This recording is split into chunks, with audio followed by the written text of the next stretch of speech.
Stephanie Schumann, and her mother, 42-year-old phone operator Deborah Drake, are suing Stephanie's father, 43-year-old auto parts dealer Eric Schumann, for the return of her personal belongings. Order. All rise. Quiet in the courtroom, please. Your Honor, this is case number... It doesn't have a number. Case number 575 in the matter of Schumann Drake versus Schumann. Parties have been sworn in, Judge. You may be seated. Sir, have a seat. You are Miss Schumann. Yes. How old are you? 15. You're her mother. Yes. Your parents are divorced? Yes. And you had been living with your father for about 4 or 5 years? Yes, about 4 or 5 years. There was some sort of an altercation at work. Yes. Place where your father had worked for a couple of years and he had gotten you a job there.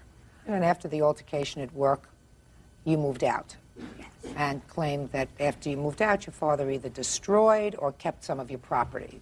You weren't there during the course of the altercation or anything else. So why don't you have a seat for a moment? Thank you. When did you start to work with your father? We started doing inventory services a few years back when I was in 8th grade, and we've been doing them off and on for the weekends just so I can make some money for myself. All right, now when did this incident happen? January 28th. What happened? We were working up in Long Beach, and we were working in a very enclosed area, and it tends to get very noisy when you're doing inventories. What is it, doing inventories? Explain that to me. It's where you go to a dealership, and you sit and you count parts. Car parts? Yes. Okay. And it got kind of noisy, and I had to ask him several times to repeat some part numbers, and he started getting very frustrated with me, and that morning I was not in the best mood to be dealing with this, so I started getting frustrated back. It led to some words passing between us, and then he told me, just go. I don't want you working with me no more. This is getting very annoying. Why don't you go take a walk? And I told him, look, I just want to continue working. I don't want to have a big deal with this. I don't want to have an argument. Please, let's just keep working. He told me, no, go take a walk. So I didn't want any trouble, so I just went and took a walk for about 30 minutes. And when I felt that I had cooled off enough and he had cooled off enough, we could handle working together, I went back into the dealership. I found where he was. I wanted to start working again, and he told me, no, I don't want you here for the rest of the day. You're fired. I don't want you ever working with me again. I told him, please, this will be the last time we ever work together. He said, no, go take a walk the rest of the day. So I decided to go ahead and comply with this because I didn't want anything further embarrassing to happen. And I went and took a walk. I ended up walking a couple streets down to a nearby park and just sat there for a few hours. From about 8 o'clock to maybe 11:15. In the morning? In the morning. And I returned to find that his car was no longer in the parking lot. He was no longer at the site. I talked to our boss, and he said he'd already left at 9 o'clock in the morning. Didn't say where he was going, didn't say if he would ever be back. So I went out in front of the dealership, and no sign of him whatsoever until maybe 12 o'clock in the afternoon when I was offered a ride home with a coworker whom I didn't know. And from then, I went to our house. Nobody was home. I didn't have my key, and so I decided just to walk the 1.5 miles to my mother's house and to deal with things from then. And we just decided that I should live there, and it was no longer going to work that I lived with my father. When did you go and get your property? That night, I went to go and get some useful stuff like clothing, things that I found to be very personal. Did you go with your mother? Yes, I went with my mother and my stepfather, and we made a call to the police for a keep the peace call so that nothing gets out of hand.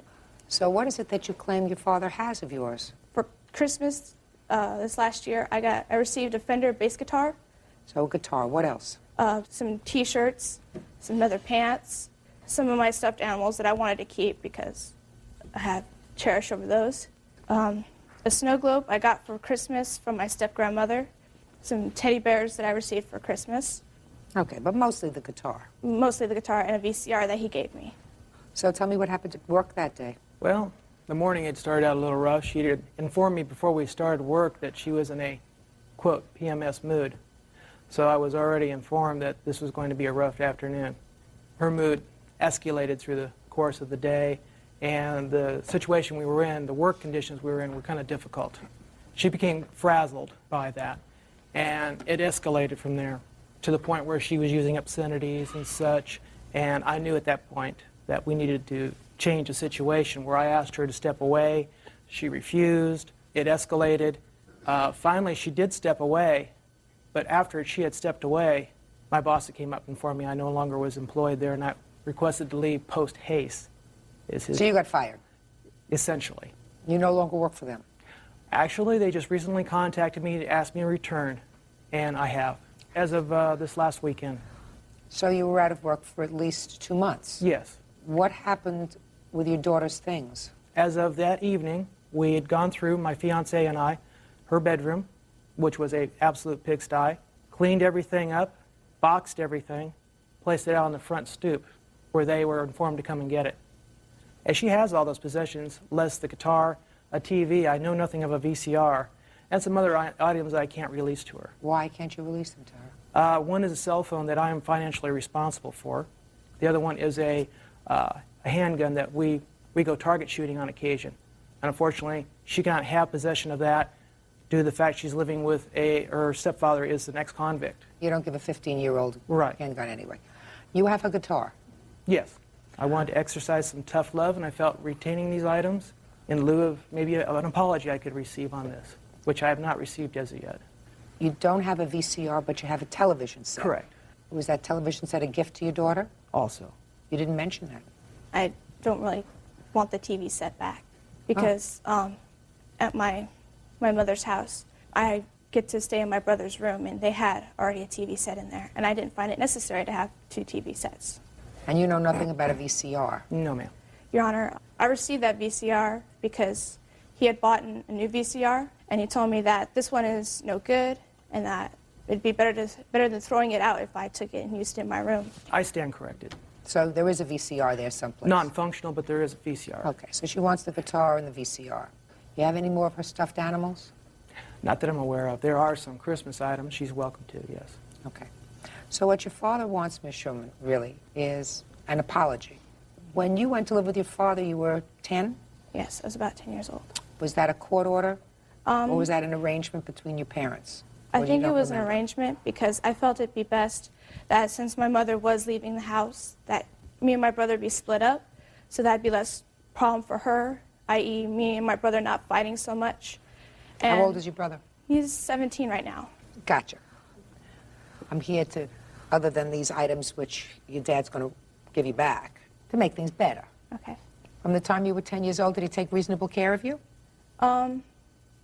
Physically, Be honest. yes, but Yeah. emotionally, not really. He may not be perfect. Did he try?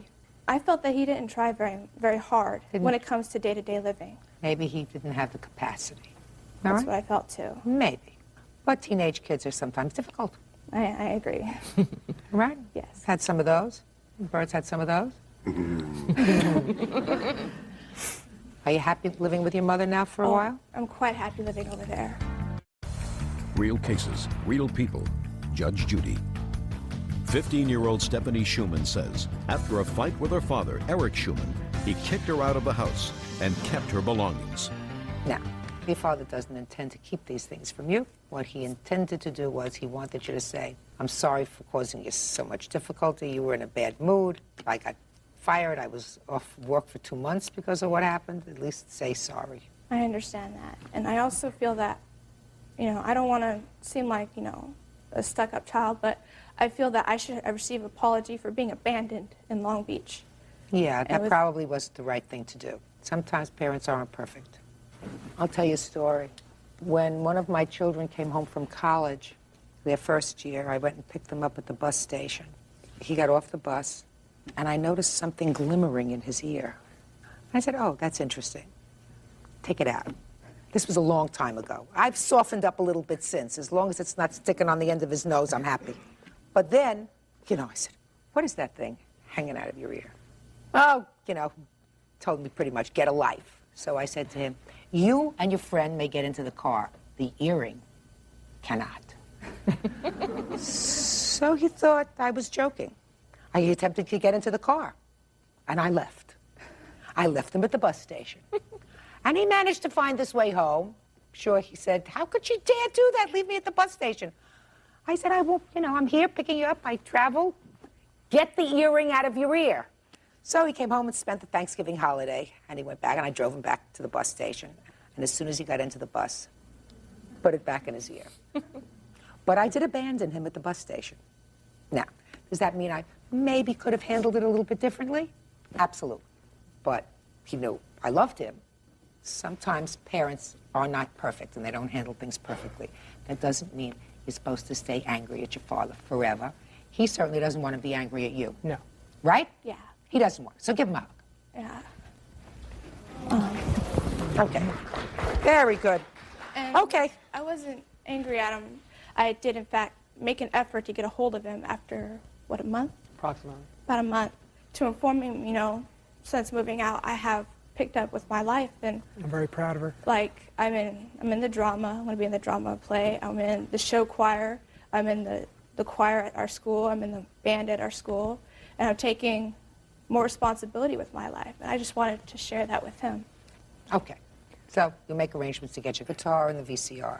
You take care of that within the next day or so? Certainly. Great. Thank you. All right, thank you. Parties are excused. You may step out. He wasn't exactly the perfect father, but he did try. We learn from our mistakes. Don't mouth off. It gets you nowhere. I'm so sorry for what's happened. I hope we can mend what, bonds we've broken and get our relationship back together. And now the next case. All parties in the matter of Smith versus Rogers. Step forward, please. 33-year-old convenience store manager Grace Smith is suing her former live-in boyfriend, 34-year-old foreman Bruce Rogers, for the cost of her braces. She claims he paid for the braces with money from their joint savings account. All right, this is a very convoluted and mysterious case since each of you is suing for the same thing, the cost of your braces. I'm going to try to piece together what I understand from these complaints, because they are rather strange. The two of you lived together with your children for several years. According to you, Miss Smith, there came a time when you wanted to have braces put on your teeth to straighten your teeth, make your smile better. The braces were about $3,300. You say that the defendant went to the orthodontist and surprised you, came home and gave you a paid receipt saying, I paid for your braces, and you believed that was a gift.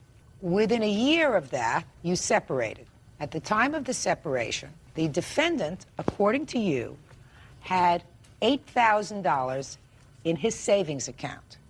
But it was clear that you had also put in money into his savings account over the years that you lived together. So far, is that correct? Yes, ma'am. The defendant wrote you a check for $4,000, saying was our savings account. You put in money, I put in money, here's half of the savings account.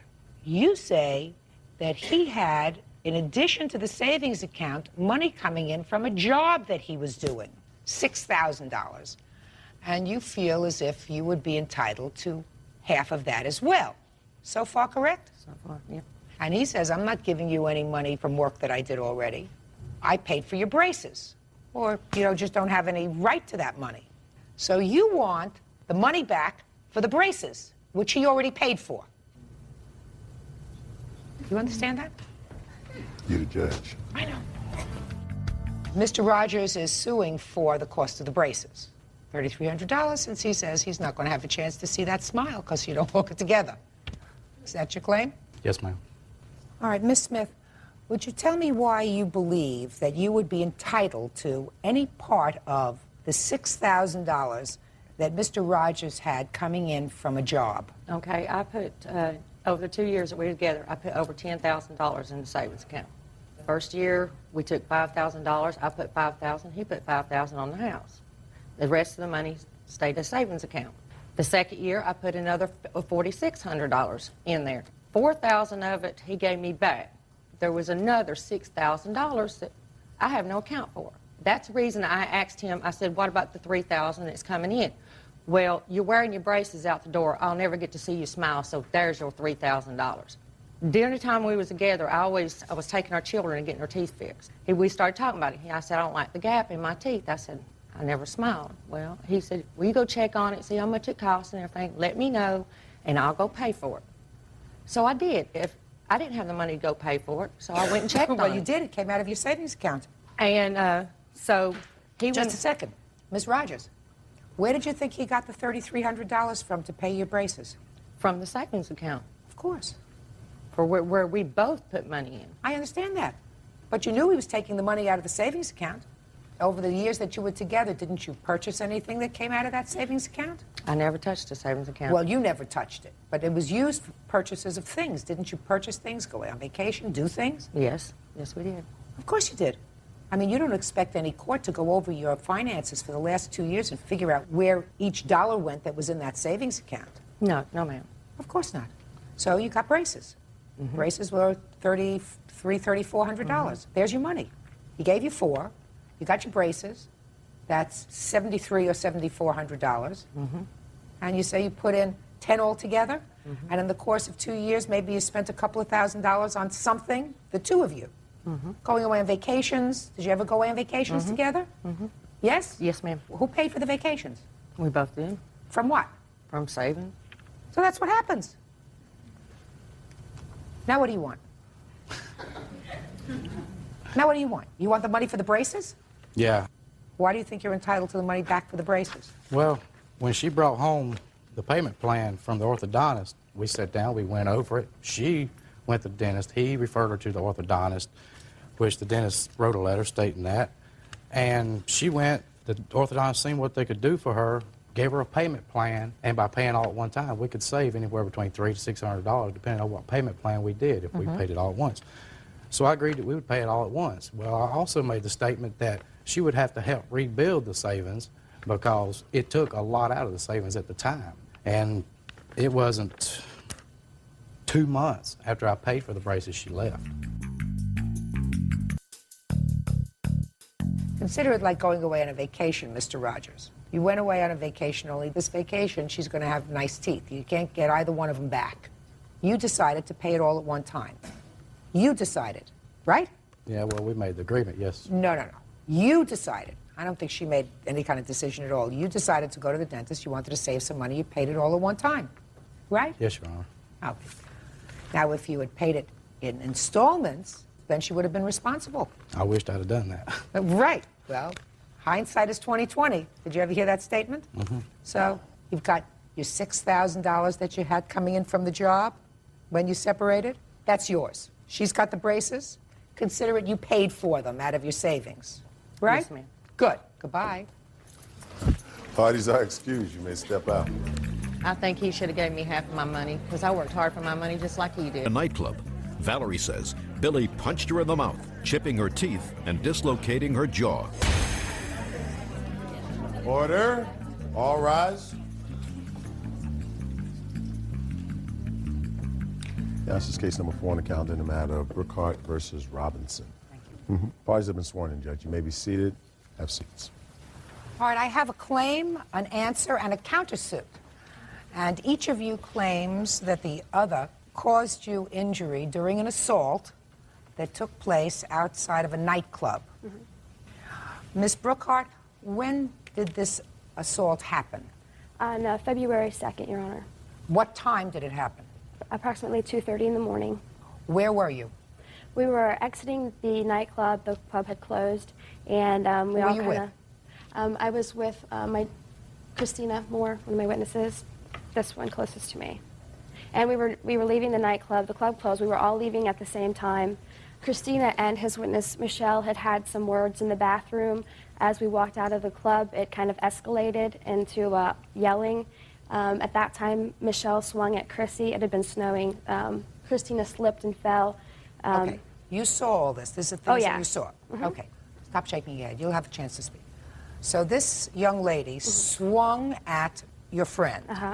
She didn't connect, No. and your friend slipped and fell. Yes. Okay. What happened next? At that time, Michelle came over. Chrissy kind of stood up, and the two of them just went to town on each other. So the two of them started to fight. Yes. And who else was outside? Billy and a friend of theirs from Cincinnati. Go ahead. At that time, when I saw my friend was getting beat up, I stuck my arm out and I said, okay, whoa, whoa, whoa, you know, this is enough. The defendant grabbed my arm and flung it and told me to stay the F out of it. So then he started hitting me with his chest. And, What do you mean hitting you with his chest? He kind of came up to me and started bumping his chest up against me, you know, telling me to stay out of it. Okay. He said, what are you going to do? What are you going to do? You ain't got nothing. And I said, what are you trying to do? I said, are you trying to fight with a girl? And he's like, what? What? And I said, I'm a registered nurse. I take care of people for a living. I'm a woman, you're a man, and I'm not going to fight with you. He just persisted to hit me with his chest and push me. I kind of pushed him back and stepped back away from him. And he kept yelling at me and talking trash, basically. Finally, I said, you can't hit a girl. And he said, I'll have to show you I can't hit a girl. And he just wham, wham, and hit me, busted my lip in 3 different places.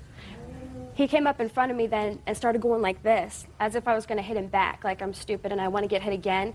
At that time, I turned around. My face was numb. I'd never been hit before. My face was numb. I turned around to feel and see if my teeth were still there. He chipped 2 of my teeth. Then, as I turned back around, Michelle got off of Christina. They were on the floor wrestling on the ground. Yeah. She got off. Kicked Chrissy in the back of her neck. At that time, Billy came over, kicked Chrissy in the back of her neck, jumped on her, and started beating her.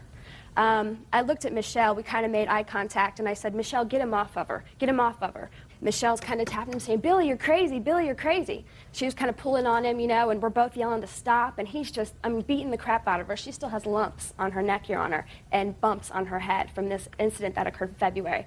At that time, I reached down and grabbed his collar, and I said, get off of my friend. He stood up, turned around, swung, and just made contact right here and dislocated the left side of my jaw. Shh. After that happened, I grabbed my friend and I said, we're going to the hospital. I said, I'm pressing charges against you, buddy, and you're going to be sorry. You went to the emergency room? Yes, I did. You have the report? Yes, I did. These are pictures of my mouth, and you can see on my right arm the picture of the bruises, and that's the police report. That's mine and his. Did you press charges against him? Oh, I tried to, Your Honor, and they said that because it was a cross complaint, because I think he was smart enough to know if I was pressing charges against him that he'd better do something so he didn't get in trouble. So he also filed a report stating that I guess I attacked him, and so the charges were dropped because it was considered a cross complaint. Okay. Do you have any medical records? I didn't get a copy of any medical report. They basically just told me that my jaw wasn't broken, that it was dislocated, and that it popped back in on its own. They usually write that down in a report, madam. Yeah, I didn't get a Doesn't copy. necessarily mean that you always get a copy of the report, but I'm telling you for the future, it's a good thing to have if you ever go to court. Okay. Okay, Mr. Robinson, now I'll hear your version of the events, please. Okay. On February 2nd, we were at the club, like she said, and we were leaving. And the altercation started in the restroom with Christina and Michelle. And I told Michelle to let's go, you know, just to not even bother with arguing with them. They proceeded, both of them, Ms. Burkhart and Ms. Moore, followed us out to the parking lot.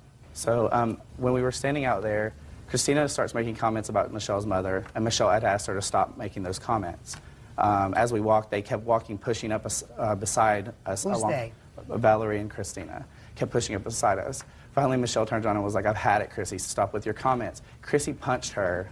She punched her in the face. She made the first hit. And then after she hit her, I stepped between them and I put my hands like this to both of them and said, stop, guys. You guys are going to go to jail. They had been drinking. I think she had had a couple of beers. And I was like, you both are going to go to jail. Stop. You hadn't had anything to drink? I hadn't drank. I have seizures. I can't drink on the medication. Oh. Anyway, after I had stepped in the middle, Chrissy then proceeded to hit me in the left side of my head, right here, around my temple. And upon that, I shoved her backwards and told her to get away from me. And when I did so, Miss Brookhart grabbed me by the collar of my fleece, which I have here. And she started punching me in the back of my head, yanking me. And she pulled me so hard that she ripped the collar off of it. And after her hitting me about 3 or 4 times, I was like, stop hitting me, trying to get away from her, pull away from her. And I did grab her arm, trying to get her off of me, and she would not let go. I did hit her after she had ripped and hit me in the back of the head, trying to get her off, and she still would not let me go. Where did you hit her? I hit her right here. In the mouth? Yes, I hit her there. Go ahead. And after I'd hit her, she still wouldn't let me go. And there was at one point in the fight that both of them were on me. They kicked me in the back of the head. I do have medical reports from the doctor where I was treated. I went into seizures and was taken by ambulance to the emergency room. Let me see your report.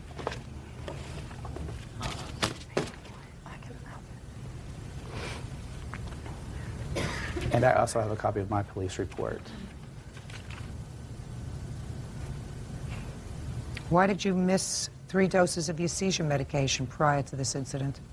I don't think that was actually correct. I had missed two doses. Which Why? was, I take 100 milligrams 4 times a day, and I had taken 200 milligrams that day, but I had been at work, and then we got off, we left, so I had just forgotten to take the other 2 pills.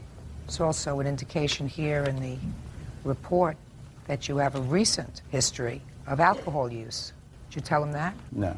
I did not tell Somebody must have told him that you were with in order for them to treat you properly. You are a smoker, is that right? them. I do smoke. And there's a question mark about drugs, but certainly recent alcohol use is circled by the doctor. Real cases, real people. Judge Judy. Valerie Brookhart says she was assaulted by Billy Robinson outside a nightclub. Billy says he was punched first. Okay, step up. You were there that evening? Yes. Okay. What were you fighting with her about in the bathroom? It wasn't what we were fighting about in that time in the bathroom. It goes beyond that. It's every time that I'd ever seen Michelle after we had separated. She would come to my mom's house. She had came to our apartment, and it was just a really bad breakup. So you had a really bad breakup. You didn't get along with each other, but I watched you as they were testifying, and there's no question that you were not only agreeing with the fact, but sort of saying, I did the right thing, that you punched a few people, right? That's correct. Who did you punch? I did punch Michelle. All right. Now, you explain to me why you punched Michelle, because she was getting in your face. Right, well, we were fighting. I mean, she swung at me and missed. And you fell down. That's correct. And then you got up. Yes. And what did you do when you got up? I defended myself. That's what I did. You hit her. Yes, ma'am. And you connected. That's correct. And you also hit him. You know what? I don't even remember hitting him because she beat the crap out of me, literally. I felt tons of fists on me. I had bruises all over me. I don't even think they had a scratch on them from me. Did you file a complaint against them? I didn't, and at the time, Your Honor, I had... You did or you did not? I did not. Well, why not if you had bruises and marks all over you? Because at the time, I had a prior court date. It was just too much stress, Your Honor. Prior court date for what? I had a traffic violation. You don't get too stressed because you have a traffic violation, madam. Your Honor, I was with her for 2 years, and it was in a bad relationship for 2 years. I just wanted it to be gone, and if it would not be for this case, I mean, this is hopefully the last time I ever see her. Well, I'm talking about hitting him. Your Honor, he hit me. He jumped on me after Michelle had got up from me. I didn't charge him. You know, I'm not stupid. I'm really not. Your Honor, she was lying in the fetal position, covering her head on the ground. He was crouched down on top of her. She didn't even see who was hitting her. I mean, at that time, she wasn't even defending herself. There is no way that Miss Burkhart could have seen where she was because she and I were in a totally different area than these two were after the fight got started. When she grabbed me by my neck, we were over next to the club. They were out in the middle of the parking lot. I'm talking about before and she that. had a hold of me, shaking me. There's no way that with mine and her confrontation that she could have seen how she was laying at all. Step up. You're Michelle? Yes, ma'am. Michelle, did you take a swing at her? Yes, after she connected with me right here, I still have the lump on the side of my head. I will not lie and say that when Christina slipped and fell that I did not proceed to beat the crap out of her, but when I came out of the bar, she consistently kept calling my mother a B, and just over and over and over and over again. And I took off my upper shirt and I said, Christina, that's enough. Stop it. And that's when we got face to face and we started shouting. Well, she swung and connected to me right here. Well, then my friend Sarah grabbed me, pulled me away. Then I had my back towards them. They were all three going at it. Then I finally went back because I told Sarah to let me go because they were going after Billy.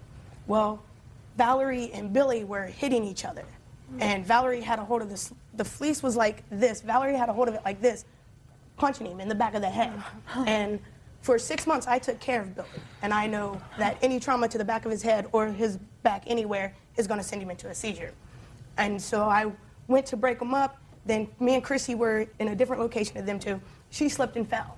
I ran up to her, I kicked her, and then I proceeded hitting her again. I'm not going to lie about that. Were you the one who took Mr. Robinson to the hospital, or did he go by ambulance? No, ma'am. I called the ambulance at the apartment because before we even got home, we were driving and he started having seizures in the car. How did you know he was having a seizure? Because when Billy starts to have seizures, his eyes roll into the back of his head and his mouth kind of goes crooked and he just shakes like that. And then when we got home, our roommate Jason and his friend Paul and Sarah helped me carry him into the house. I laid him on the floor and then I called 911. How much did you have to drink when you were there? I'm not a drinker. I had probably a half to 3/4 of a Zima. What is that? It's like a beer, fake beer, kind of. And you? I had 1 beer and 1 water. Yeah. The place would go out of business. Well, I must tell you, Miss Brookhart, his injuries seem a lot more serious than yours. But he's known to have seizures. And he was drinking that night at the club. How do you know that? I know that because we were there with him. We were a table apart, pretty he much. came over to my sister's house and bragged about, him and Michelle both came over to my sister's house bragging about how they beat the crap out of us. That's why she's here. Step up. Tell me your name. Vanessa Horsley. How are you related to this whole case? This is my sister. Michelle was a friend of our family. After they had broken up, she would come over to our house. We still, kept in contact with Michelle. Okay. They had come over bragging. Who's they? Michelle, Billy, and another person, telling me that they had jumped them, that they were kicking her in the back of the neck. I mean, they was telling me this in detail. They told me how they were on Special K and candy flipping. What is that? I don't know. You have to ask them. Do you know? It's some sort of drug. I don't know. They're known to be cocaine Special dealers K? Yes. in Dayton. I never heard of that. What is Special K? Special K is a veterinary tranquilizer that they use that people do bake and sell as a drug. I've never tried Special K myself because it is a tranquilizer, and it puts people in a comatose state. And if I'm going to go out and party, I don't want to be put in a comatose state where I don't know what's going on. And what else aside from Special K? Candy flipping? Yeah, I don't know. What's candy I have flipping? no clue. Ecstasy and acid. It's they- also referred do to they as use trolling. these things in the club that you I were don't at? do acid because No. Do they use these things? Oh yes, they use them in a lot of clubs. In this club? Yes, they have used those things in that club. When did they come over and have this discussion? 2 weeks later. Does that sound familiar to you? Yes, the time that we were at Valerie's house was way before this fight ever Vanessa's. happened, or Vanessa's, I'm sorry, before this fight ever happened. And this is the only time I've ever met her in my entire life, and I have never seen her or talked to her since this happened. You have not? Not You have once. not been to the house I've- since? Not once. Your Honor. I've been there one time. I met her one time, Your and Honor. it was way before the fight. I spoke to Vanessa on the phone and told her on the phone what happened. We went to Vanessa's house before the fight. After the fight is when I spoke to Vanessa on the phone and told her what happened.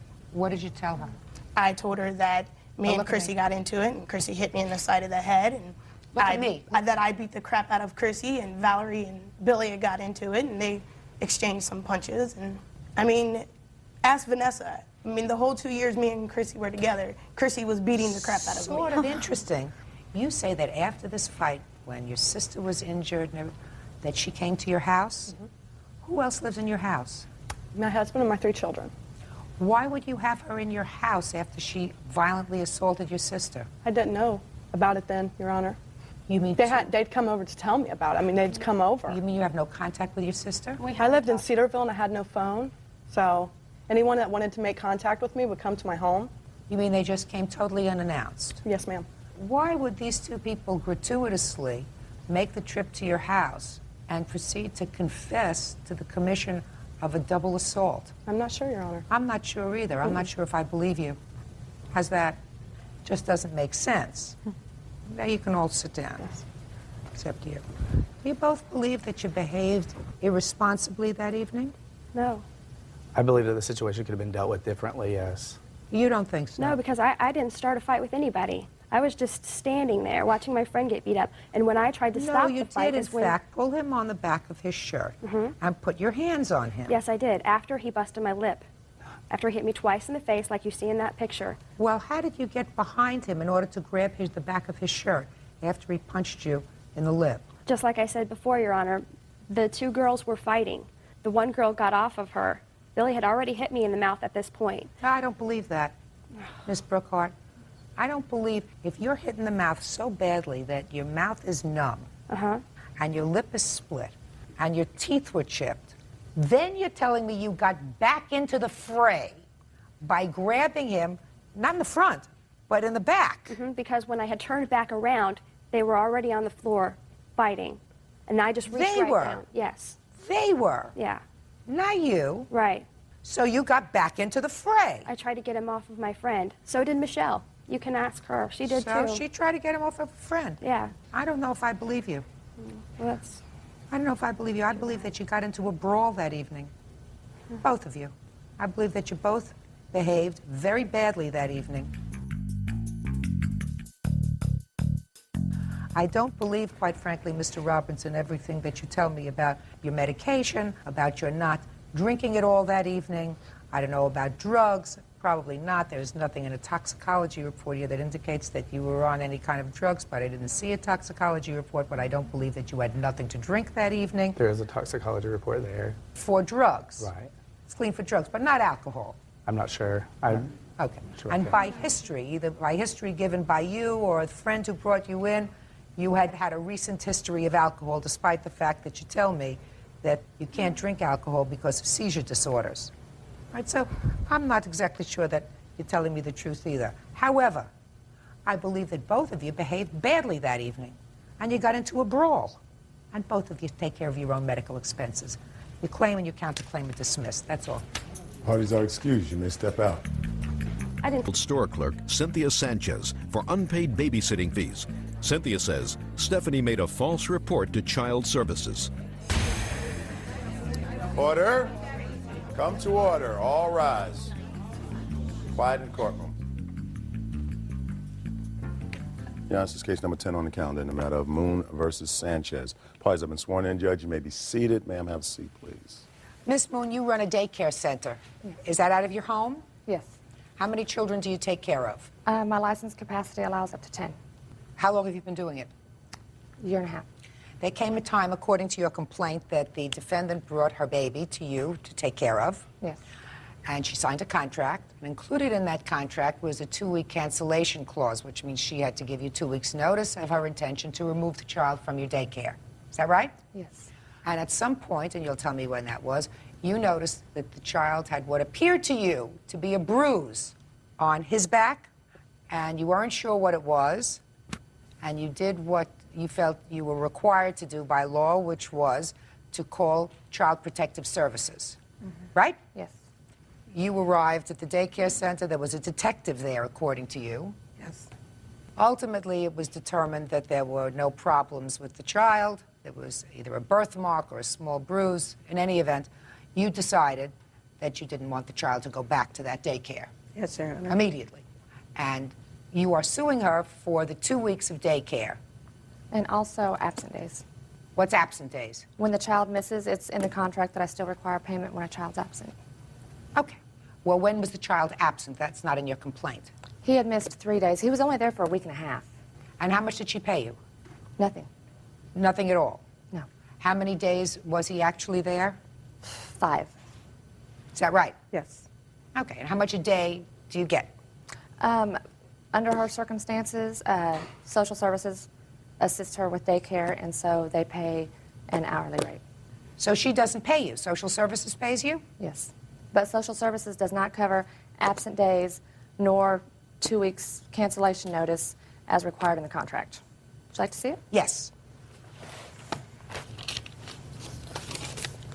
It is from here to here.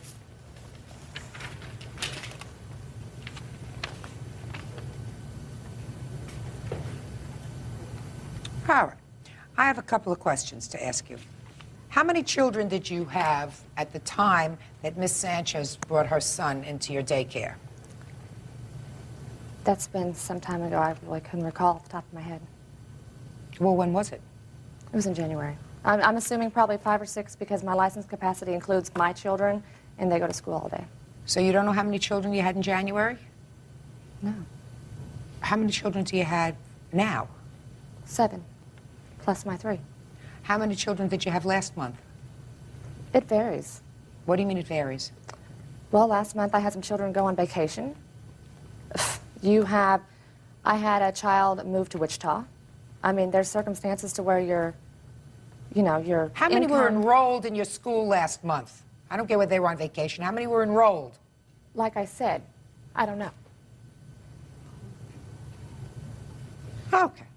How many people? I didn't see that pertained to the case, so I didn't bring that information. What does the amount of children enrolled in my daycare have to do with her son having bruises? Shh, shh. Ed, I don't want to hear anything from you. Miss Moon, when you go to a court and you have a trial, one of the things that you do is you answer the questions posed to you by either the judge or a lawyer, because sometimes information that may not seem to be relevant to you is relevant to the person who is required to make a fact-finding determination. In this case, that's me. So I believe it is relevant how many children you had last month enrolled in your school. Would you like And as me to far go as I'm call concerned, and have my records looked up? oh, no, absolutely not. The fact Okay. that you, as a daycare provider with a limited number of children, have no independent memory of how many children were in your school last month, I'm not talking about a year ago or in January, is a relevant piece of information Which to week me. would you I like? will move on with my next question. Now, under what circumstances do you say you noticed these bruises? He was complaining about his back hurting. And I have the witness here. She was one of my daycare mothers that was there picking up her child when he was complaining about it. And I lifted up his shirt and looked, and she is sitting across the room, and she was shocked by it. Okay, so step up, please. I'd like to hear from you. Well, I had arrived to pick up my daughter when I got off work, and the boy was complaining that his back was hurting. And Stephanie went over there and lifted up the back of his shirt. This was, just a second, this was then at the end of the day. Of my day. What time was that? About, I would guessing, say 3 to 4. And did you hear the child complaining that his back hurt? Yes, I did. When you got there? Right. Did you ask the plaintiff whether the child had been complaining before? No, I did not. Was the child complaining before? He had not 3 said o'clock. anything. He had just gotten up from a nap. That's why. Speak. Answer my question. Had the child I said complained no. before 3 o'clock? No. The answer was no. What time had Miss Sanchez's child come to your daycare that morning? 12:30. Is that right? Yes. So the child was there for approximately 2.5 hours, and the first complaint that you heard from the child was at 3 o'clock in the afternoon. Is that right? Yes. Had the child been there the day before? No, he was absent that day. Is that correct? Yes. What was the reason the child was absent that day? I had a doctor appointment, and I was gone pretty much most of the day. A doctor's appointment for yourself or for the child? For myself. I was pregnant at the time. You went with the child? Yes, the child went with me. How old is he? He is now 4 years old. How old was he when he was at the daycare center? 3 years. 3 years and like 10 months. Now, when you picked up the child's shirt, I assume you did? Yes. What did you see? Bruises. Tell what me about the appeared bruises. to us to be bruises. Are they size of a small fist? Were they circular? Were they They were black and blue? Well, the social services described them as No, finger I don't want to hear what bruises, social services. And They- so about the size of your finger. That Finger- would be. Tip. Tell me what you observed. I would say that it looked like fingertip bruises also. It was on the ribs. And I thought that I had saw them on both sides, but the SRS findings said that they did not. I don't care what the SRS Well, I findings thought say. that I had saw them on both sides. Okay. Now let me ask you a question about these bruises. Were they red or black and blue? They were dark. They were like a darker bruise. Like they had been there for a couple of days at least. Real cases, real people. Judge Judy. Daycare owner Stephanie Moon says former client Cynthia Sanchez terminated her services without proper notice. You called social services, is that right? I'm mandated by law under my license to report it. Right. Absolutely. You are. Is this the first time that you had ever reported an incident? Yeah, the first time I've ever found bruises on a child, yes. Okay, so it was the first time you ever reported an incident in the then year and some months that you've been in business. How many people supervise these children with you? Just me. Just you and 10 children? Yes. What are the ages of the 10 children? Well, I have a 7 and 8 year old that go to school all day. One of my daycare children is 9. He goes to school all day. I have him in the morning, sometimes in the afternoon in summertime. I have an infant that is now 10 months myself. There is a 7-month-old. I have a 2-year-old, 2 4-year-olds right now. Are you not required by the state to have someone there with you when all the children are there, when all 10 children are there? No, my license capacity is for me being there, I'm allowed 10 children. If I have an extra person there, I would be allowed more children. Now, tell me what happened when you arrived at the daycare center. I was met by detective and social worker. I actually know detective, and From? My son played baseball for the police department, and that's when I met him.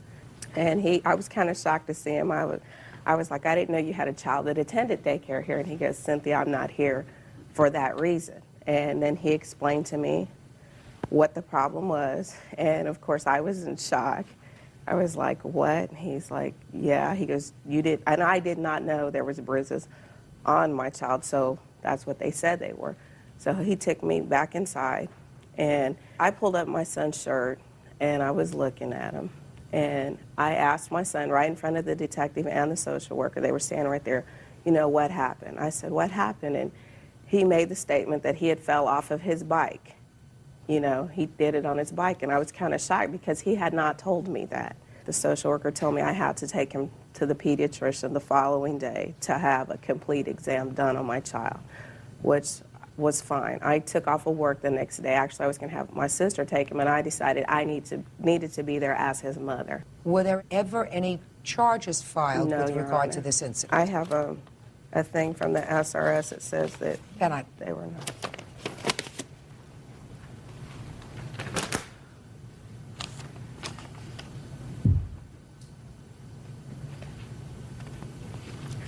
All right, social services found the report to be unsubstantiated.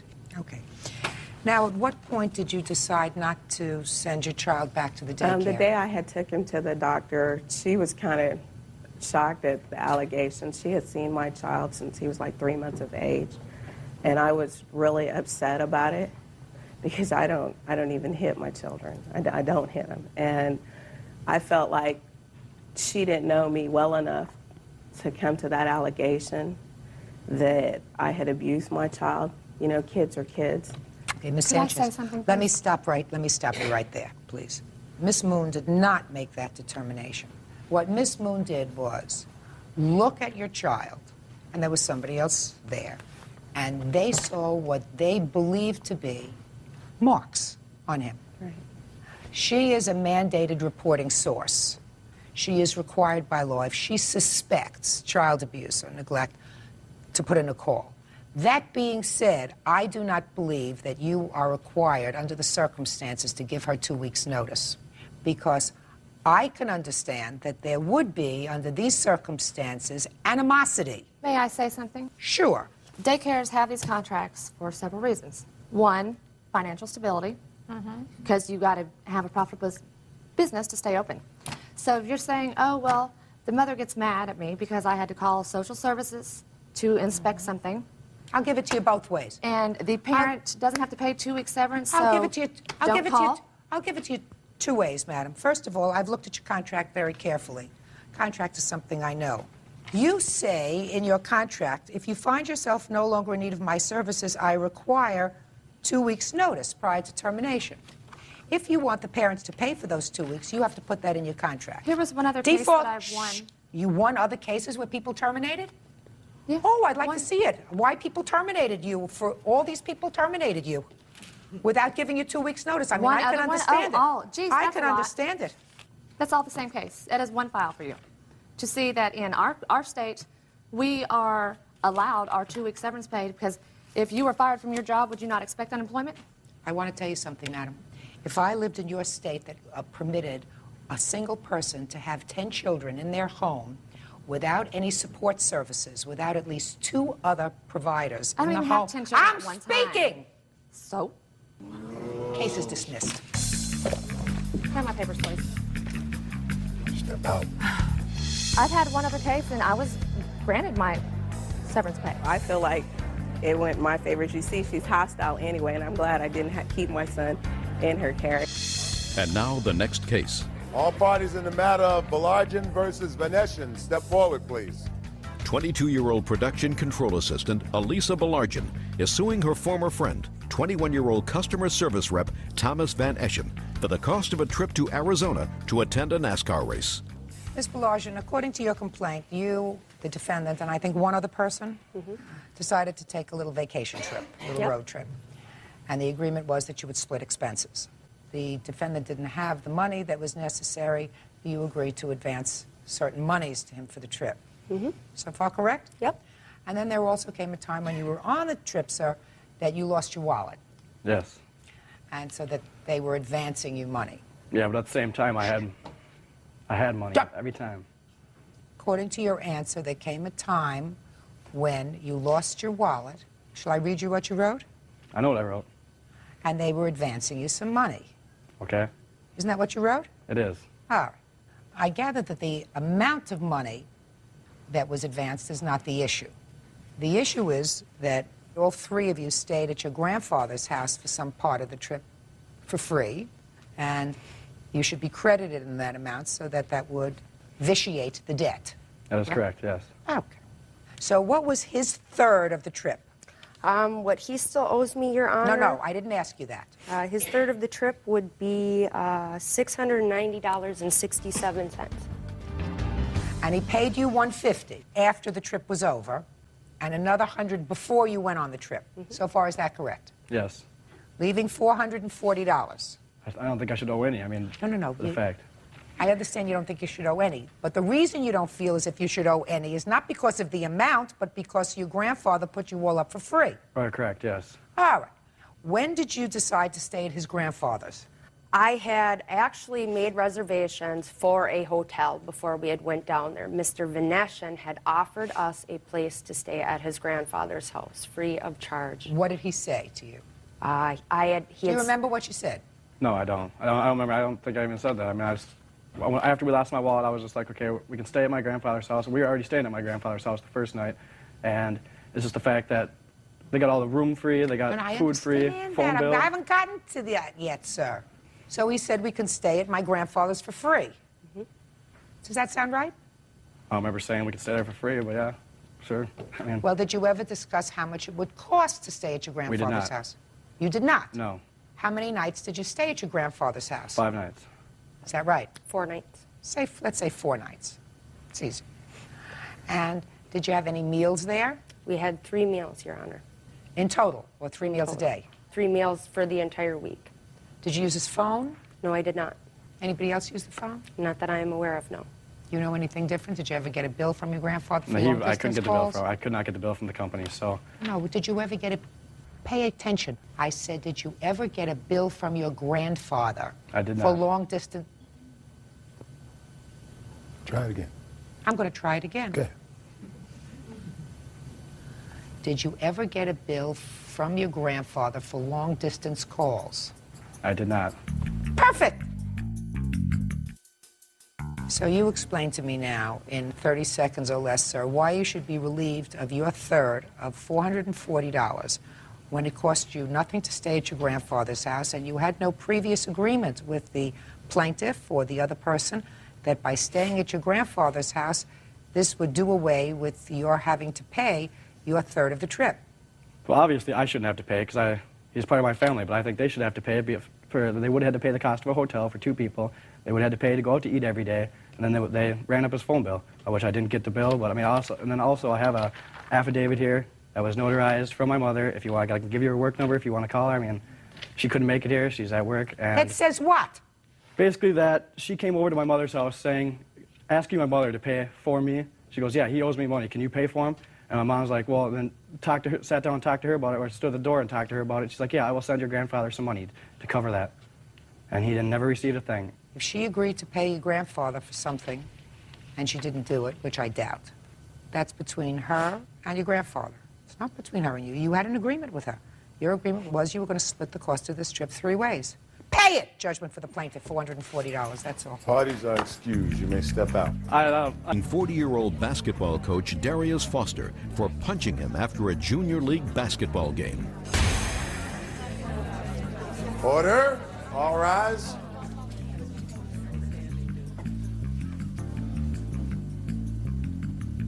Yeah, this is case number 585 on the calendar in the matter of Frazier versus Foster. Thank you. Parties have been sworn in. Judge, you may be seated. Folks, have seats, please. Mr. Frazier, you were refereeing a basketball game.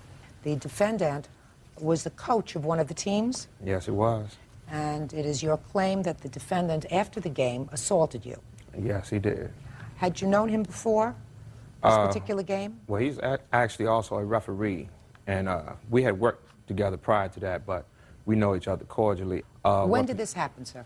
March 13th. And what kind of basketball game was This it? was a Boys and Girls Club, 14-year-old, I believe, 14-year-old basketball game.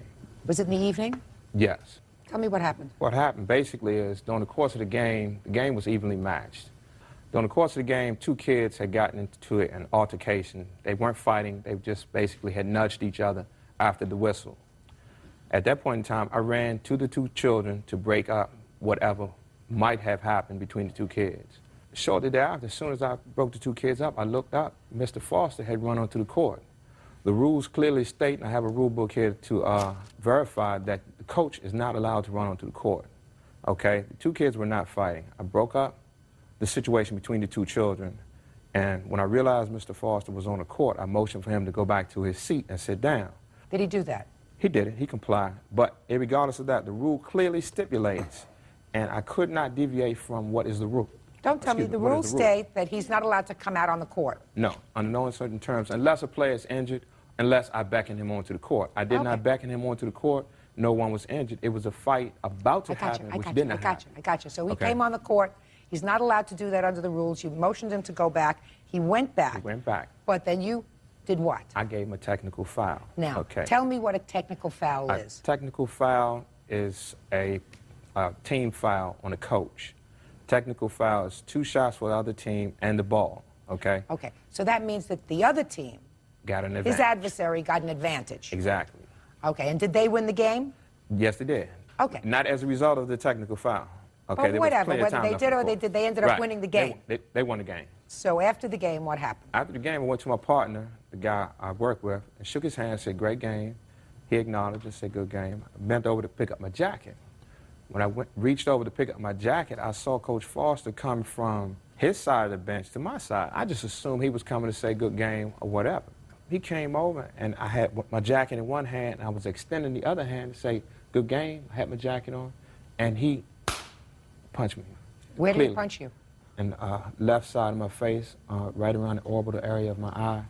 Blood. Did he say anything? Didn't say a word, didn't argue with me during the game, did not argue with me after the game, did not argue prior to striking me. He never said a word. It was a sucker punch. It was a mugging, a back alley mugging, because I had no idea that this man was angry. His facial expression, his body, never gestured to me like he was angry. Were there other children still there? All around, everybody, in front of kids. It was just, That's what I wanted. It was a disgrace to do this in front of kids. What kind of injury did you sustain? After I was hit, blood just flew everywhere. My eye swelled really quick.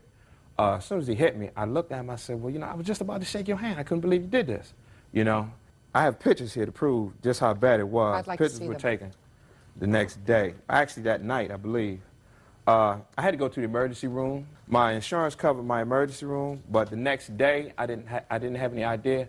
But the next day, I had half of a contact lens broken, stuck in the top of my eye. I didn't even realize my eye was so swollen that I had to reach in and pull it out. I went to the eye doctor the next day, and the eye doctor told me to come in there. He would examine it while it's swollen. He wants me to come back. Do you have any receipts or bills? Yeah, I do. From the emergency room treatment? I'd like to see. The eye doctor wants me to come back. He wants to make sure that he examines this a couple more times, because this is a latent injury. This injury could detach retina, the orbital bone around my eye. Mr. Foster, let me hear your version of the events, please, sir. Yes, Your Honor. It was a 14-year-old basketball game. I knew how important this game was to me, so I went to both refs to let them know that this is the playoff game, and whoever loses, they eliminated from the playoff. Their season is over. So I wanted a fair game, and because of previous games that I coached, they called a game against me. Do you do this for the enjoyment of it, or do you get paid as the coach? I love refereeing as well as coaching. Do you get paid as the coach? No, ma'am. It's volunteer. Okay.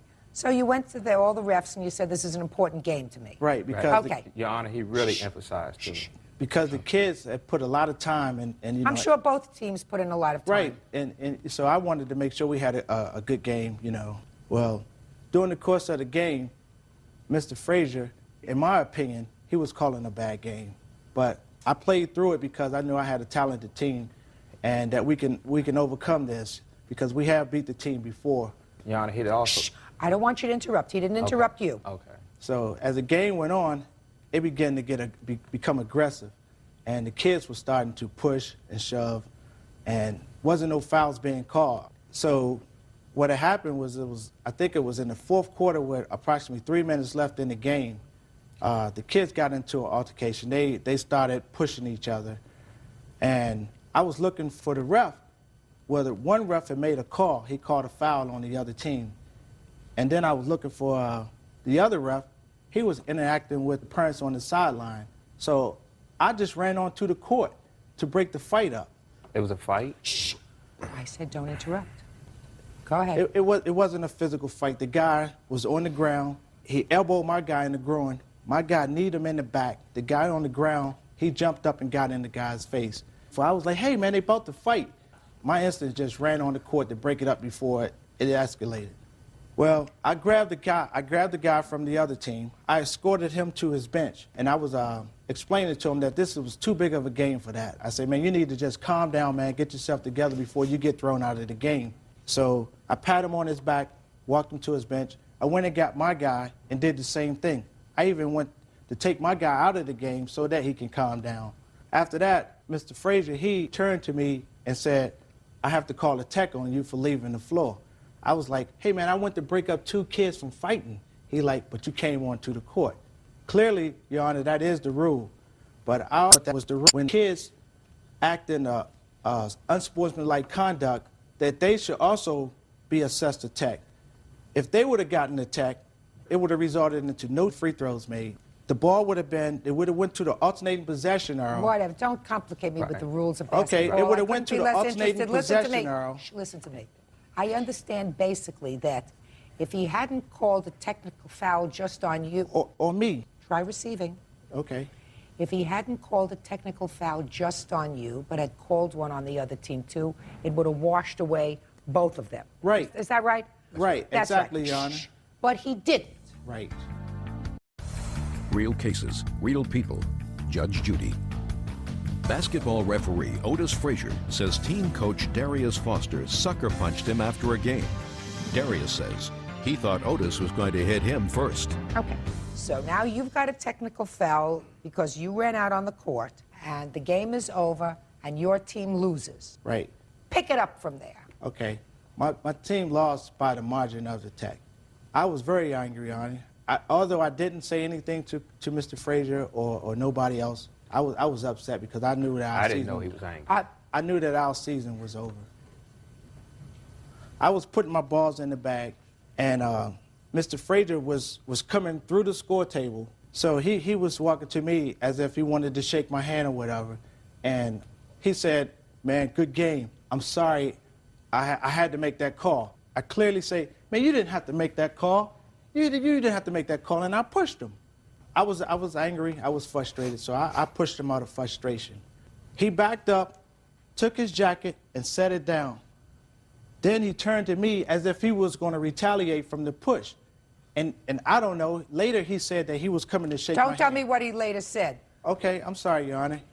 His hand came out to me, and I didn't know if he was coming as he wanted to shake my hand again, or was he retaliating. So you punched him? Yeah, I protected myself, Your Honor. You did not. You acted in a very unsportsmanlike fashion, sir. You did not protect yourself. You used your hands first in a very unsportsmanlike way in front of other children, causing injury. Who are you? I'm his wife. I'm his witness. You're his witness to what? To the whole situation. He that told was me exactly his version of what happened. If I believe him, he's wrong. If I believe him, he's 150% wrong. He put his hands on somebody else in anger. It's 100% wrong. Not that I believe that that's the way it happened, because even he says in his answer that the plaintiff came over and extended his hand to say, good game. That's what he says. Right. That's what he says. And at that point, he put his hands on him. Wrong. Can't do that. But I don't necessarily believe that. I believe what happened just the way the plaintiff described, that he sucker punched him in the eye for no reason. He was not angry. He didn't lose the most important game. I mean, like $10 million is at stake in this game. You got to get your testosterone in check, sir. Judgment for the plaintiff and the amount requested, $5,000 for pain and suffering and injury. That's all. Parties are excused. You may step out. He kept coming after me, wanting to get back. Parents and coaches feel that they can just treat basketball officials any way they want. He kept swinging at me, missing, and I kept punching back to protect myself. I hope this sends a message to everybody that you won't be getting away with it. It definitely was more than I bargained for. And now the next case. All parties in the matter of Lopez Martinez versus Musada. Step forward, please. 25-year-old receptionist Laura Lopez and her boyfriend, 29-year-old engineering specialist Vince Martinez, are suing 45-year-old Venus Musada. Laura claims Venus keyed her car in a parking lot. Who was driving that day? I was. Were you in the car that day? No. You are owner of the car? Yes. So you can have a seat. Thank you. This incident took place, allegedly, when the two of you had some sort of a misunderstanding when you were in your car over a parking space. Yes. When you were either backing out of a space, trying to get into a space, and you say that she got angry, got out and keyed your car. Yes. She says she was angry, but she never did that. Where did this happen? In the parking lot of my job. Is that the same place where you work? No. What were you doing there? I was there to make up my car payment in that building. Were you in a parking space that day? No, I was waiting for her, I'm assuming it was her husband, to back out, and I was going to take the parking spot. Who was in the car with you? My friend. It's not my husband, it's my friend. Who was driving? He was driving, I was the passenger. So what happened? I was coming back from lunch at 12:30 on February 16th. Noticed that he had his reverse lights on. I parked, waiting for him to back out so I could take the parking. He backed out, tried to come out. When he put it back into drive, he almost hit my car. When he passed by me... Did you park in front of him, or were you behind him waiting? No, we were actually facing each other. When he backed out, I was already here. So you weren't really giving him a lot of room? There's plenty of room. I have pictures of the parking lot to show Okay. that there's plenty of room. So he's backing out, and you're standing there waiting to pull into his spot? Yes. Go ahead. Puts it in drive, almost hits my car, pulls up, passes me. On the verge of passing me, we exchanged words. What kind of words? I called him an effing. Judge Judy continues in a moment. Go ahead. He passed me. I parked, got out of the car, got all my stuff, started walking out. They came in reverse. Her window was down. She asked me, what did I say? I said, you heard me. She said I was a stupid. I said, fine, kept on going. I thought they were leaving. They put the car back in drive. They drove away. When I turned around, I noticed that their car had turned. I went into my building, dropped off my purse, came back out to have a cigarette, noticed that they had turned around again, doing like a figure 8, parked directly behind my car, now blocking my car in. I went to the stairs, and I have pictures of the stairs to show where I was at, noticed her get out of her car with her keys, went from the gas tank of the driver's side all the way up to the front fender. I stepped down to see who it was, what she was doing, just to make sure. When I stepped down, I noticed that she was now turning around with the keys back into her pocket, got back into the car. I went to the back of the car, got the license plate, the make, the model, went back in and called the police. Okay. Now I'll hear you. Okay, we were at this building. I'm making my payment for my car payment. We didn't took long to back up the parking space because we were talking about where to eat lunch. Okay. And then when my friend backed up already, she was cursing to us. So she did say bad words.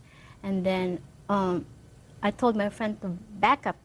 So she parked already on that space. And then I asked her, what did you say? And then I called her names because she called names too. Was she in her car at the time? And you were in the car? I was in the car, and then she went out already from her car. She was going in towards the building? Yeah. Go ahead. And then we left already after that. You left? Yeah. You just pulled right out of the parking lot? And then after a week, detective called me, went to my old apartment.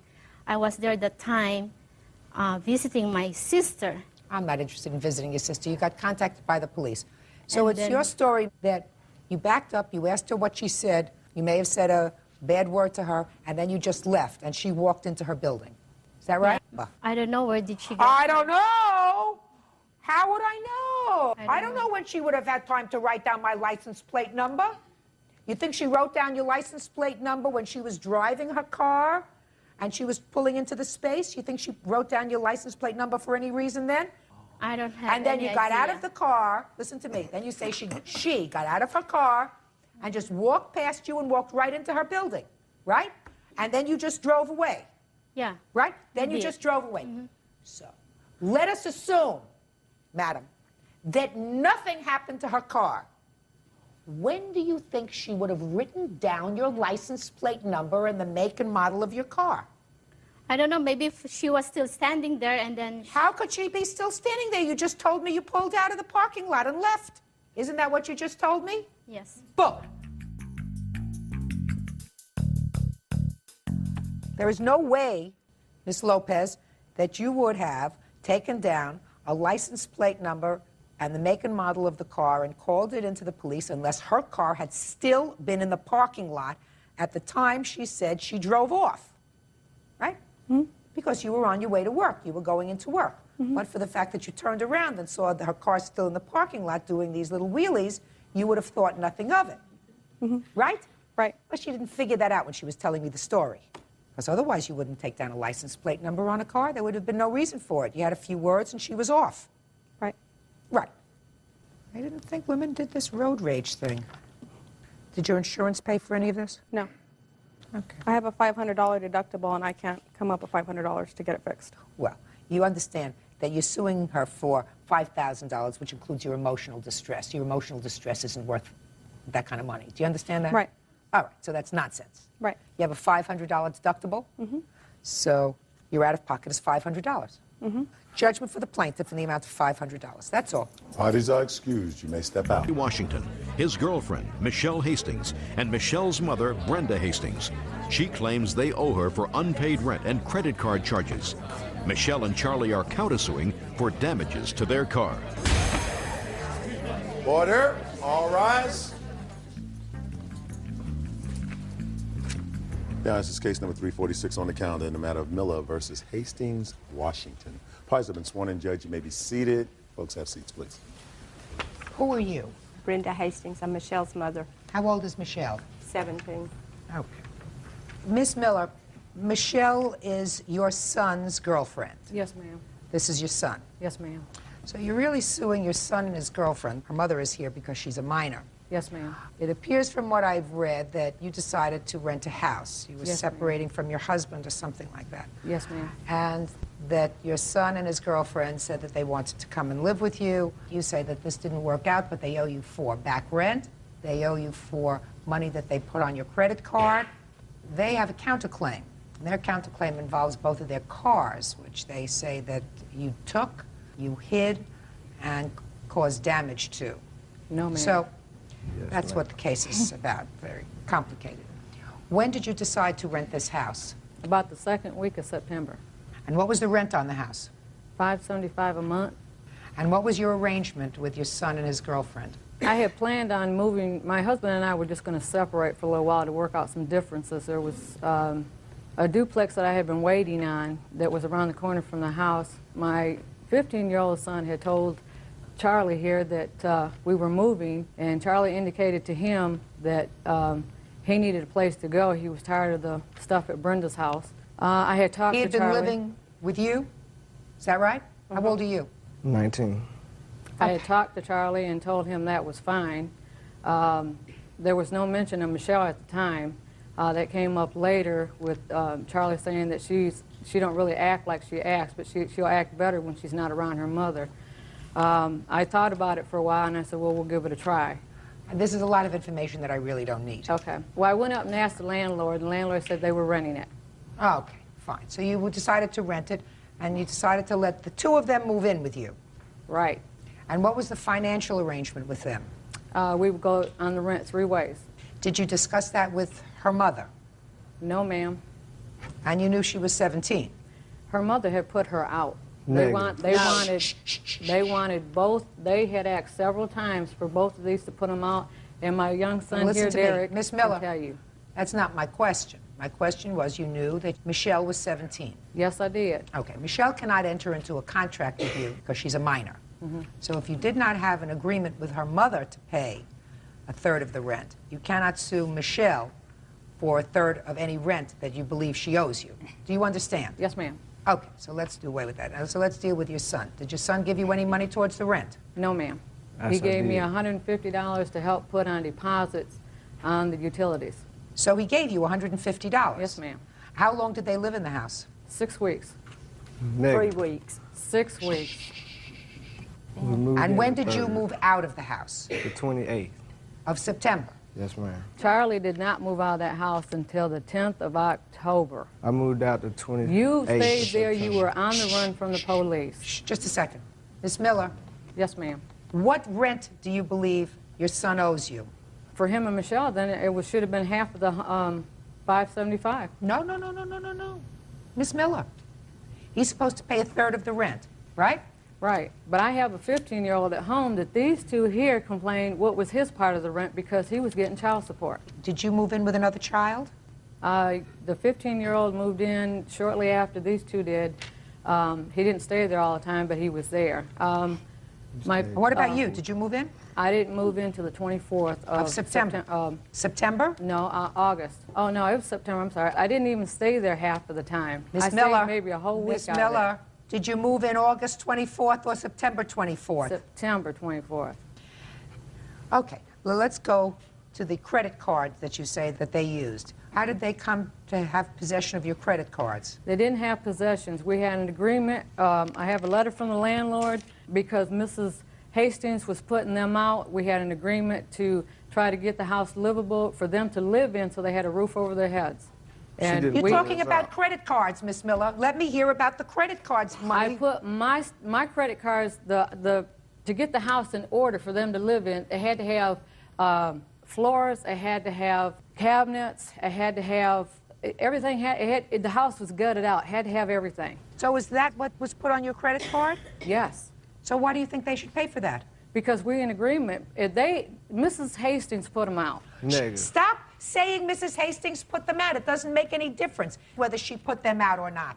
Now, am I correct? It does make a difference. No, yes, it doesn't make a difference legally. Her mother put them out. He didn't have a place to go. She He didn't cannot put go us to out. my house that I own. My husband will not let him stay there. He's already ripped us off. He's breaking into the house. He's broken into the garage. He's not allowed on the property. Okay? Miss Miller. I did what I could to get him a roof over his head. Miss and I Miller, got you're his repaid. mother. Listen to me. You're his mother. Excuse me, ma'am. But this boy, I've got papers. This boy has been in and out of jail, detentions. He was stolen from me when he was 14 months old. I've got legal documents, Charlie, to prove it all. Miss Miller. He's on drugs. I've tried for years to get him help, okay? Miss Miller, listen to me. I understand that you have a frustration with him.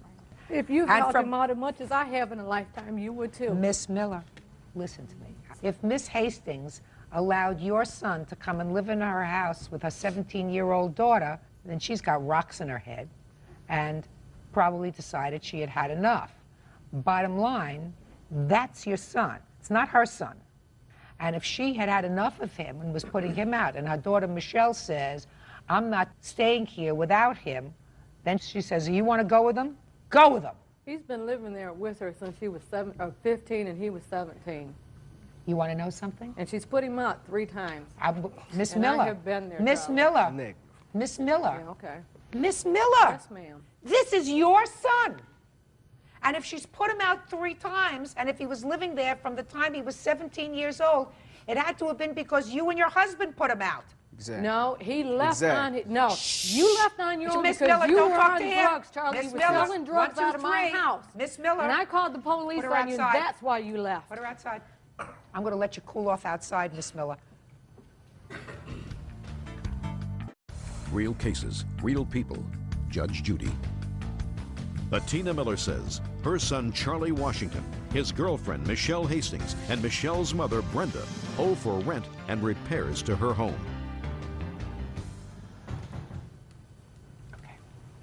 Miss Miller, you can't talk to your son. This is not time for you to shout at your son when you're in a court. Time to do that is when you had him in therapy when he was 7 years old. If your son had been giving you problems and moved out of your house, whether you put him out of your house or whether he left voluntarily, you knew where he was living with the Hastings family and their daughter. That was probably a major error on their part. Some people do that. I never quite understand why they've taken somebody else's problem into their home. But be that as it may, if you decided that you wanted to put a roof over your son's head as his mother, that's what your job is.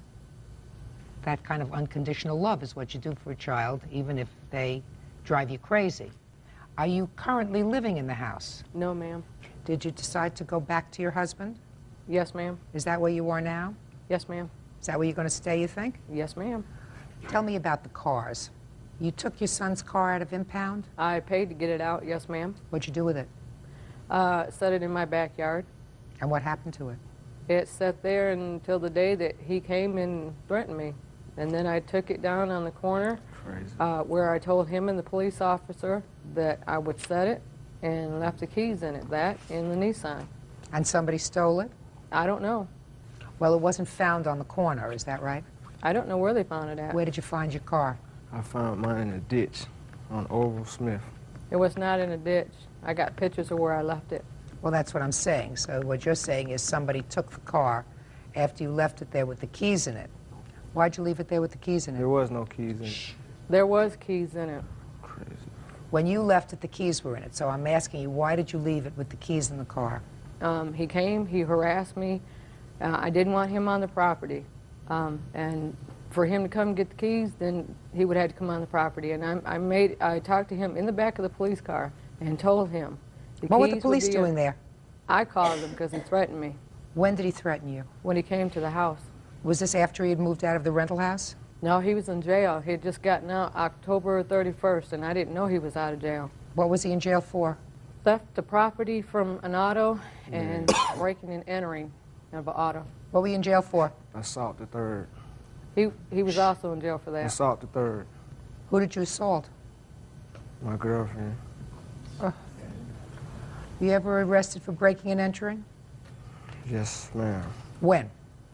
In 97. What about auto theft? Yes, ma'am. So you got his car out of impound, you told the police he had threatened you, you were taking the car, you were parking it at the corner, you were leaving the keys in the car, and that's the last you know of the car. Yes, ma'am. And you found the car when you got out of jail, sir? I did. Where did you find it? It's on Orville Smith Road. She parked it in the edge of the woods. No, she doesn't park it anywhere. You found it there. You didn't I see found it there. You found it there. I got out and I looked and I turned around and I went back to my house. And I brought him down there and he couldn't find no keys nowhere in the car.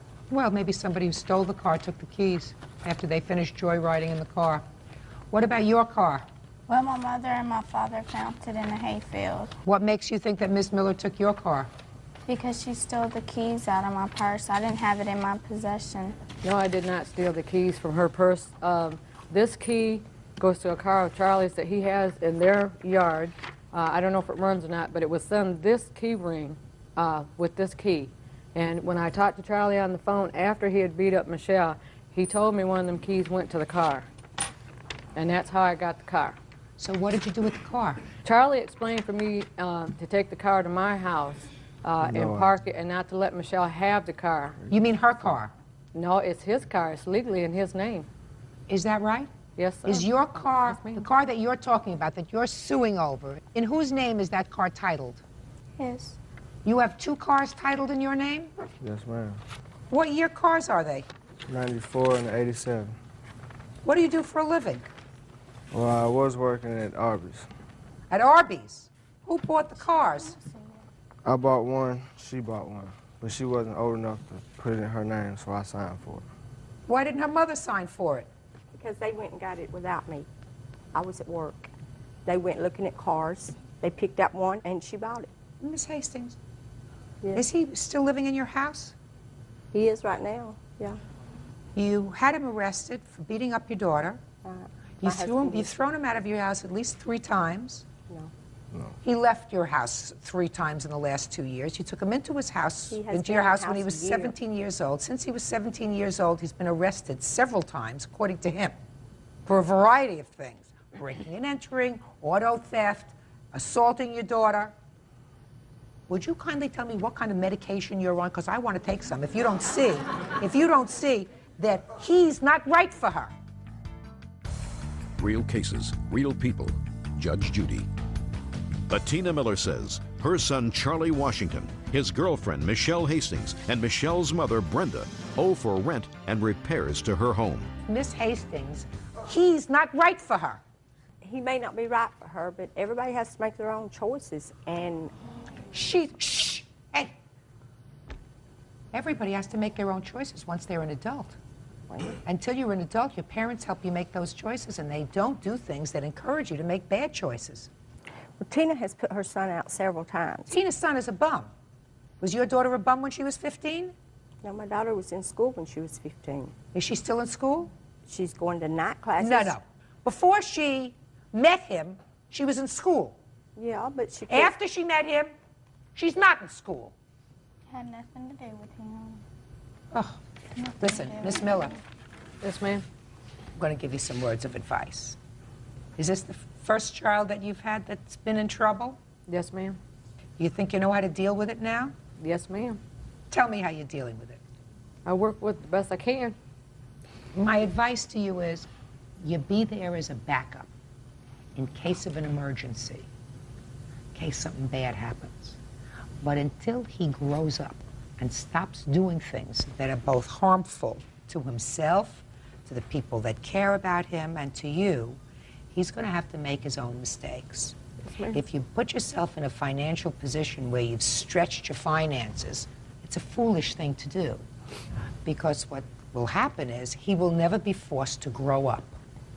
You tell me you put him out of the house, or he left the house when he was 15. The Hastings took him in. And when the Hastings decided to put him out, you provided a roof over his head. He's never had to grow up and face responsibility.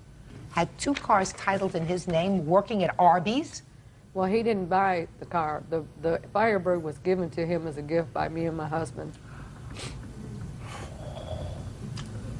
I did not put him out of the house. He had a choice. He could go to jail or he could go back to Michigan to his dad.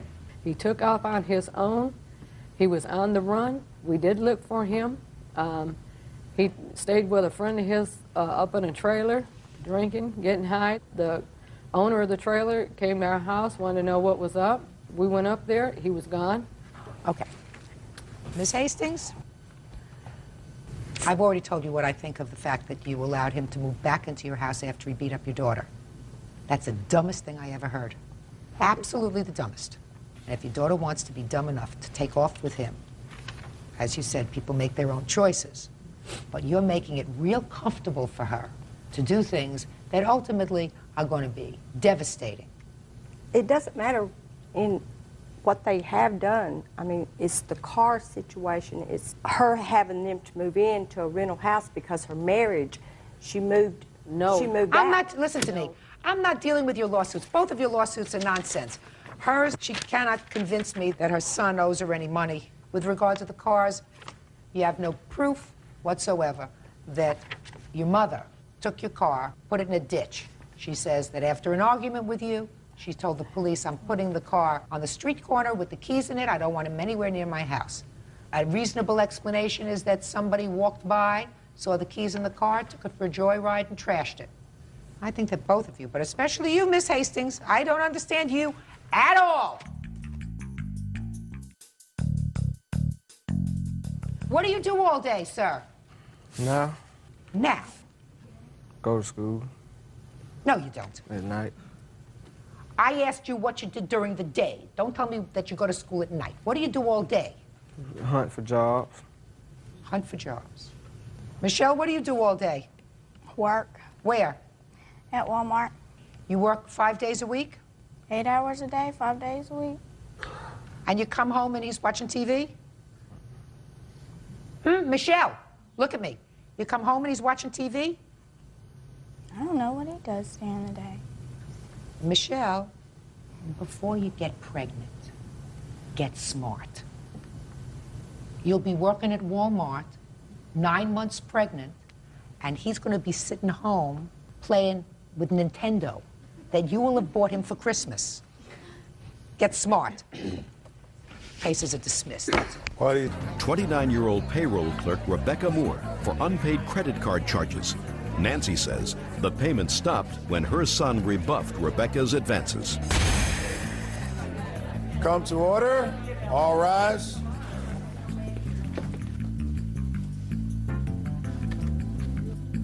Your Honor, this is case number 441 on the calendar in the matter of Griffin versus Moore. Thank you, Bert. Parties have been sworn in, Judge. You may be seated. Folks, have seats. According to your complaint, you and the defendant met when I believe her husband and your son were incarcerated together. Yes, ma'am. Your complaint alleges that you developed a friendship and you allowed the defendant to charge certain items on your credit card with the agreement that she would repay you or pay the bill as it came in. Initially she did, then she stopped. And you allege that when she stopped paying, she owed you $842. That's correct, Your Honor. So when did you first meet the defendant? I think approximately about a year ago. My son was incarcerated, and he was her husband's roommate. So we became good friends, and we would go shopping at the Avenue, and every time she would charge anything, she was so good about paying it. I mean, it was probably most of the time before it even became due. When my son got out of incarceration, she had a type of attraction to my son. It became almost impossible for me to have conversations with her because I did not want to be in the middle. Your Honor, that's not the truth. Just a second. And after a lot of harassing phone calls, I had asked to quit because I couldn't take it anymore. Then at that time, she refused to pay for what was left to be owed on my credit cards. What was left? This is the deposits of as far back as we started this. These are all that she's charged, all she's paid, what she owes is left.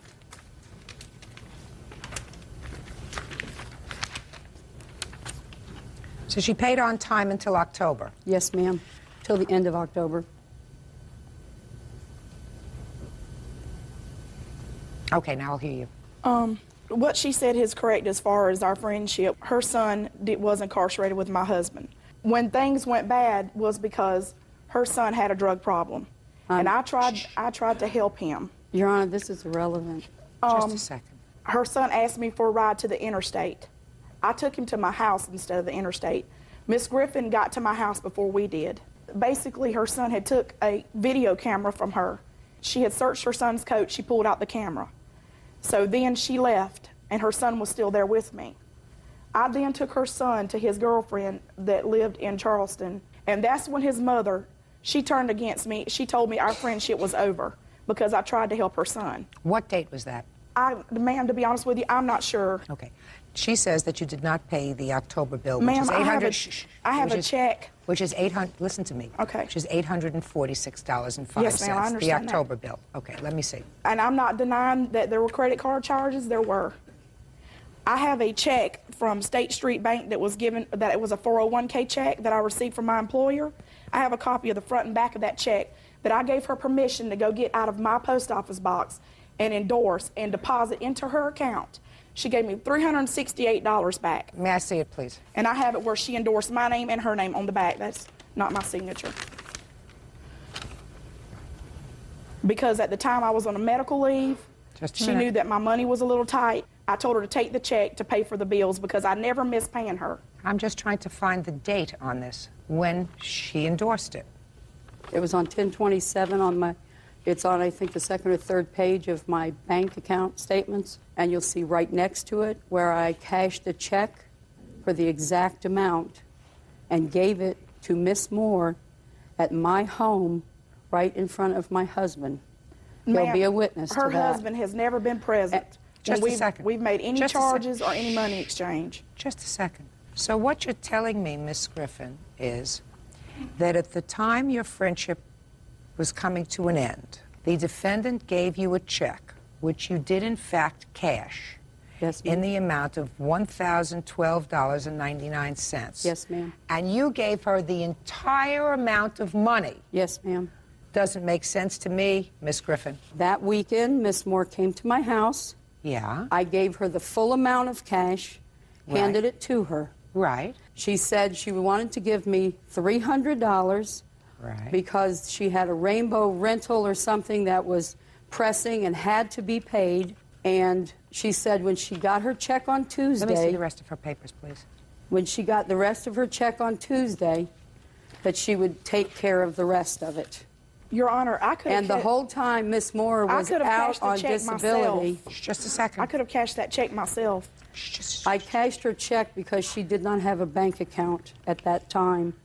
I took care of things for her. She had some drug problem, and she tried to commit suicide.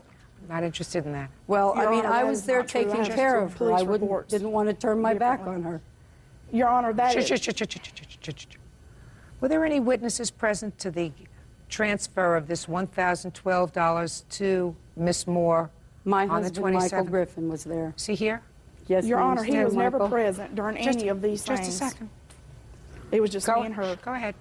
Mrs. Moore wanted to meet with my wife at our home because whoever she was seeing for therapeutic reasons told her to come to closure between Kevin and Nancy. And I was standing right there in my bedroom. She was sitting in the blue chair to the left of my bed when Nancy handed her $1,012 and change, and Rebecca handed her back $300 to redeposit in Nancy's account. No, ma'am, that is not true. Mr. And- Griffin was never Now, present just a during second. any of these transactions. Just a second. I don't see whether she was given credit for the $300.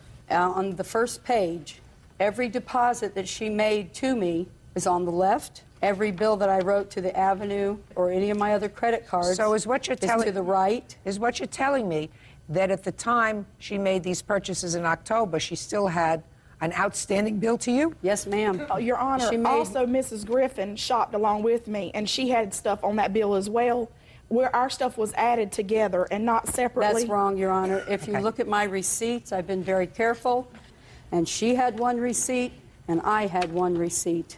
Always a big mistake. Your Honor, and You know, you understand this is always a big mistake to do. Yes, ma'am, I do. Okay. Miss Griffin, who it appears over an extended period of time, had been very good to you financially by allowing you to make these purchases when you didn't have the cash to do it. Yes, ma'am. Would all of a sudden say that you have an outstanding bill to her of $846 when you didn't? Your Honor, like I said, when our friendship separated, it was due to the fact that her son stole from me and he went to jail for a drug That's charge. untrue, Your And I Honor. have the police report here. That's when mine and her friendship went sour, because her son came to me. He asked me for help. He spent 3 days at my home when she didn't know where he was. When I told her that he had been at my home, she got very upset with me for not contacting her. What date was that? It was before Halloween. 11/3. So it was after this? No, occurred. this was the weekend prior to 11/3. Was it before or after the $1,000 check was cashed by the plaintiff? This was after. Is that right? Yes, ma'am. We were still very, very much a part of each other's lives at that time. She had continued to call. I said, please do not call me anymore. I got so upset that I wound up in the hospital on her last phone call. Okay. Your Honor, I believe you, sir. Listen to me. I believe you, sir, when you indicate that $1,012 was passed. Were you present when $300 was given to your wife? Yes, Your Honor. How was that given? In cash. $100 bill? Rebecca, pardon me, Your Honor. Rebecca handed back cash, $300 cash to Nancy. Not true, Your Honor. That is not true. And I have somebody You have here your with- bank records with you? No, because at the time I did not have a bank account. She was correct about that. I did not have a bank account. But I could have cashed that check myself through my employer's bank. But you didn't. But I always cash You my didn't. checks by myself. She You never said did you it had a before. witness. I'll hear your witness if your witness has anything germane. If he does. Yes, What is ma'am. your name? Alan Young. I've been a friend of Rebecca's for 15 years. Rebecca asked me would I give her a loan of $300 because she owed Mrs. Griffith some money. She borrowed money from me that night because she said she had to pay on her rent or something. So I kind of believed her. What is your rent, Ms. Moore? $385. Well, even if she took all the money she owed you, you still had the $300 for rent. I understand So why did that. you need to borrow money from him for? Because I had additional bills that I owed for besides paying her, but I wanted to pay her and have her out of the way because I always paid her before the bills were due. Do you have the statement from your account, Ms. Griffin, as to what payments you made on the account in November? Yes, ma'am, that would be right in those payments there. I'll be glad I to see. show You them to made them. a deposit on the 30th of October. Yes, ma'am. Your Honor, she was paid in full when she received that check. No, ma'am, I was not. Yes, you were. No, I don't think so. I don't think so because I see no other basis for her depositing only $300 into her checking account on the 30th Well, Your of Honor, October. I can't help if that's the only thing she deposited. She was paid. I have to make a determination based upon evidence. The evidence indicates that on or about the time that that check was cashed, she did deposit $300 into her account. So I'm entering a judgment for the plaintiff in the amount of $842. That's all. Thank you, Your Honor.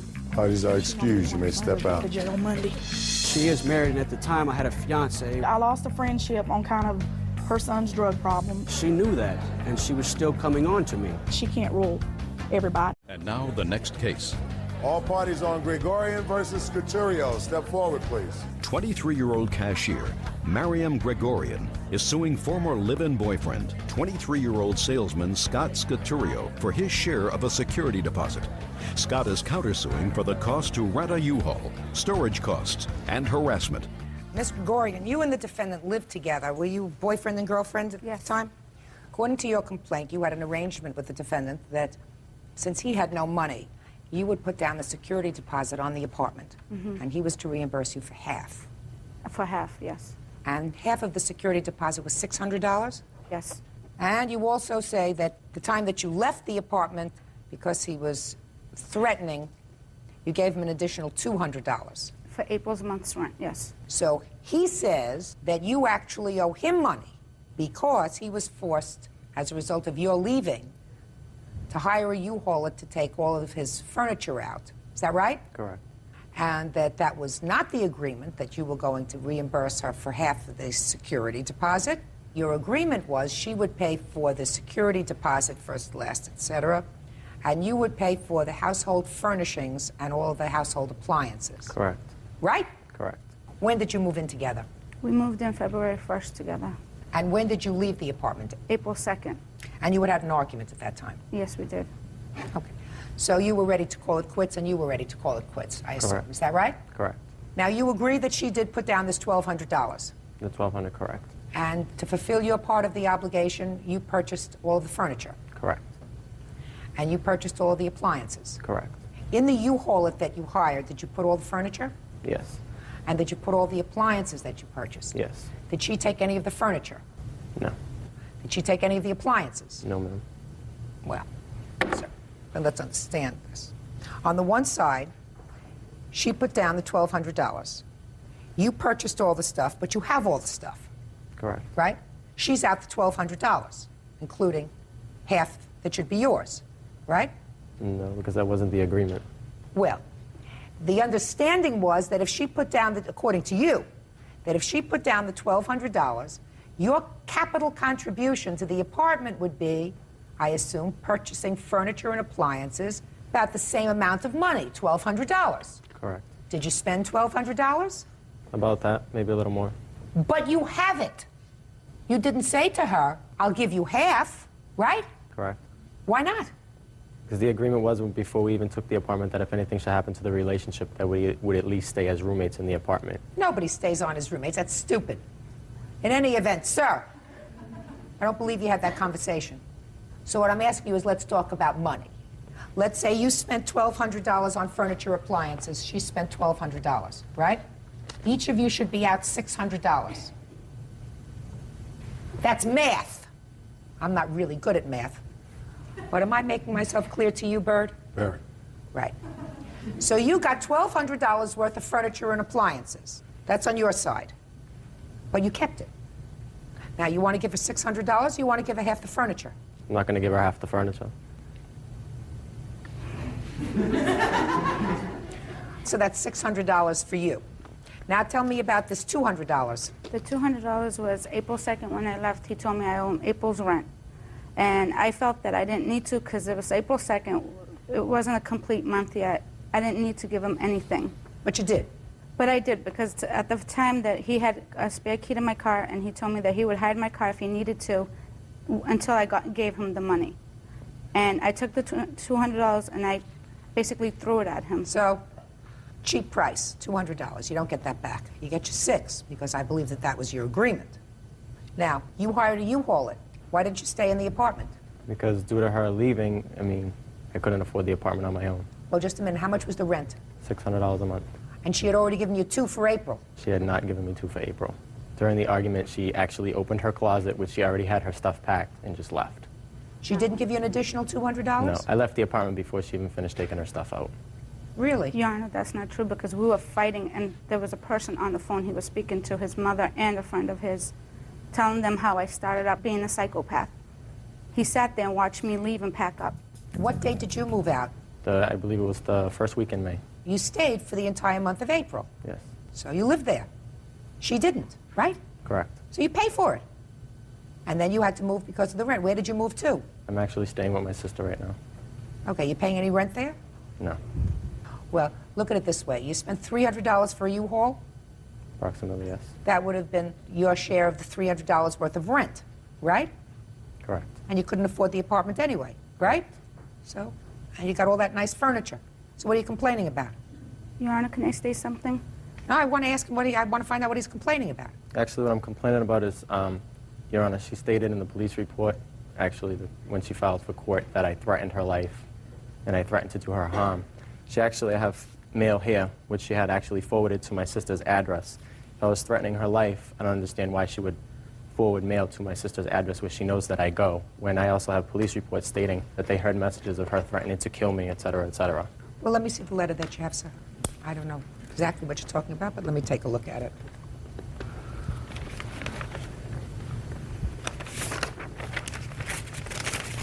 I forwarded the mail to her sister's address because at the time when I had nowhere to go, she offered to take me in. That's why I did it. Whatever. It's really not dispositive of anything. All right, you owe $600. You count the claim is dismissed. Judgment for the plaintiff in the amount of $600. That's all. Parties are excused. You may step out. I don't feel like I owe him anything. Should have broke even, nobody should have been... And 44-year-old business owner Douglas Self for the cost of their father's funeral. Tina and Douglas say they never agreed to pay. Order. All rise.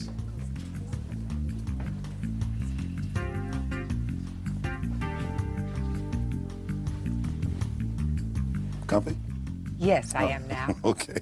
Yeah, this is case number 560 on the calendar in the matter of Selb versus Selb. Stampter. Parties have been sworn in. Judge, you may be seated. Sir, have a seat, please. Miss Selb. Yes. You were married to the defendant's father, is that right? Yes, ma'am. For 7 years. Almost 7 years. Yes, ma'am. He died. Yes, ma'am. It is your claim that the defendants agreed to reimburse you for the costs of cremating your husband. Yes, ma'am. They say that there was never such an agreement. When did your husband pass away? I cannot hear you. When did your husband pass away? He passed away of October 6th last year. Was his passing away sudden? No, ma'am. He had been ill for a period of time? Only my son was there. Okay, let's try it on this side. Was your father ill for a long time? I would say yes. What do you mean you would say yes?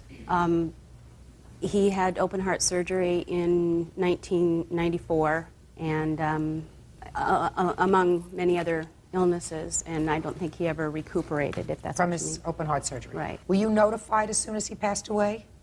He passed away at 2 o'clock in the morning, and Natalie called me the next early, about 8:30 the next morning. Was he home or was he in the hospital? He was in the hospital. How long had he been in the hospital? It was 2 days prior. To his passing. She called you 2 days before. Did you go to see him? No. She told us not to. She told us not to bother coming up there. She has no right to do that. And if she did, I would assume that you would just disregard that and go and see your father anyway. She requested us that we did not come up there. Then you disregard that request and you go see your father. She said that there was no plans for actually that he was going to survive the evening. Even more reason for you to get there. Did you see your father regularly? A few times a year. And you? Natalie made it very difficult for us to see our father. She called me in 1998 and told me that I was never welcome in her home again. So my visits with my father had to be over the phone. I was not welcome in her home. All right, Miss Selb, would you tell me the conversation that you allegedly had with these children about their reimbursing you for the cost of your husband's cremation? On October 21st, they came over to pick up some of my husband's heirlooms. They also want to have the ashes. I told Tina that I have paid $1,200 for it, and she said she will reimburse the money. All I have to do is just send the bill. I never said that. I have sent the bill with a letter. I didn't hear anything from her. Just a minute. At that time, did you give her the ashes? Yes, they took the ashes when they left. Was there any funeral service for your husband? No, there was just at the park, you know, people have got together and had dinner and stuff like that. And I have asked them, but they didn't want to come. But they came to the house to pick up some property, is that right? Yes. That's correct. And you picked up your father's ashes. Yes. Tell me under what circumstances this lady gave you the ashes. We went up to get my dad's war mementos and our family photo albums, all that was left of that my father had, and there was never a discussion about taking the ashes home. I mean, that wasn't why we went up there. Okay. She presented a carton as we were leaving of his ashes, and we were both very surprised by that. There was never a discussion about reimbursing for ashes or giving her money for the cremation, and then we can exchange, you know, pay this ransom for my father's ashes and we could leave with it. Never a discussion about that. The ashes were there. She presented it to us along with a copy of what appears to be his will, and we left. That was that. Miss Selb, why did you give them your husband's ashes? Why did I do what? Why did you give them your husband's ashes? Because Doug asked for it. Because they asked for it? Yes. And you had no problem with that? Well, I mean, I didn't want to divide it, ma'am. You know, so I said, okay, you go ahead and take it. Because Tina told me that she's going to reverse the money. Well, when you decided to have him cremated, you didn't speak to her with regard to the costs. Is that right? She told me also that whatever I do is okay with her, and she also talked to my son. That's not true. At the hospital. That's absolutely not true. At the where? At the hospital. When my husband was in the hospital, she called. My son was in the hospital when she called when my husband was sick. Step up. Tell me. Not proper court attire. Sorry. So you should have something important to say. I assume you do. Basically, I was there when he went into the hospital and when he died. And when did you have a conversation with Tina? I had conversations with them at least, each of them at least twice. Go ahead. Let me hear about the conversation. You know, they were asking what was going on with their father and, you know, what do the doctors think? And I said, they don't really know. They pretty much think he's going to die or they're not going to do much about it. And then they told me that they weren't able to get up there. So we went in the next morning and made arrangements to have him cremated. They left it in the hands of my mother to take care of. Were there any death benefits under Social Security? I believe the $225 that they give for when somebody dies, Social Security, that was about it. And then $225 for burial costs? yeah, that's what the Social Security system will pay. Okay. Well, that's $225. Correct. Even that, your lawsuit is $1,200, which is the entire cost of cremation, right? Yes. Is there a will? Your Honor, my father had an estate when he married Natalie. And I have here a record of every single thing that my father had and things that show, as far as I'm concerned, that he had an estate that more than paid for funeral expenses. Plus his wishes to be buried. He wanted to be buried whole next to my mother, who died in 1983. He already had a plot. He already had his wishes known. She knew them. She and I discussed this. When he died, she knew that we did not want him cremated and that he didn't want to be cremated. How long was he married to your mother? 37 years. When did she pass away? 1983. I hired Natalie to be his housekeeper. I think an important point. Go ahead. I think an important point is that when my father was ill, we hired Natalie, my sister actually hired Natalie to take care of him. And in a 6-week period, they were married and she produced a license with his name on it. And her license. With her name on it and my father's name. And at that point, a bank that had all his funds and monies called us up, my sister, which was the power of attorney at the time, and said there's something funny going on. This woman is here and she's liquidating closing all of his accounts. Closing all of his accounts, getting all the funds out of his accounts. At that point, we contacted my father, and that's when he said, well, we just happened to get married. Okay. Miss Sell, after you married Mr. Sell, Yes. were you working anyplace else? Before I started working for him? For the last 7 years, since you were married to their father, you didn't work at all outside the home? That was a full-time job with Mr. Selb. Fine. So you didn't work at all outside the home? No, ma'am. Is that right? How were you supported? We lived on his retirement and my Social Security. How much was your Social Security? My Social Security, $472. And how much was his pension? His pension was $1,200, something like that. And how much was his Social Security? 5 something. So you had Social Security of $400, and he had about $1,700 a month. Is that right? Right, ma'am. Okay. And he had savings as well. Is that right? Yes. Of course. Where are his savings? The savings? Yeah. We spent most of it.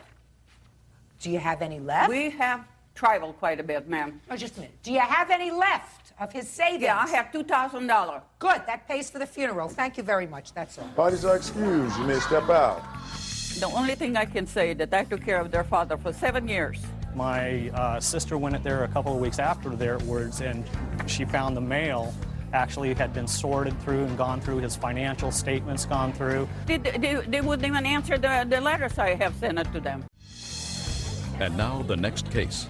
All parties in the matter of Langlois, step forward. 51-year-old office manager Vicki Langlois is suing her ex-husband, 36-year-old operations manager Jim Langlois, for medical expenses for the family dog.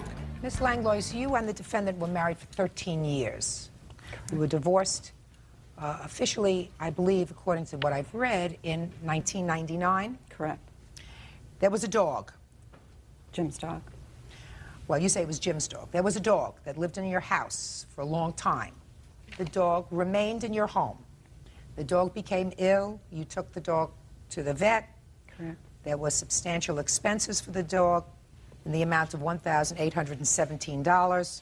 The dog was ultimately put to sleep, and you want the defendant to pay those veterinarian bills. Correct. Okay, so I will hear you on why you think he is responsible for those bills. When he left in March of '99, he moved into a studio apartment where there was no pets allowed. I was left with the dog to care for it. Then, March of 2000, the dog became ill. I talked to Jim, and I explained to him everything that happened. He didn't disagree with how I handled it. I told him I would not be able to pay the bills, and he said that was okay, and he'd take care of it. So I had brought the dog home with the understanding that I would have to give the dog intravenous feedings twice a day, which I did until April 25th, when he suddenly turned worse.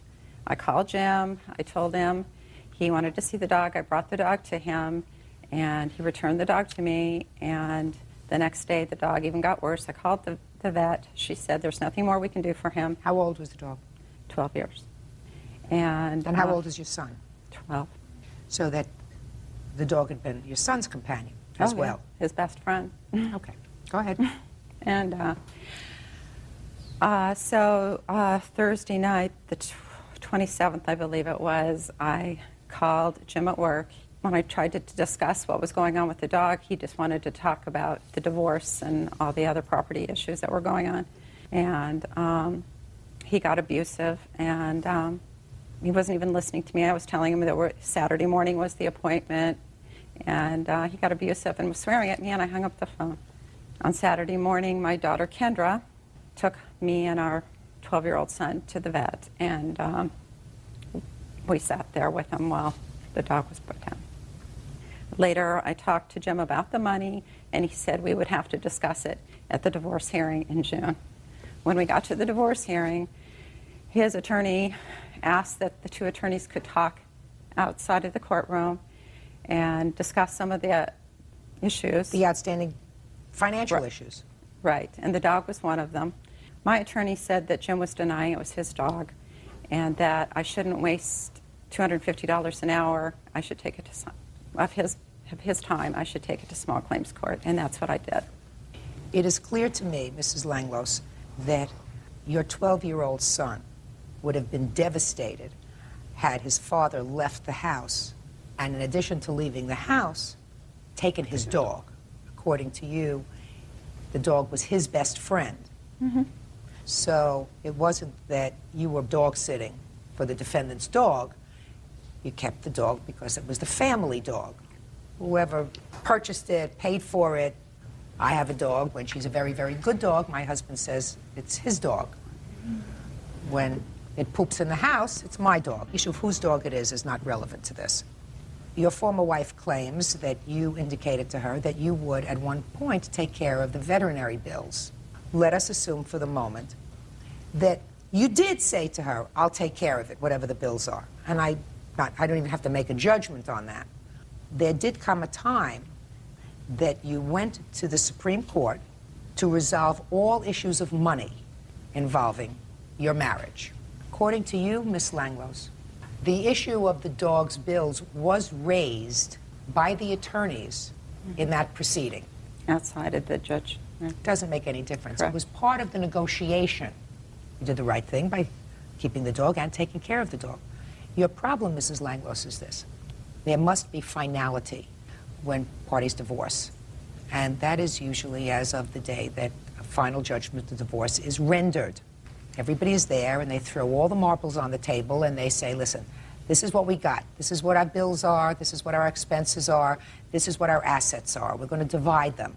We're going to divide them in an equitable fashion, and that's what you pay a lawyer for. That was clearly done. So all of that was before the court, or should have been before the court. Now, you understand that, Mrs. Langlos. I know that from the way you're shaking your head, you understand that. Because ultimately, each of you has to know, this is the date that my financial obligations are fixed, both for child support, for maintenance, for alimony, for outstanding credit cards, for outstanding bank loans. You can't keep this thing going forever. It's not healthy. I agree. According to you, and I'm just taking what you tell me, your attorney did in fact raise the issue at that time. You were given bad advice by your attorney. If your attorney did indeed say to you, deal with it later, that's very bad advice, because your marriage terminated and these bills were incurred prior to the stipulation and settlement and the judgment of divorce. Unless your former husband believes that you should voluntarily contribute to the dog's vet bills, he is under no legal obligation to do so.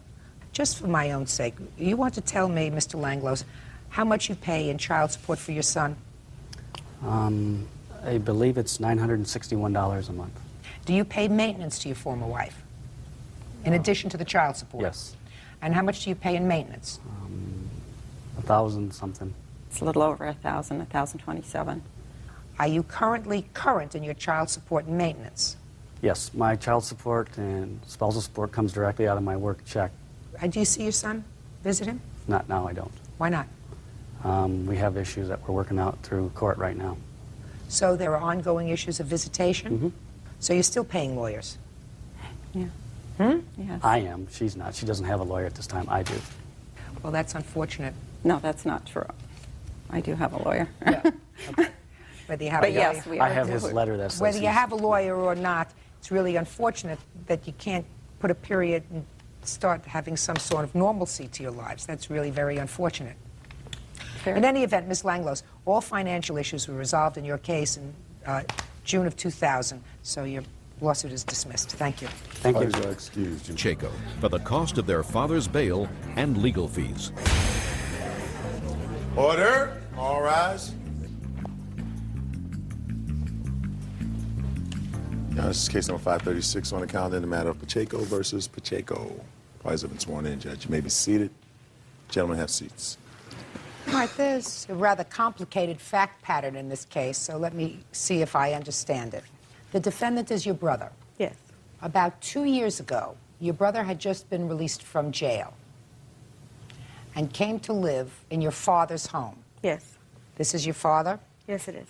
Within a day or so after his release, a probation officer came to the house to check up on him, and the probation officer came unannounced. Yes. And that was a condition of your probation. Yes. What had you been in jail for? Possession of methamphetamines? Drugs. Yes. And when the probation officer arrived, the probation officer found your father smoking marijuana?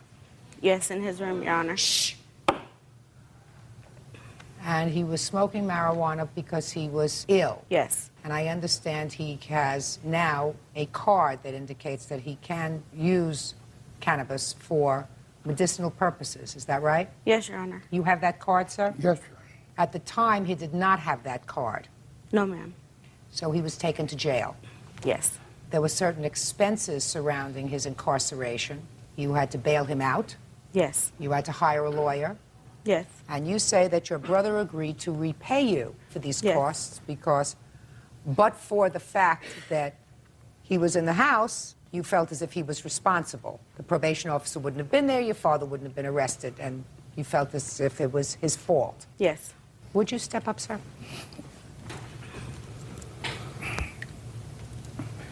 Yes, Your Honor. What's the nature of your illness, sir? I have spinal stenosis, I have gout, I have arthritis, I have rheumatism. How long did you spend in jail? 12 hours, something like that. Before your daughter bailed you out? Yes. And how much did it cost to bail him out? The bail was set at $8,000, so we had to put $800 down. And you hired a lawyer? Yes, ma'am. And how much was the lawyer? The lawyer was $2,500. You have receipts for those two things? Yes, I do. This is the bail receipt. And this is the attorney receipts. He sent the receipts on the letters. He sent letters showing me the balance and the balance due. What was the ultimate sentence, Mr. Pacheco? They charged me a $300 fine. You can sit down. Are you uncomfortable standing? Yes, sir. Okay, have a seat. Now, Mr. Pacheco, can you tell me about the conversation you had with your brother with regard to this money? Yeah, at the time when the police they came into the house and they wanted to know where my brother's stuff was. I showed him in the corner because that was my father and my brother's agreement that his stuff was to stay in the corner. That way, if in case anything was to happen, because he told my dad about the search clause, that his stuff was in the corner and nowhere else in the house. He wasn't home at the time. Who wasn't home at the time? Your brother? Yeah, right, correct. My two young sisters were there at the time and very upset that my father had been taken to jail. Me and my brother here walked my sisters to McDonald's to get them something to eat. On the way to McDonald's, we met up with my brother who was coming home. At that time, I told him that our father had been arrested, and he felt bad about it. And he told me, well, all I have right now is $100. Do you know how much the bail is? I said, the officers didn't tell me what the bail was set at or anything. He called up and he found out that the bail was set at $8,000, and he asked me if I had any money. I did have money. I was reluctant to loan him the money because he had just gotten out of jail, and I knew he didn't have any funds at the time. I did at that time tell him I would loan him the money, and he told me he would pay me back because he felt bad that he had put his father in that situation. But he did say, I'll pay you back. Yes, he did, and he also said that he would pay back any fines, and also if there was any lawyer or attorney fees, he would pay that. And did he say that to you? Yes.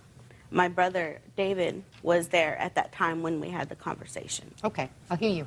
Well, what had happened was, I had just been recently incarcerated. I got out, I spoke to my father, I didn't explain to him about the search clause at first. I explained to him that I had nowhere to go, I didn't have nothing to do, I needed to stay at his place for a while. Move my stuff in, like she said. I had one particular area, and at that time I told him, that's when he told me to put it in one area, because I told him about the search clause.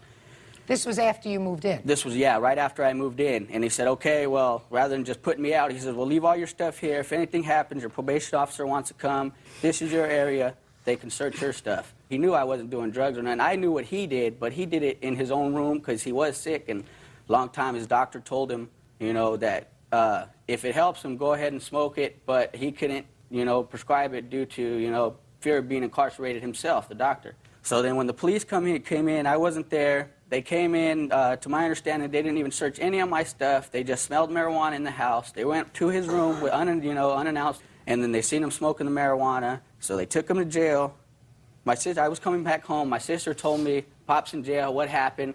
Your probation officer come, they searched. So I was real worried about it. I was like, well, how much is going to get out? We'll find out. So we found out his bail. I had $100 in my pocket. I was thinking, where can I get the money? And Gloria says, oh, I got the $700. So I said, well, you do? I said, okay, well, let's go bail him out. And as far as all the payments of the lawyers and the court costs and all that, I never agreed to pay none of that. I thought about it. So, well, he got 8 kids. Everybody. I didn't put him in there smoking the weed. I didn't have him in there smoking because they came search for me. They didn't find nothing on me. They didn't find nothing in my area. Other than the fact that you agreed to pay her back, you would have no legal obligation to pay for your father, even though the probation officer was there looking for you. And but for the fact that you were living in your father's house, your father, in all probability, would not have been arrested, at least on that day. Yes. That doesn't make you legally responsible unless you agreed to pay her back. I didn't agree to pay no lawyer fees or... Step up. Tell me your name. David Pacheco. You were with your sister when you found your brother? Yes. Tell me about the conversation as you remember it. My sister, when we approached my brother, like she said, she explained to my brother, about how the police came and how they took him to jail and stuff like that. And he couldn't stress enough how bad he felt of, it was his fault that my father had ended up in jail that day. He said it more than once that, I will pay you back anything, whatever fines come up, anything, I will pay you back as soon as I can. When did you decide, sir, that since there were 8 children, it should be spread around? When I couldn't pay the bill, when I couldn't pay nothing, and I didn't agree to pay I just want to know, you didn't say to your sister at the time, well, there are 8 children, so we'll spread this around. No, I didn't, because at the time I was just worried about getting my father out of jail. Right. As far as the bail, I may be responsible for the bail because if he was incarcerated because of me, but that don't make me got to pay. Well, I got to pay the plant fees. He got his plants took, his weed took, his put it in jail. I didn't put him there. I didn't tell him to smoke no weed. I know it helps him, but I didn't know they was coming to raid him. Mr. Pacheco, I don't think you listened to what I said before. I said, if it weren't for the fact that I believe that you told your sister at the time that you would pay her back this money, you would not have a legal obligation to do it because it's not your fault that your father was smoking marijuana, even as he claims, for medicinal purposes. But I can imagine how badly you felt at that moment when you found out that your father had been taken to jail. Yes, of course. That you felt terrible, and you said, let's do whatever we can to get him out, and I'll take care of the bills, but I don't have the money now. I mean, that sounds logical to me. Well, later on, perhaps. We didn't even discussed anything about the lawyer fees or anything till after that day anyway. Now, when I told my father, let me know what's happening and I'll do whatever I could do, but I didn't say I will pay it. And then when he starts coming at me with $2,500 for a lawyer, I'd got a public pretender. Public pretender. I never heard them referred to as a public pretender. I've seen some of them work. Some of them are pretenders. That's what I say, too. But see, you get that from the state. I mean, why am I... Public I wouldn't get pretender. no That's a new one. $2,500 on a lawyer. Send that one to the Bar Association. Judgment for the plaintiff in the amount of $3,600. That's all. Parties are excused. You may step out.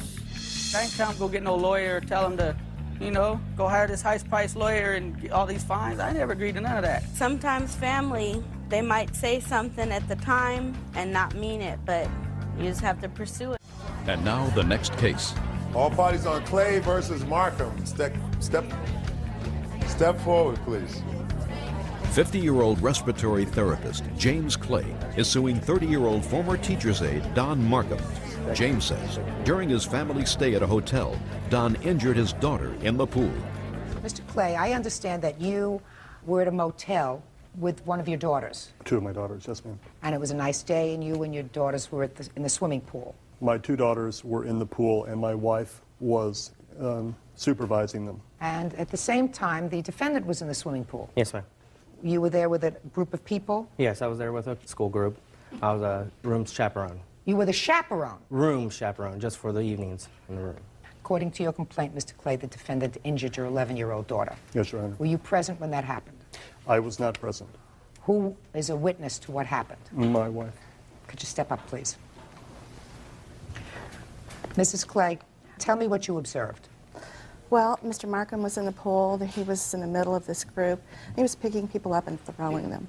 He'd throw one this way and one that way, and, you know, just every direction. And some of the other mothers and I were looking at each other like, this isn't right, he's going to hurt somebody. This is an accident that's going to happen. And it did. Well, tell me what happened.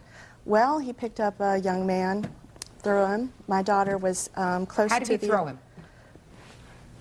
Like that, through the water. You know, hurling and then down on my daughter's left shoulder. Pushed her under the water. And she came back up and her shoulder was obviously hurt. Well, what did Mr. Markham do? Well, I looked right over at him and he just kind of shrugged his shoulders and didn't say anything. Did you take your daughter for any treatment? We went back to the room, got dressed, and subsequently went to the hospital, the ER. Do you have any papers from the emergency room? Yes, ma'am.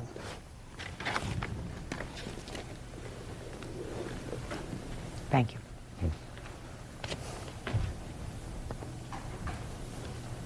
Laura, would you like to step up with your mom and dad? Sure.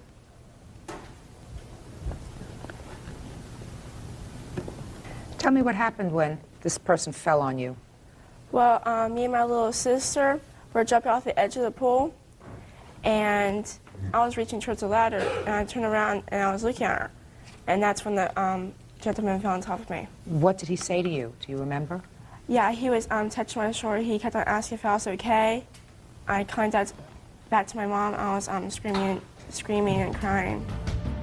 Okay, what was the total amount, Mr. Clay, of the family's unreimbursed medical bills? $424.10, ma'am. All right, Mr. Markham, I'll hear you. Well, I was at the pool, and with what she said, I wasn't throwing people here and there. It was only the second time I had thrown the boy, and I saw where he had landed before, so I went under the water so he could get his foot here and a foot on his shoulder. So when I came up out of the water, after he tapped me, he went back. Well, I didn't know he had landed on the girl until I had turned around. Were you standing in the pool, sir? Yes. Didn't you think that maybe if you threw him over your shoulder, he could have landed on his head in the pool if your feet touched the bottom of the pool? Well, the water was up to here. I was Right, but you're throwing somebody up. You're thrusting them up, which means they can go over on their head. Yes. Down to the bottom of the pool, snap their neck. Didn't that ever occur to you?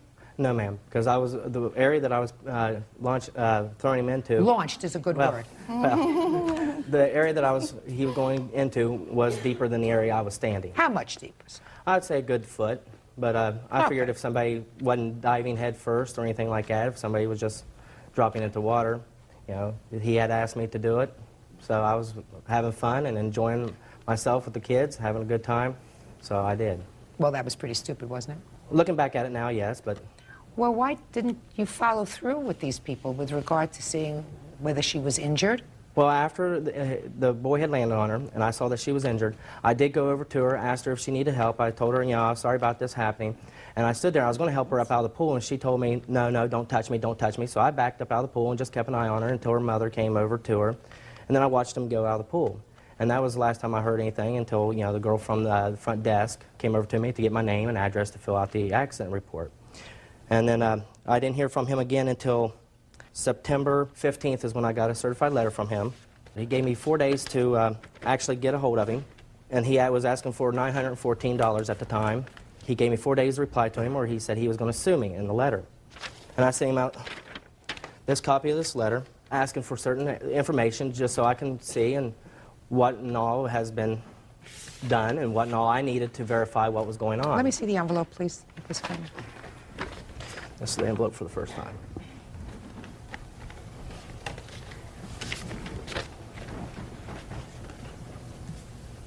Mr. Markham, well, you talk here in terms, sir, of your level of responsibility, but what do you mean, my level of responsibility?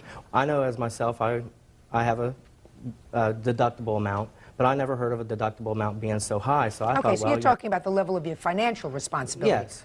Not that you don't bear responsibility for the actions that you caused. Right. You know, even though, you know, like I said, it was an accident, but I was willing to work with the gentleman. No, that wasn't an accident. That wasn't an accident. An accident happens when sometimes there are unforeseen circumstances. I don't view this as an accident. You are a mature adult. You, by your actions, dealing with the kids that you were supposed to supervise, caused her injury. So there's no question about your responsibility. The only question is how much. Now we know that just the money part of your responsibility is $424.10 with regard to out-of-pocket expenses by the plaintiff. Is that what you believe is your level of responsibility? Yes, ma'am. And what about the discomfort and the pain and suffering suffered by the victim? Don't you bear any responsibility for that? Well, I feel for her circumstances, and I don't know if there is a amount you could put on. That's what courts do. Courts put on an amount. Right. Yes, ma'am.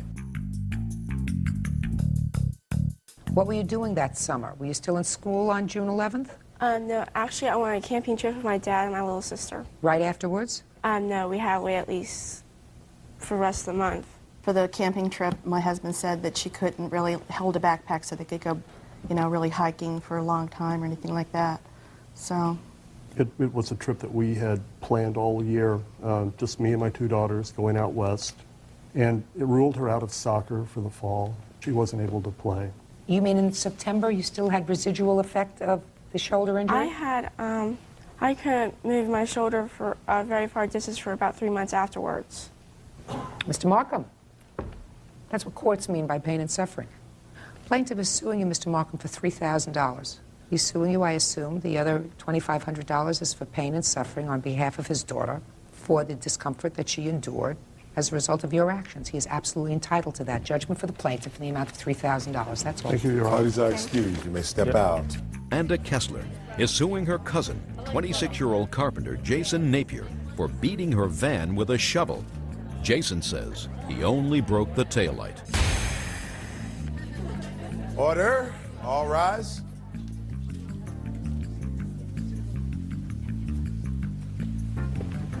Yes, this is case number 226 on the calendar in the matter of Kessler versus Napier. Parties have been sworn in, Judge. You may be seated. Ma'am, have a seat, please. All right. Well, there are certain things about this lawsuit that we can all agree on. Miss Kessler, the defendant is your cousin. Correct. Also a neighbor. Correct. And he has a girlfriend. Girlfriend? Yes, ma'am. You also know Dawn. Yes. And according to what I've managed to piece together from reading these papers, you were having a conversation with Dawn.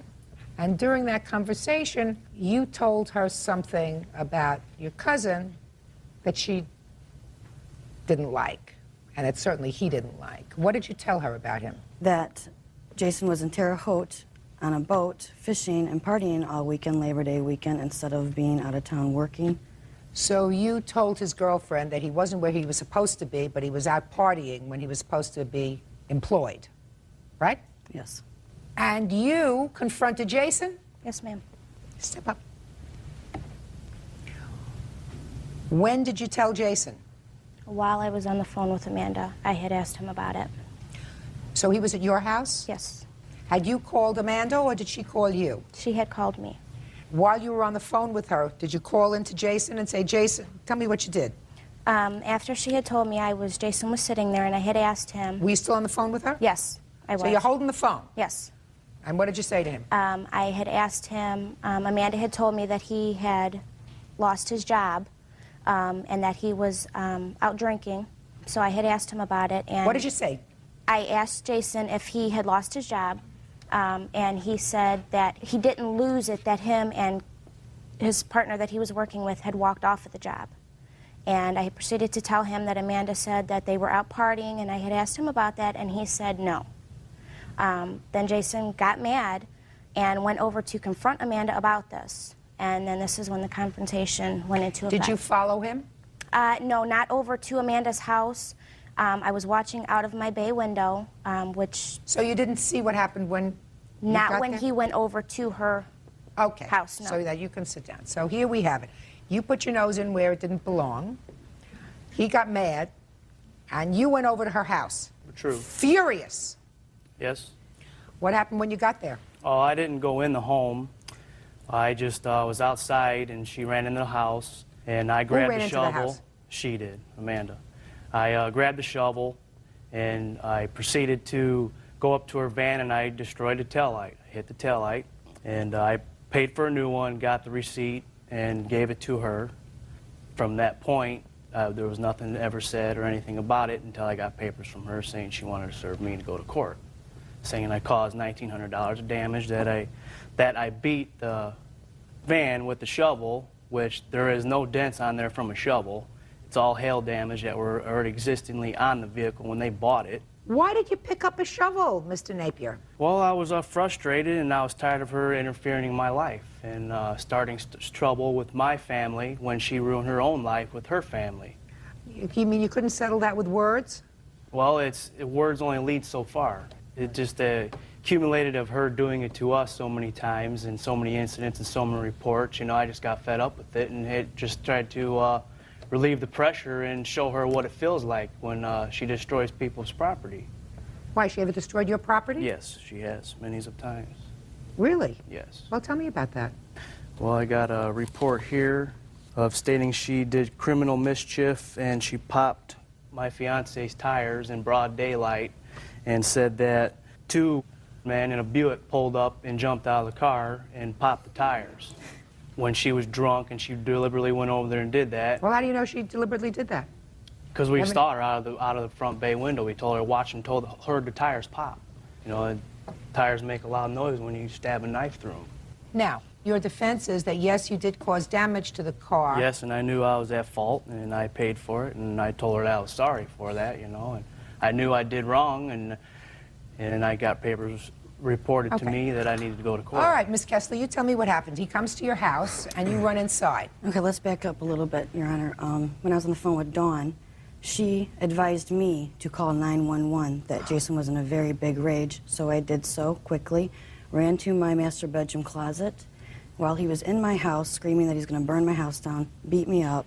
I then heard the door shut, and I was on the phone with the dispatcher at the time, and I watched Jason pick up a shovel from my storm door and just rage from my hood all the way back. And there's scars, and there are dents. There's scars on my windows, on my hood, all the way down where it needs to be repainted. I have a very nice-looking van, and I was so frustrated and confused. The police said that they would take care of it, talk to him. He said he'd pay for the damages. So I left it at that. Well, nothing was getting done, and I saw that there was more damage, got the estimate, and wow, almost $2,000 worth of repairs. Tell me about him fixing the taillight. I had a friend over. Dawn called them over. He did not fix the taillight. Dawn gave the taillight to a friend of mine in the yard. So he purchased a taillight? Right. And then I had to pay somebody to put it on for me. You have photographs of the car? No, I do not. Why not? Well, I did. I forgot to bring them. How am I supposed to assess the damage? Well, I have 2 estimates here that have full explanatory of what happened. I have a police report here that has Well, let me see the reports that you have. We do have pictures, Your Honor. You have pictures? Yes. She wants the police report. And I want the police report and the estimates, and I will take a look at the defendant's photographs, please.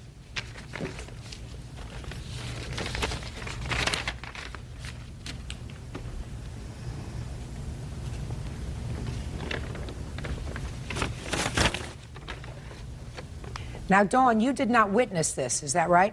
Yes, I did. You said you were in the house. Yes, I witnessed it through my bay window, which her van, she has pads that come up into the side of my yard, which is right in front of my bay window, and I witnessed the whole thing. Mm-hmm.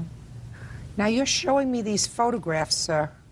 And if those were created by a shovel, they'd be a lot It would bigger have done than that. a lot more damage than that. This one certainly looks as if it's an absolutely fresh scratch with a dent. Want to take a look at that on the hood? Right. He never went to the front of the vehicle. He Never. stayed at the end. When the police came, the shovel was still by the tail light, halfway in the yard and on the sidewalk.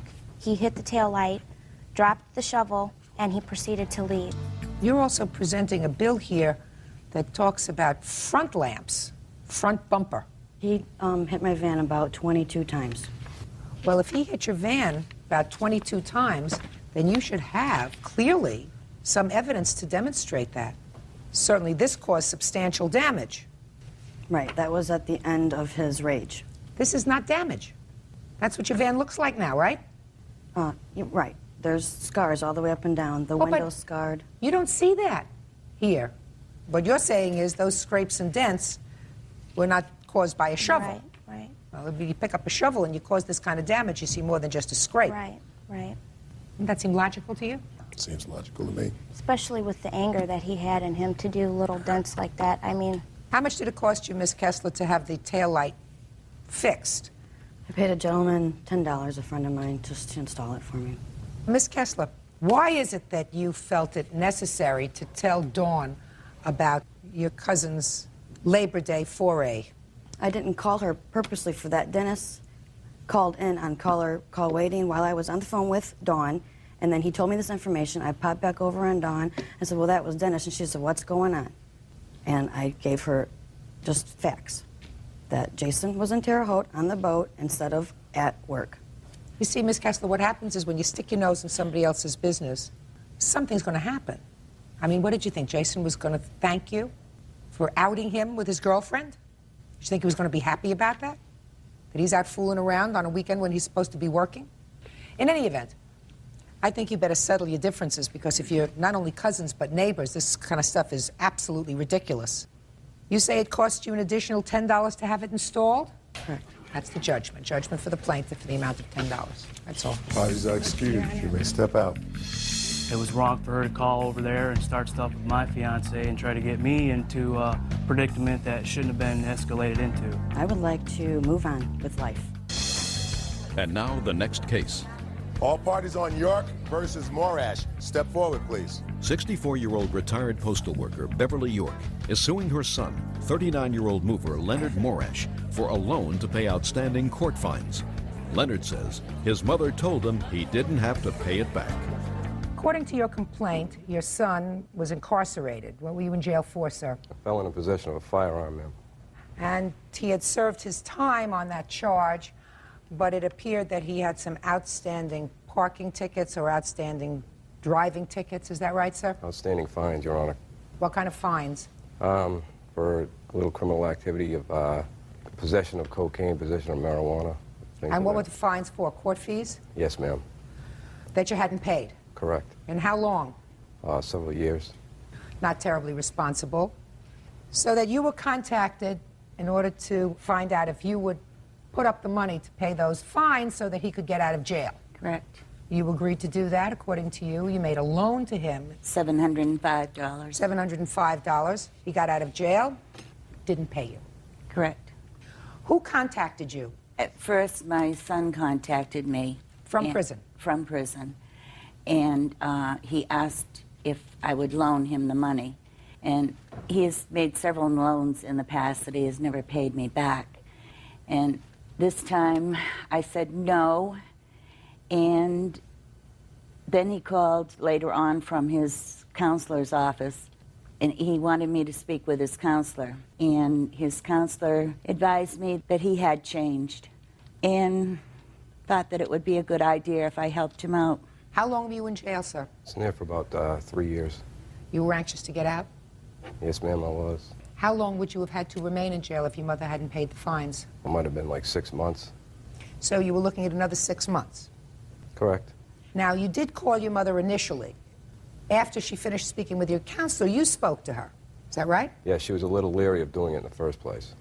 And what did you tell her? I said that I would come back to live with her and be with my son.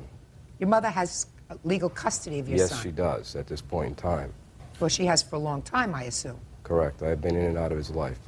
How long have you had legal custody of your grandson? Since he was a year and a half old. That's you, right? Yes. You like living with your grandma? Yes, I do. Treats you good? Mm-hmm. By the way, do you want to be in here or would you like to wait outside? How do you feel about it? I'll stay in here. You sure? Mm-hmm. Okay. So you told your mother that you would come back to live with her. Yes, I did. Did you go back to live with her? No, I'm residing in Concord now. I have a good job there and a beautiful apartment, and I'm with my wife. And she doesn't like the fact that I'm with my wife. But she had told me prior to that I did not have to pay her back as long as I was with my son. Came Well, back when into did his she life. tell you? Okay, so let's go back. When did she tell you that you didn't have to pay her back? During a visit at the halfway house that I was in, after getting out so I could get back into society and conform and just do the right things. And she had visited me with my son, and it wasn't about the money issue. It was about me being back into my son's life and him having a father, and which I always tried to do. My mother's very controlling and overbearing at times. She can't control you while you're in prison, sir. What did she say to forgive this loan? she said to me, it's not about the money, Lenny. I just want you to come back into your son's life and take care of him, have responsibility for him.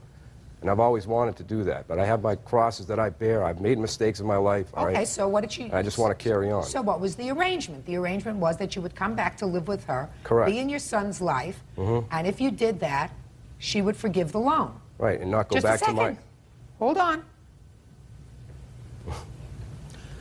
Did you go back to live with her? No, I did not, ma'am.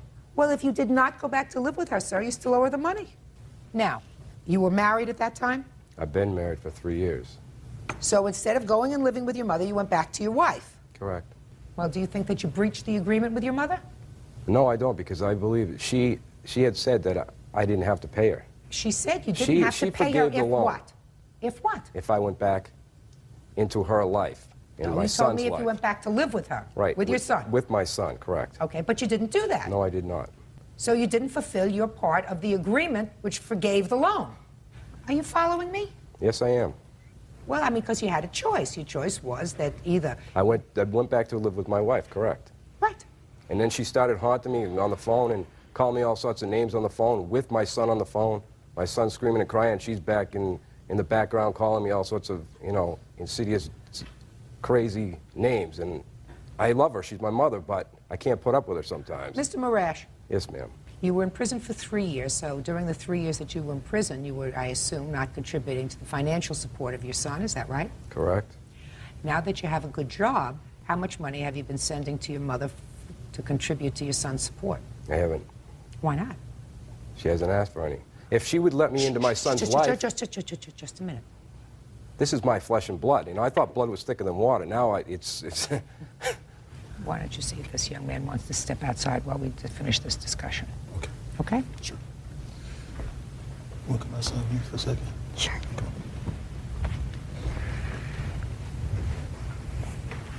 How you doing? Fine. Okay. Your grandson is what, 11? He's 10. He's 10. I assume that the reason that you have legal custody of your grandson is because not only was his father incapable of taking care of him, but his mother as well. Correct. Is his mother alive? Yes, Your Honor. Does she have any contact with him? No, she does not. You should not wait for her to say, I need some money for him. She's been managing without you for 9 years. You should say, now I have a good job and I want to become an active member of society and fulfill my responsibilities, so for my good job, I'm going to send you $100 a week, $200 a week. I'm going to try to make up for what I haven't sent you over 9 years. Instead, you continue to bleed her. You should bless her every day. She took over your responsibility for 9 years. I mean, you may be angry. You may think my mother's controlling. She sets the times that I can see my son. She wants me to only see him at her house. All of those things. Does that sound familiar to you? something like that. I would too. She's right to say to you, you'll see him on my terms until I'm sure that you're going to be a positive influence in his life.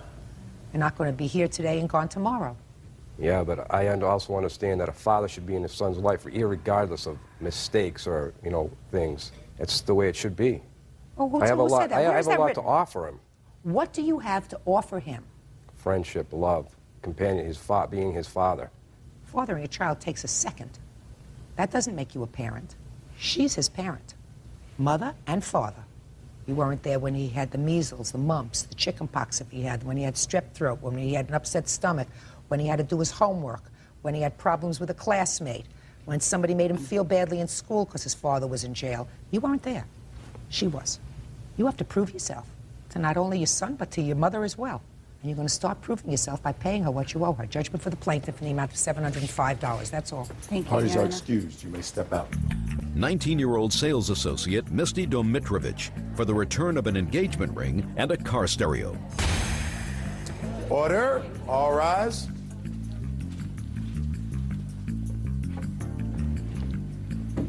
Your Honor, this is case number 315 on the calendar in the matter of Hooker versus Domitrovich. Thank you. Parties have been sworn in, Judge. You may be seated. Ladies, have seats, please. Mr. Hooker, according to your complaint, you and the defendant were engaged. You had an argument. The engagement was off. She refuses to return the engagement ring that you bought for her. And when she drove off after an argument, she drove off in her car, which had in it your stereo. Yes. You want your stereo back and the engagement ring. Yes, Your Honor. The defendant says that it was not an engagement ring but a gift, and the stereo was also a gift. And if you want those things back, she's countersuing for all the things she bought you during the course of this ill-fated love affair. Right? Right. How long were you engaged, sir? About 2.5 years. When did you become engaged? July of '98. Tell me about that. I bought her a ring. It was a smaller one. Was it in the summertime that you gave her that ring? I'm not sure. You bought her a small ring, let's say in July, Okay. and you asked her to marry you. Were you living together at the time? No. And I assume she said yes and put the ring on her finger. Yes. So far, is that right? Right. And then there came a point, according to you, when you say she wanted a bigger ring. Yes, Your Honor. How much of a larger ring did you buy? 3/4 carat bigger. So how large was the ring? It was a 1 carat. And when did you give it to her? About a couple weeks before Christmas. Tell me about the moment that you gave it to her, because she says that this was just a gift and not an engagement ring. It was just at my house, and I had bought the bigger ring, and I gave it to her. That doesn't sound very romantic, Mr. Hooker. It wasn't. Am I making you nervous, sir? Yes, Your Honor. Oh, try not to be nervous. I only eat litigants on Thursdays. Today is not a Thursday. Now, when you gave her this larger ring, did she give you the smaller ring back? Yes. Is that right? Right. Why did you give him the smaller ring back? Because he asked for it back. The smaller ring was an engagement ring. Right. What'd you think the larger ring was? A Christmas present. That's what he stated. When he asked for it back, he said that he wanted to upgrade it for a Christmas present. He wanted me to have a bigger ring. A bigger what kind of ring? Christmas diamond present ring? I guess, yeah. Well, let me ask you this question. When you gave him back the smaller ring, did you break your engagement? No. So you were still planning to marry? Mm-hmm. When you gave him back the smaller ring, did you ever say to him, when are we going shopping for my engagement ring? No. Would it be fair to say that you didn't say that to him because you assumed that the larger ring that he bought you, which was also a diamond ring, was an engagement ring? Right. That was given to you around Christmas time? Yes. All right. So it wasn't a Christmas present. Well, I got it given to me with a Christmas bear with the ring on its arm, so I figured it was. You figured. Yes. So because the ring was attached to a bear, you said it was, where's Right, the well, ring? it was 2 weeks before Christmas, and that was the only Christmas present I got received from him for Christmas. Sounds like a nice Christmas present. Where's the ring? Right here. Can I see it, please? Okay, now let's deal with the stereo. The ring is easy. Nice bear. Cute bear, very lovely ring. Okay, want to tell me about the stereo? Yes, we went out shopping. It was like a week before our 4-year anniversary together. Went up and I asked if she wanted to get a stereo put in her car. Before I even purchased it, I said, if we break up, I get the stereo back. Because I'm... Were you engaged at the time? Yes. Were you contemplating breaking up? No, but we weren't getting along before, like a couple months before that. Mr. Hooker, it's not nice to try to fool Mother Nature. Nobody gives their fiancé anniversary present and says, but if we break up, I get it back. Very unromantic. Did he ever say to you, if you broke up, he got the stereo back? He asked me he said if we were break up, this is already after the stereo was installed in my car. Yeah. And it was on July 24th, our anniversary, and I even have a notarized statement from the stereo shop, Sound, where we bought it from. What does the notarized statement have to do with what he said? Well, he's saying that he bought it 2 weeks before our anniversary, and actually it was on our anniversary. So what? Did you agree to give it back if he broke No, up? I actually just looked at him and smiled and thought he was kidding around. And I just said, I would yeah, think right, he was whatever. kidding around, too. Not very romantic to give an anniversary present in contemplation of a breakup. Anyway, tell me about the stereo. Where is it? It's in my car. Are you still paying it off? Yes, Your Honor. I have a witness that was at my house when I asked her if I got it back again. And she said, yes, she would give it back if we broke up. Oh. Did you ever say that to him? No. I'll hear the witness. Matt? It's Matt Haley. Step up. Stand Witness right been there. sworn? Raise your right hand. Do you swear or affirm to tell the truth in these matters? Yes. State your name. My name is Matt Haley. Mr. Haley, what do you know about this stereo? I was there the day he was installing it. What? I was there the day he was installing it to her car because she was messing with it. He told her that if he if they ever break up, do I get my stereo back? And she said yes. And you heard her say yes? Yes. I never said yes. Do you remember that incident with I Mr. remember him Henry? being there, but he was only there for the matter of about 5 minutes. Now, try to think real hard. Other than the engagement ring, what'd you buy for her? Big items. Just the stereo equipment, Which stereo equipment? the amp and the subs, and a CD player. CD player for where? The house? No, for her car. It was a different purchase on a different date. Let me see it.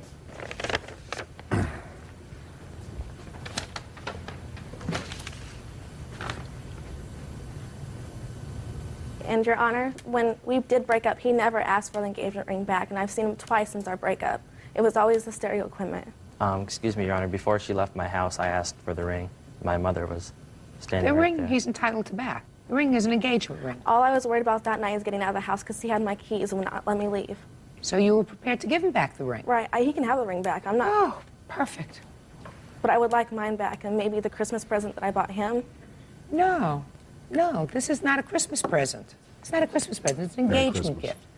Well, it was an engagement / Christmas present. No. It was an engagement ring given to you on Christmas. The fact that somebody is sweet enough to pick a special day on which to give you an upgraded engagement ring doesn't make it a Christmas present. It's not a Christmas present. You're not entitled to the gifts that you made to him, nor are you entitled back the gifts that you made to her. According to this, you put this stuff in the car well over a year ago. Is that right? The CD player was over a year ago, but this stuff here was 7/26 of 2000. Let me see. So you don't want this back. Well, you'd like it, but you're not going to get it. Now, July of 2000, when did you break up? The 10th Of what? October. It was August because it was my August. birthday. So you broke up in August, not even a month later, Right. right? Well, then the smart, nice thing to do is to make sure that he doesn't get stuck with paying off things that you still have in your car, right? Your Honor, though, that was an anniversary gift, and it was installed the 24th of on our anniversary of July. And I have the statement, which from Pay the careful attention to me. Okay. If he wasn't paying this stuff off, which he is, I would say to you, look, it's a gift, forget about it. But he's paying off this stuff. I don't see why a young woman needs 2 woofers in her car. We have a woofer. The 18s were mine on the top. What? What is he talking about? On the bottom, I got a punch woofer. Yeah. Then a punch 360, Your Honor. Explain. Right here. Your Honor, Dual 10-inch box. What? may I say something? At the top, I guess. Those right there. As far as the CD player goes that you have a receipt for that Dan wants back, Dan, that was in Misty's first car. Dan took that out and blew it up. Listen to me. He's not getting this back. It's This blown up. happened He did over a it. year ago. You're her mother? I am. Okay. So let's talk reasonably. 2 young people. Just a second. Let me figure this out with Bert. That stuff is in her car. This stuff down here is in his car. Okay. How old are you? 19. How old are you? 19. All right. So you have 2 babies. 2 babies? Yeah. Do you work? Yes, Your Honor. What kind of work do you do? Construction. And you? A sales clerk.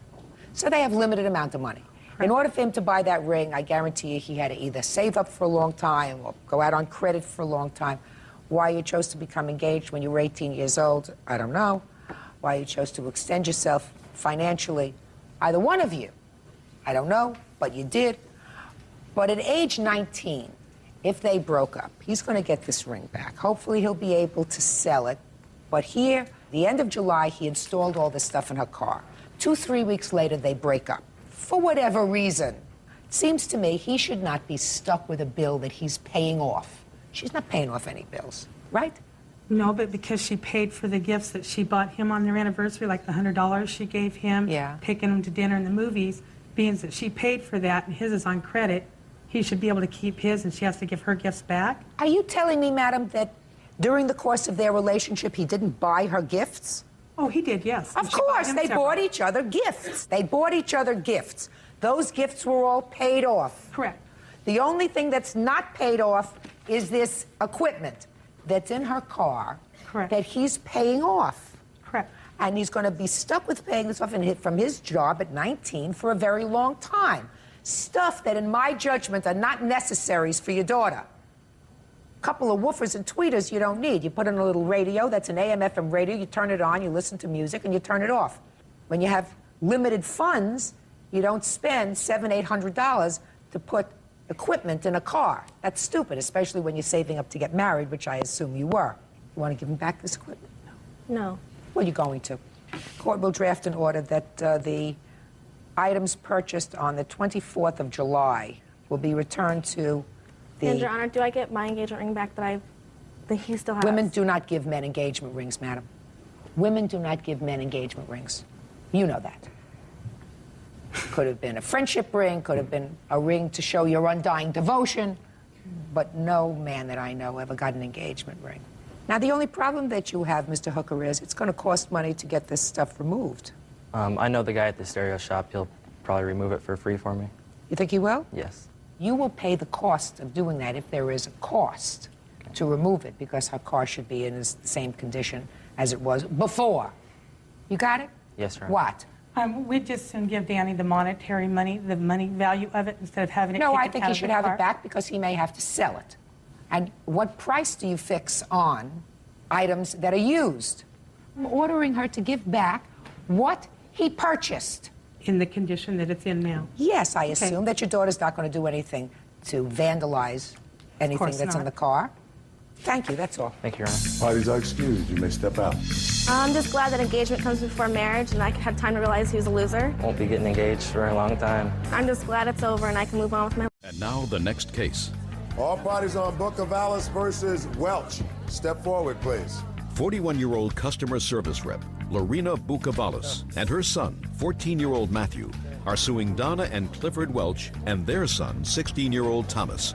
Matthew says Thomas won't return a gold chain he allowed him to borrow.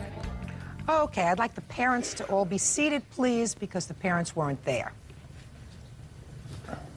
Mr. Bucavalis, according to the complaint that I've read, you and some friends went into a convenience store, and the convenience store is, I assume, owned by you two folks. And this is your son. Yes. And your son was working there on that day. And while you were in there, the defendant commented upon a gold chain that you were wearing. Right. How many friends were you with? 2. And what are their names? Eric and Roger.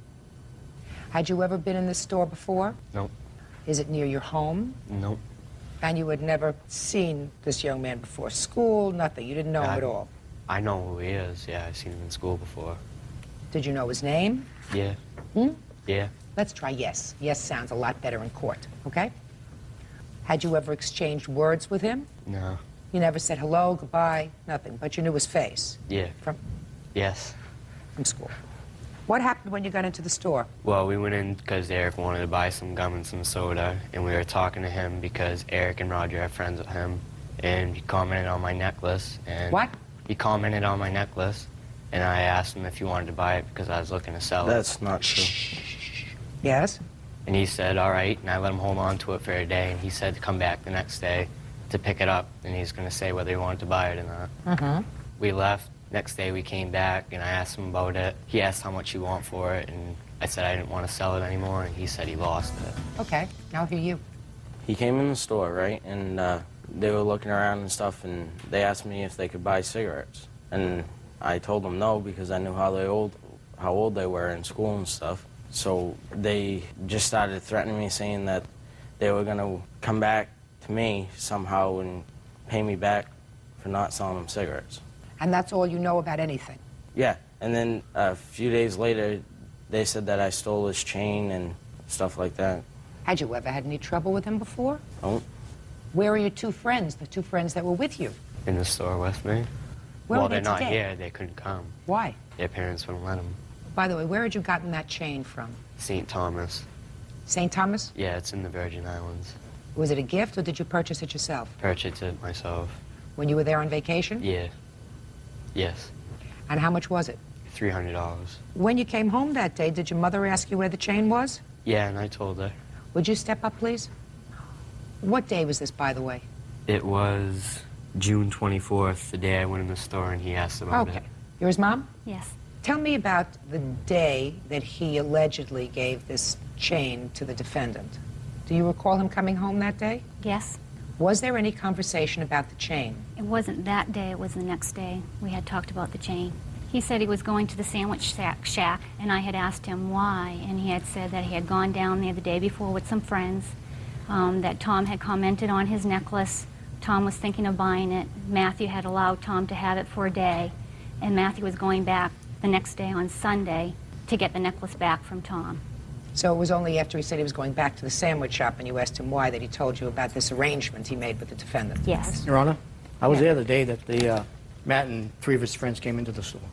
Okay, let me hear you. He was talking with Tommy out front by the cash register for about 15 minutes.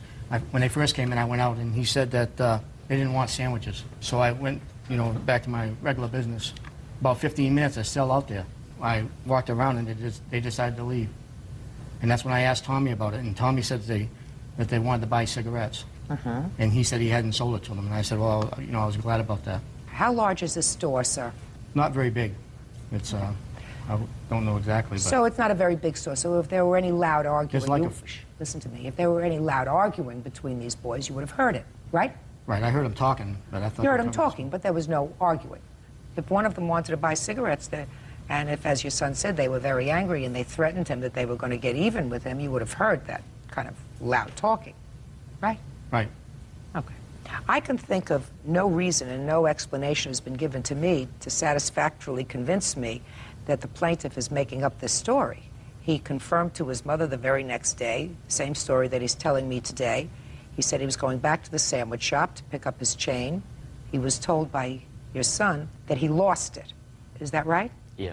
If you lose it, you have to pay for it. Judgment for the plaintiff in the amount requested, $300. That's all. Why is that excused? You may step out. Well, I know that Tom's sister... 8-year-old telecommunications technician Barry Shepard is suing his former friend, 50-year-old real estate investor Suzanne Shapiro, for property stolen from a garage and lost wages. Suzanne is countersuing for breach of contract and loss of rent. Order. All rise.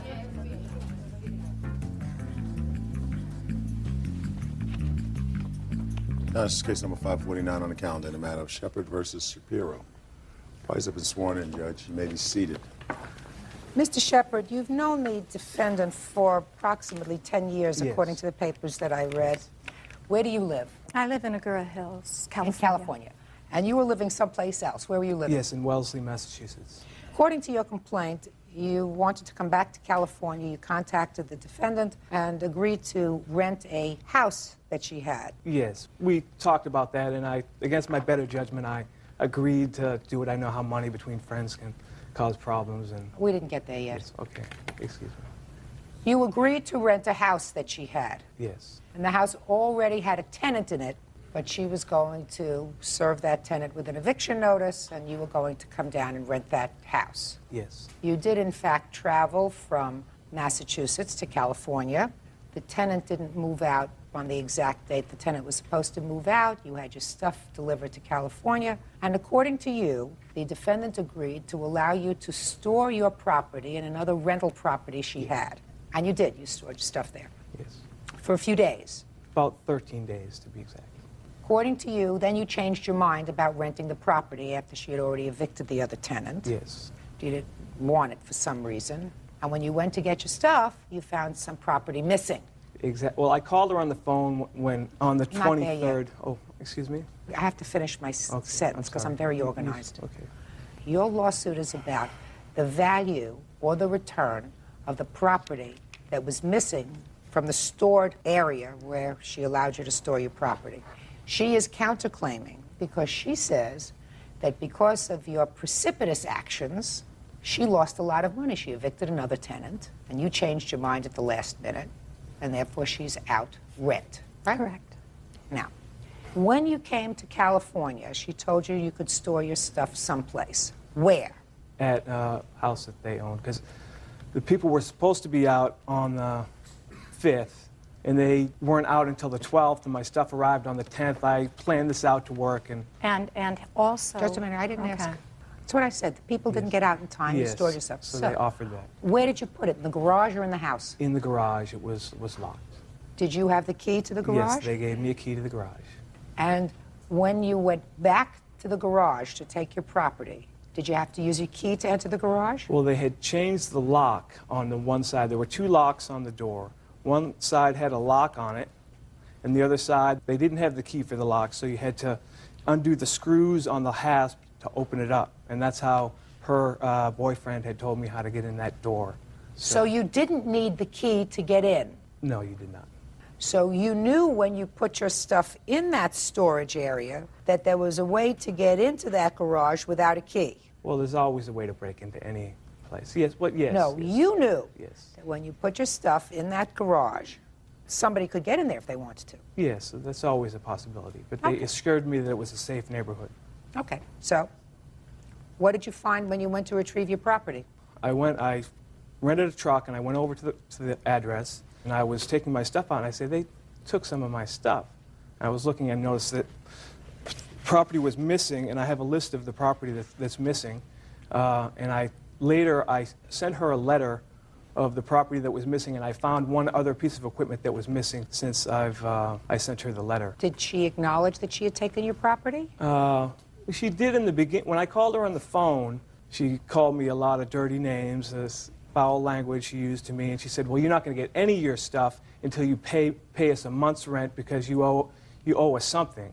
And then she wanted money for storage, and we never even discussed storage. So when you had this conversation with her, was that the conversation when you told her that you were not moving in? Yes. And you had not gone to get your property That's yet? correct. Is that right? That was a mistake on my part. Oh, just a second. So you hadn't gone to get your property That yet? is correct. And then she said to you, you're not going to get any of your property until you give me a month's rent. So she wasn't talking about the missing property. She was talking about all your property. Yes, exactly. I was lucky to get what I got. Maybe. How much after this conversation did you go out to the property? About 3 hours. Okay. When you got out there, is that when you found some property missing? Yes. Tell me about the condition of the door when you got out there. There was a new lock for the left side of the door, and everything, I didn't see anybody look like they broke in the door or anything. It looked pretty secure. Now, I want you to tell me how you know the defendant.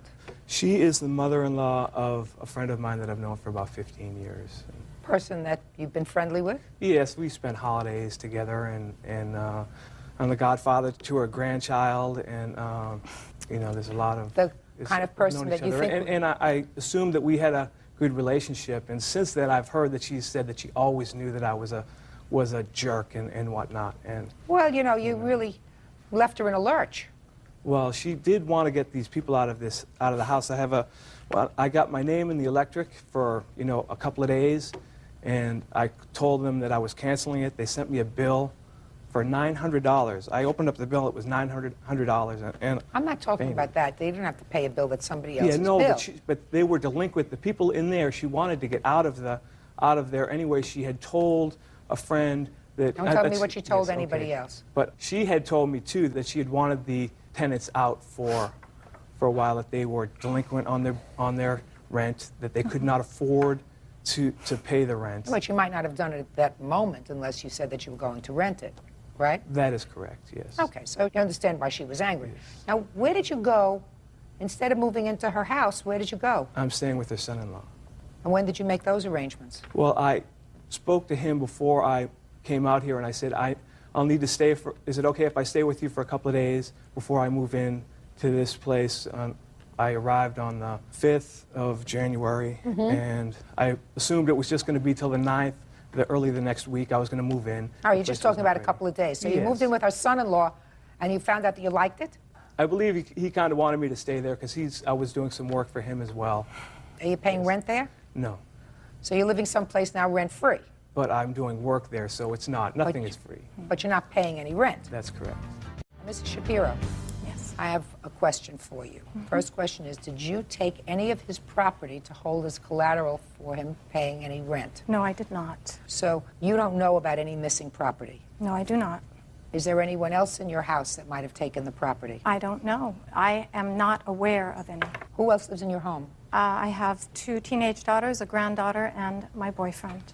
Tell me what property is missing, sir. I have a list right here. Well, give me the big items. Okay, a sampler, a banjo that was my recently deceased father's. It was probably 1940s banjo. It's worth a lot of money. Did you see that in your house, a banjo?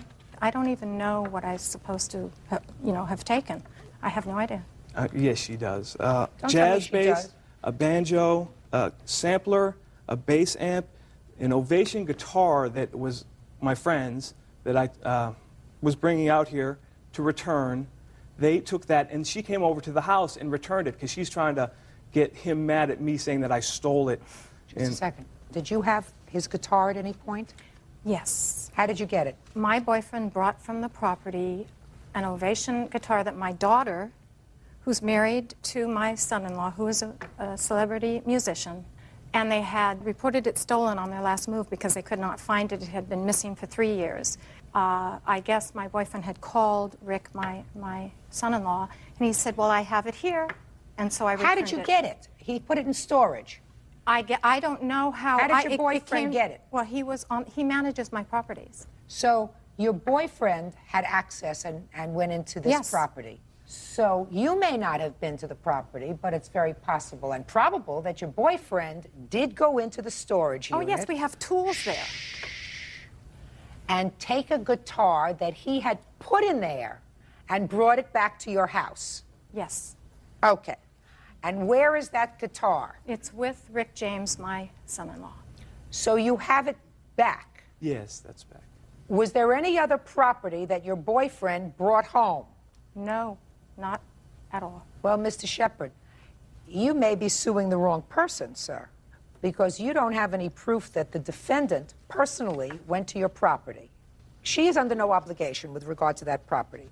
You took your property there of your own free will. You could have put it in you store it, what are they called? Jiffy store, or you store it, or...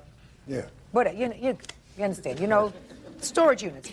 That would have been something that you could have done, but you chose to put it where you did, and absent proof that she actually took your property, I can't find her responsible for it monetarily.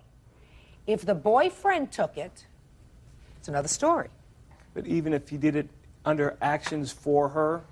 How are you going to prove that? She told me that. She told you what? She told me that I wasn't going to get any of my stuff, and she was extorting She told you me. that, sir, at the moment that you called her and told her that you weren't moving in. And 3 hours later, you went to get your property, and some of it was gone.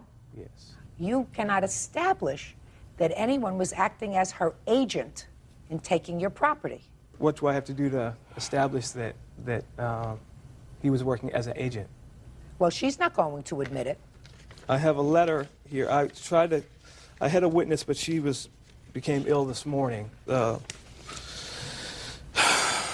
don't really care about material stuff, but there's a putter that was my father's, and my father passed away a year ago, a banjo. I could care less about material stuff, Oh, the glitters is not gold.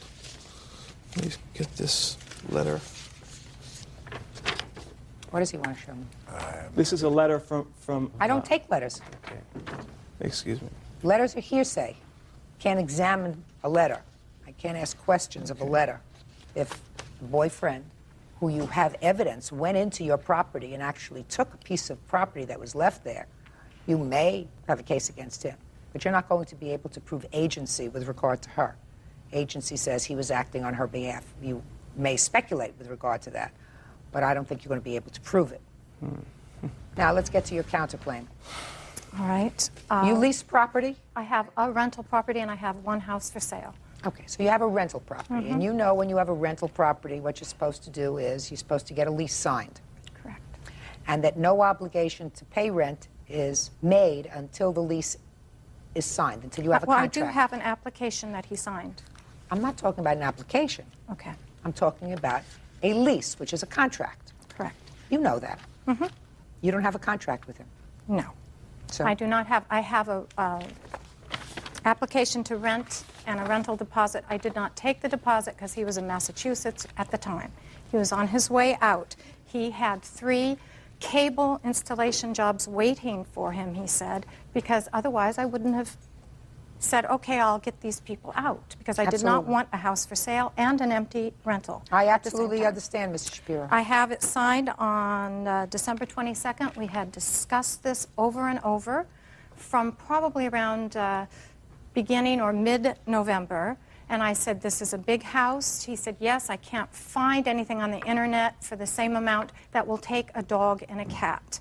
And I said, okay, well, you know what? These people, I will serve them with a 30-day notice if you realize that that doesn't guarantee that they'll be out in 30 days. And that from that point, all I can do is evict them, and then that can go on for months. He was perfectly aware of that. So on December 4th, I have it here. I served them, my attorney served them actually, with a service for a 30-day notice. And it took them about 45 days to get out. Going out, because they had been served, they trashed my house. It cost about $4,000 to put the house back together. They broke tile, they burned a hole in the carpet. They, you know, they were upset. I also have the Starving Students, which is the company that he called. My daughter works there. She got him a discount to move out here to my address. I have the work order with my address in Alhambra on it. There's no question that you had an agreement with him. And then the question is, Mr. Shapiro, did you have a binding contract?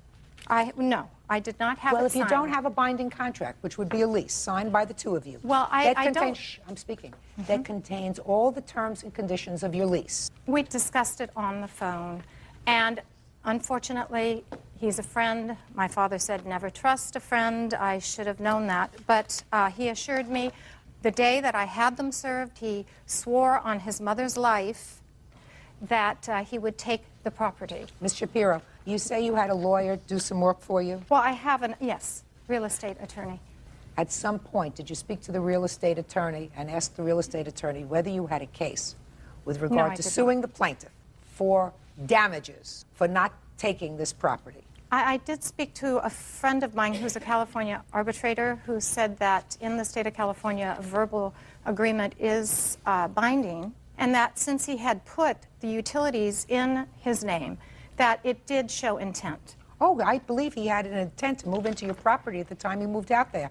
And the day... I believe that he had the intent to move in. The day before until he got until he got a better deal. Exactly. That's why you have a contract. Well, I was shocked at the total disregard that he had for the fact that I do have 2 dependents and I take care of my granddaughter, and this is my business now. I'm a retired registered nurse of 23 years. I'm trying to do real estate investment, and I'm learning the hard way. But this man is now sponging off of my celebrity son-in-law like he has before, and is in total disregard of my financial arena. He does not care. All he cares about is being in the celebrity home. Let me ask you this question, Ms. Shapiro. I'm going to make you feel a little bit better. Maybe I'll make you feel a little bit better. Not a lot better. You evicted these people, and they were very angry. No, they got out. I didn't have to evict them. Okay, but they were very angry, according to you. And they trashed your house. And you spent thousands of dollars to put it together. Irrespective of when you served them notice, unless you let them move out on their own time schedule. If these are the kind of people that would trash your house, they were going to trash it, right? Not to the extent they did. You don't know that. But Well, they did, because it takes a certain kind of person to cause damage to somebody else's property and then feel as if they can walk away from it. I assume that you brought suit against them. No. Why not? Because you can't get blood out of a turnip. The lady is now, she was an MTA bus driver. She was on strike, you know, on and Okay, on so and you on. decided not to proceed with that. Is the house rented now? I just rented it on the 15th. I got what I was asking from Barry. Okay. And I do have pictures of the garage and the lock and how incredibly flimsy it is, and if you want to see them. I have to believe you when you say you do not have his property, because he has no proof that you do have his property. She's lying. No, I'm not lying. You can't feel that from her? You can't feel that she's lying? What do they say? You know she's lying because her lips are moving? Case is dismissed. Parties are excused. You may step out. Administrator Frank Zott is suing former landlord, 45-year-old technical writer Felicia Berger, for the return of rent, a security deposit, and for moving expenses. Order. All rise.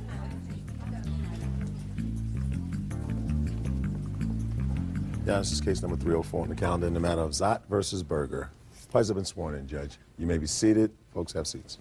Mr. Zott, according to what I read, sir, you rented a room from the defendant. Did you find this through an ad in the paper? I used the internet, and I found an ad, a number of ads, but But you ultimately rented a room from the defendant. Yes. And what was the monthly rental? $550. So far correct? Yes, Your Honor. Your complaint states that you were there about 2 weeks, and you were forced to move out because of the defendant's unruly boyfriend. That's right. You not only paid her in advance the $550, but you also gave her a $1,000 deposit. And you minimally want that $1,000 deposit back. You also want moving expenses and some retroactive rent. She actually did give me back $900 of the $1,000 deposit. Did you cash the check? Yes. So what do you want? I would like to be reimbursed for the second half of the month, which is the time that I didn't stay there because I felt that I was being put in a potentially violent domestic situation. Well, why don't you tell me about that? Well, Felicia, at first, Felicia was working in San Francisco, and I was shown the apartment by a friend of hers named.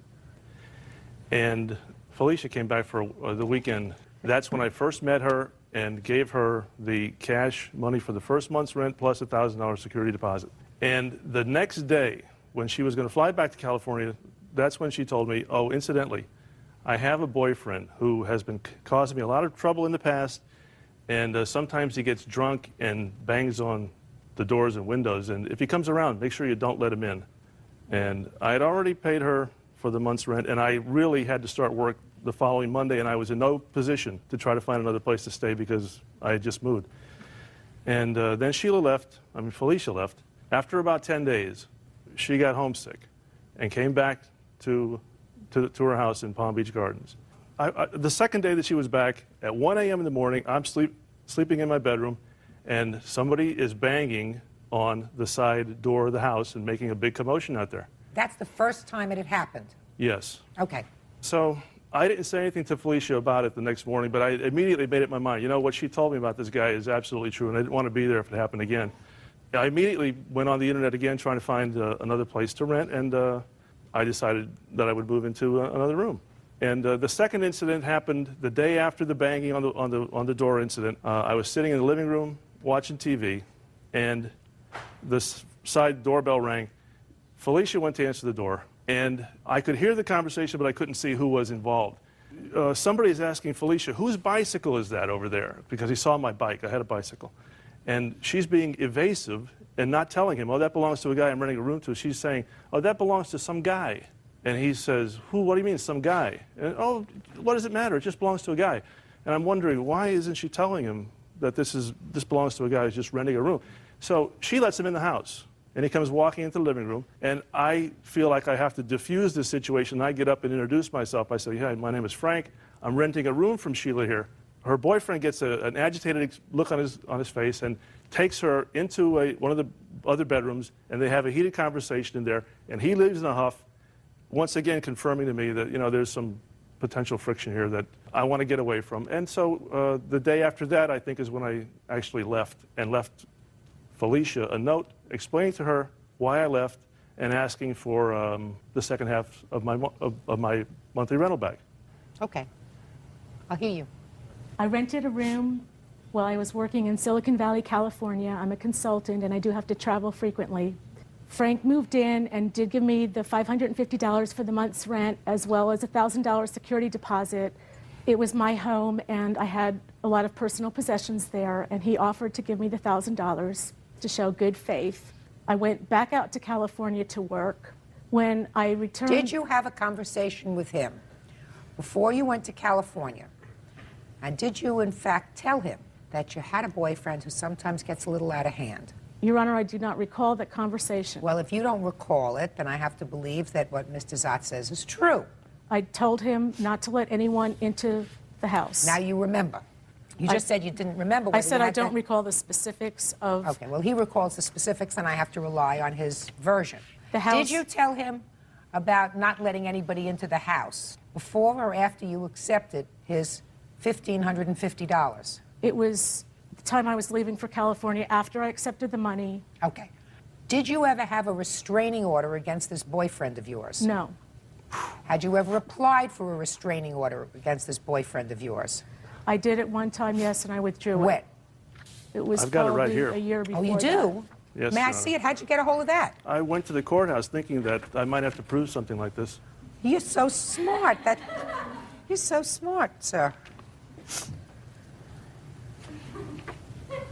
Well, you remember what you said in this application for a protective order about the boyfriend? Yes, Your Honor. This is not a one-shot deal. These are many dates. You say he came to the door while he was drunk, trying to break the door down. Police were called. He left a message about you being with another man, threatening you, that he called again on the same day, questioning you about kissing a man on your patio and spying on you. He threw a kitchen knife at you and prescription glasses. I mean, this is pretty violent behavior that you're describing here. Yes, Your Honor. After you filed for this protective order and withdrew it, did you continue to see him? Yes, Your Honor.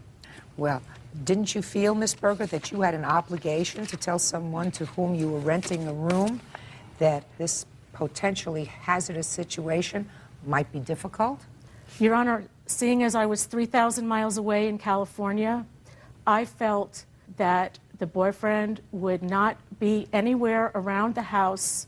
But he was. In the early morning hours, which precipitated his starting to look for another room. Your Honor, as the plaintiff stated, he did not tell me of the situation. I was not aware of the situation. You don't have to be aware of it. He has to be aware of it. Well, he did not see who was at the door. You know who was at the door. This is a potentially dangerous situation. You had a boyfriend who had in the past threatened you over seeing other men. Here you had somebody who was living with you. Your boyfriend clearly was unhappy about that as a result of the conversation. Your Honor, he was not living with me. This is an investment property. I do not live there. It is not my primary residence. Living in your home. I was in California. This is a rental property. Miss Berger, when you came back from San Francisco, did you sleep in that house? Once or twice, yes. I don't care, once or twice, yes. You were living in San Francisco, but when you decided to come home, that was your home. You weren't renting him a whole house, you were renting him a room. If this wasn't your home when you were in town, your boyfriend would not have come over to visit. Wasn't his friend. Your Honor, when I came back from California, I pulled into the driveway to see my cat outside in the driveway with his ribs sticking out, panting and thirsty because he had apparently been left outside for 3 or 4 days. I walked into the house, which smelled like someone died in there because there were raw chicken parts left in the kitchen. The place stank to high heaven. That's ridiculous. The laundry, I had rented the house completely furnished with sheets and towels. When he left the house, he didn't bother to do his dirty laundry. I don't do dirty laundry. I had to clean the house because it was such a pig pen. Did you tell me that you left him to babysit for your cat? Yes, you did. You just told me this wasn't your home. How do you leave animals in some place because that's not I was your home? working in San Francisco and I was not living Did you in tell him you were Florida. going to leave the cats there before you took his money? Yes, I did. Judge, she asked me to do her the favor of taking care of her 2 cats while she worked on this job temporarily in California. I was happy to do it. And the cats were well fed, well cared for. And while we're at it, before we go any further with this, I have a copy of an email that Felicia sent to me after I had left, told me I can come back anytime I want to. She's sorry that I left. No mention about me being anything other than an ideal tenant. You say, Frank, I'm so sorry. I don't know what happened. Scott, I assume that that's the boyfriend, has tried to ruin everything in my life, my friends, finances, and jobs. Of course, I will give you your half-month's rent back. Anyway, wherever you went, if it doesn't work out and you don't like it, please know you can come back whenever you want. That doesn't sound like somebody who came home and found their house stinking. Sure doesn't. I was so shocked when I went to the house and got your note. So he left a note in the house. Your Honor, I was shocked. I walked in and I saw the cat outside. I walked in and I was like, oh my God, I can't believe he moved out, and I left. Give me a break, Miss Berger. Nobody writes this kind of a note. I feel terrible for your inconvenience. Scott would only have bothered me, not you, so I tried not to be around much. Now, Mr. Saad, you want moving expenses, emotional distress, all that other kind of stuff. Let me tell you this. Sometimes you move into an apartment and it has roaches. This one had a roach and it had a name. But that doesn't mean that you're entitled to all this other stuff that you're suing for. You are, however, entitled to your $325, which represents the other 100 from the 1,000 and half a month's rent, because I find that you had good cause to move out. That's all. Half a month's rent on 550. That's 275. 275. Just a second. Just a second. My mathematician. Hold it. 375. 375. Thank you, Bird. Quite welcome. Parties are excused. You may step out. The only thing that's a little disappointing is that Felicia still is living in some fantasy world. You don't leave a house in South Florida with no air conditioning and leave garbage in the kitchen so bugs and roaches can come into your kitchen. It was disgusting. Judge Judy is a cultural icon, and I really think she did a great job on this case. And now the next case. All parties on Faulkner versus Brannon. Step forward, please. 44-year-old utility worker Steve Faulkner is suing neighbor 53-year-old factory worker Juanita Brannon for having him falsely arrested. Juanita says she had Steve arrested when he violated her restraining order. Mr. Faulkner, you and the defendant are next-door neighbors, who I gather from your papers have had a rather acrimonious relationship. So bad that there is a protective order against you that was issued by a court. Now, your complaint, Mr. Faulkner, states that the defendant had you falsely arrested for violating this protective order, and you want her to pay all kinds of damages for having you falsely arrested, mental anguish, et cetera, et cetera. When was the protective order issued? 5/15 of 2000. Can I see it, please?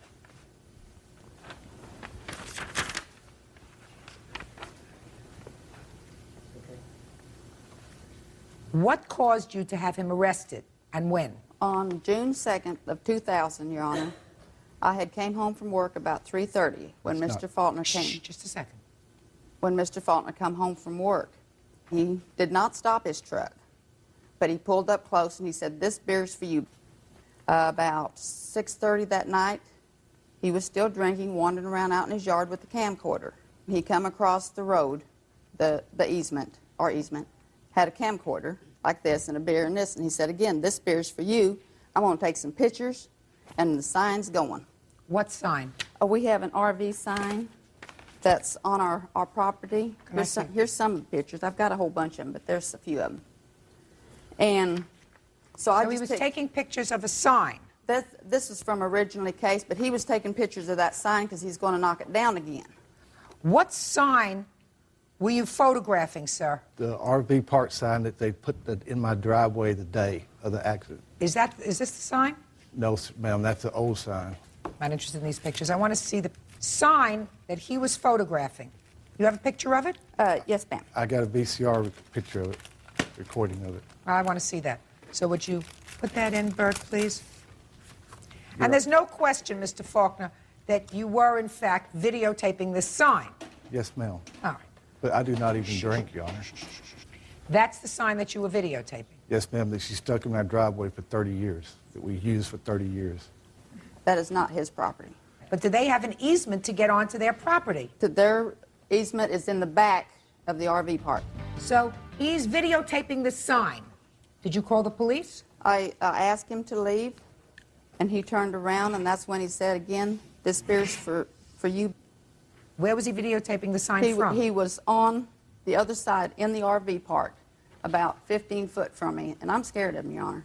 He's tried to get me once with a truck, and I didn't know what he was going to do. Your Honor, I got an eyewitness where I was standing when I was filming the sign. I'll hear you witness. Go ahead. Your Honor. Step up. Who are you? His neighbor. Close. His neighbor. Go ahead. I seen him videotaping. I was looking out the window, and I said, "Wow, when they put that sign back up?" And, who took the old sign down? It was knocked, no. Knocked down by whom? I just know it was down, and then they went ahead and put the new one up.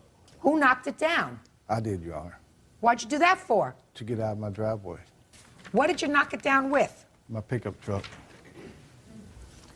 That's another case. I'm still in process of that.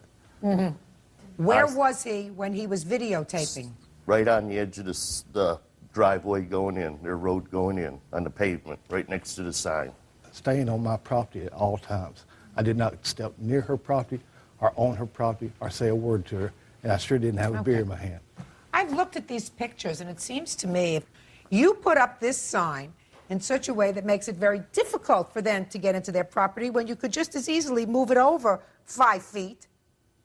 Pay attention to me. when you could just as easily move it over 5 feet or 10 feet, have the same sign, and make everybody happy? Why do you choose to put up a sign in an area that is going to cause conflict? Well, Your Honor, like I say, I don't know. You know or not? You know a lot. Right. Why would you create more conflict instead of moving the sign a little tiny bit over and everybody would be happy? Why do you choose not to do that? We can do that, Your Honor. And, Right. And, Well, why didn't you? Even though the property may be yours, maybe they have an easement, who knows? You have no answer. No, ma'am. Your Honor, she has Speak called me not. How long were you incarcerated? for 4.5 days.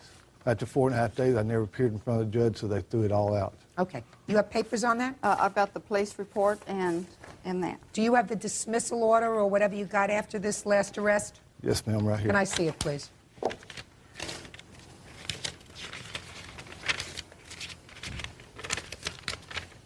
Well, were I you was ever never charged for violating No, the ma'am. order? No, ma'am. Never charged. How come you didn't tell the sheriff he said anything about cursing at you with this beer? No, he didn't write it in there, but I told It's him not about it. here. The officer would have recorded that if you said it, because that's threatening. Do you understand? Yes, ma'am. So you're a fibber. You didn't tell the police the whole story, madam, because you certainly were able to lie to me here today with the same kind of face that you probably spoke to the police. I have another problem with what you do, Miss Brennan, and that is being not neighborly is a very stupid thing to do. You can make the same statement that this is an RV park and people are welcome and you offer certain services and move that sign over to property which would not interfere with anybody else comfortably getting onto their property. You choose not to do that. You choose to make a problem. What does it give you except satisfaction to put the sign where you think is your property? You're not using it. I mean, they're not building the Empire State Building on your property. So I think that you misstated the facts to the police officer that he, in fact, came onto your property. That's what I believe. Judgment for the plaintiff in the amount of $1,500. That's all. Thank you, Parties Your are Honor. excused. You may step out. He wants our land to... 3-year-old grocery store clerk Jason Bulkey for damaging her rental car by hitting it with a bottle. Jason says the car was damaged because Mary wrecked it while driving drunk. Order. All rise. Quiet in the courtroom. Now, this is case number 85 on the calendar, the matter of Carrigan versus Bulkey. Parties have been sworn in, Judge. May be seated. Folks, have seats. Ms. Carrigan, it is your claim that the defendant, who is your boyfriend's brother, caused damage to your rental car. And That's he did correct. that in a purposeful manner. Want to tell me when this happened? This happened on the morning of January 28th, What time in the morning? about 8 a.m. Where were you? We were over at a mutual friend's house. What were you doing there? I was driving by to pick up my rental car I had let my boyfriend use to take his friends home. Okay, so your boyfriend was driving your rental car. Correct. Took his friends home. What time had he taken your rental car? About 15 minutes before that, and I had gone home. What, were you partying all night? We were at a friend's party the night before, yes. So everybody was drinking all night? Not all night. We stayed there the night prior and came home in the morning. So everybody was partying all night? Correct. Okay. Why did you have a rental car? I had a rental car because I had been in an accident prior to this about a month before. When you drove by there, you were driving another car. I was driving my boyfriend's car. And he took the rental car to take some people home. Correct. 15 minutes before you arrived, and what did you go there for? He was supposed to be right back, so I went to go find him in the car and went to go get something to eat, and I was driving by and noticed that the car was parked there. So I stopped. Okay, go ahead. I had also noticed that his friends that were with him that evening had bought beer, and I was upset and wanted to switch cars and wanted to leave. Unfortunately, we ended up arguing. He wouldn't give me my keys so we could switch cars, so I would have the rental car and he would have his car. We argued. People came out of the house. We were arguing quite loudly. Once I got my keys, his car was blocking the rental car in. So you couldn't pull out? Correct. Okay. Everyone was in a frenzy, really upset. And from the back of the house... Why was everybody in a frenzy? What were you It was yelling early about? in the morning and we were arguing. What were you arguing about? Because he wouldn't give me my keys. And once I received my keys, I got in my vehicle, the rental car. The defendant and his girlfriend, which is here as well, came out of the back of the house. She went into the house and he came and punched the driver's side window. I was in the vehicle at the time. Did he say anything to you? I couldn't hear. I was in the vehicle. The windows were rolled up. Okay, so he punched the window. You admit that you punched the window? Yeah, with an open hand. I hit the window. Whatever. You admit you punched the window, that the window did not break? It was the other window, though. The window didn't break? No, I hit the passenger window, though. Go ahead. I'm sorry, but he hit the driver's side window with his fist. Whatever. And it didn't break? No, that's correct. Okay, so continue. He stepped back, picked up a bottle, and threw it against the driver's side window. Fortunately, it did not hit the window. It hit the side panels, causing them to chip and causing both the driver's side and the driver rear side to chip as well. I have pictures. With one bottle, it caused damage on two sides? It was like a 40-ounce bottle. There's bottles all over the yard there. Well, let me see where you say this one bottle caused damage to the car. I have 3 pictures of the same. It's driver's side. It hit the panels in between the front seat and the back seat. Oh, I see. I also have a detailed invoice and an estimate on it as well. Sorry. And you saw him throw this bottle? Yes, I was in the driver's side, sitting in the car. Okay. Okay. Ready? Well, I was sleeping over at my friend's house, and my brother came to wake me up to drink. I guess they'd been partying all night. He wanted me to drink with him. It was about 7 in the morning or so, and I didn't want to get up. I was tired. I was woken up a few more times. A couple of my friends woke me up, people that lived there, telling me to get her out of there. She was in the driveway, roasting her tires and yelling and screaming. Woke up everybody, all the kids and everything. And after about 45 minutes, everybody bothering me to get her out of there, I finally got up and went out there and asked her to leave, and she flipped me off, and then I hit the window, and then she backed out and left. And I guess, from what I understand, before she got there, she had wrecked the rental car because she was driving drunk, and then she walked home and got the other car, and my brother had came over in the rental car because she left after she wrecked it. That was pretty much it, and then she left. And this guy was there with them when they were drinking and partying all night. I believe they were drinking and partying all And night. he offered to give her a ride home in her car because she was very drunk, and she pulled a knife on him, so he left. That's pretty much it. So, Either one of you two people outside at the time that the defendant... She was out. Shh, I'm not finished. That the defendant hit or punched the car window. Yes. Step up. Go ahead.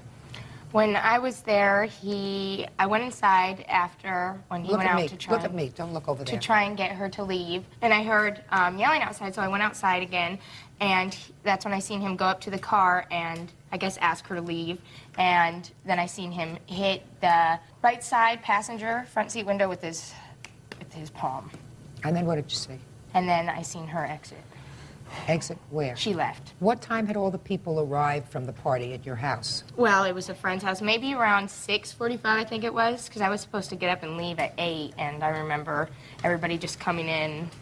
It was real chaotic. Let's talk about before she got there. It was when, probably, yeah, about 6:45, 7. And who brought the beer? I'm not aware who brought the beer. I do know that his brother came in and asked if he wanted to drink, but I'm not sure who brought the beer. How much beer did they bring? We didn't even see the beer.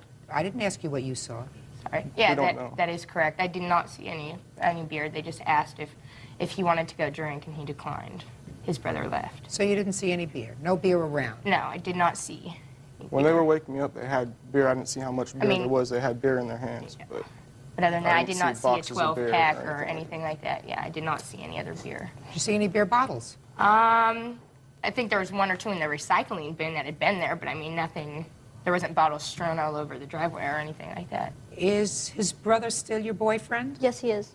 This has caused a lot of problems between us and family issues as well because we both live with his father. Where's your boyfriend today? He's in the audience. Was he present when his brother threw the bottle? Yes, he was. What's his name? Seth Bulkey. Seth Bulkey. Step up. Real cases, real people. Judge Judy. Mary Carrigan says her boyfriend's brother, Jason Bulkey, damaged her rent-a-car in a fit of rage. Jason says Mary damaged it herself when she was driving drunk. Would you state your name? Seth Bulkey. Would you swear him, please? Raise your right hand. Do you swear or affirm to tell the truth in these matters? Yes. Take your hands out of your pockets, please. Were you present on the 28th of January of this year when this incident occurred? Mm-hmm. You have to answer yes or Yes. no. Did you see your brother throw a bottle at the car? Yes, he did. Where did he get the bottle from? on the ground or he brought it out, I don't know. But you actually saw him physically throw the bottle at the car? Mm-hmm. Thank you. You may be seated. I have estimate here for $500, which is the $500 deductible judgment for the plaintiff. That's all, $500. Parties are excused. You may step out. Her acting crazy happens all the time. I try and stay away from her. I just didn't want to become another one of his victims. Don't drink and drive. And now the next case. All parties in the matter of Camna versus Seaman. Step forward, please. 20-year-old general contractor Jason Camna is suing former friend, 21-year-old cook Nicholas Seaman. Jason claims Nicholas took his car without permission and was arrested for driving under the influence. Mr. Kama, you and the defendant were friends, according to your complaint. One evening, he came to your house with his girlfriend. You say he got quite drunk. His girlfriend left. You let him sleep on the couch. You woke up the next morning, found him gone with your car. You got a call sometime later from him indicating he had been pulled over, was charged with driving while under the influence of alcohol, spent the night in jail. Car got a little trashed. Your car was now in the impound. You want from him the money that was spent to get the car out of impound, to clean up from where he threw up all over the car, to fix the damage that he caused when he crashed into something, etc. You want all the money that you spent as a result of him taking the car. The defendant says that he had permission to take your car. And as a matter of fact, you asked him to take your car. Is that right? Yes, it is. Because you were hungry at 2 o'clock in the morning. He took your car, and it's all your fault because the car did not have updated tags. So the car was pulled over. As a result of that, he was arrested because in addition to your car not having tags, you also caused him to be intoxicated. You caused him to throw up in front of the officer all over your car. You did that too, right? Correct. And therefore, it is not his fault, and he shouldn't have to pay anything. Right, I should burden the expense. That's his position. Convince me. Okay, Your Honor. I figure for the last 3 to 4 months... Let's start with, I got to his house with my girlfriend.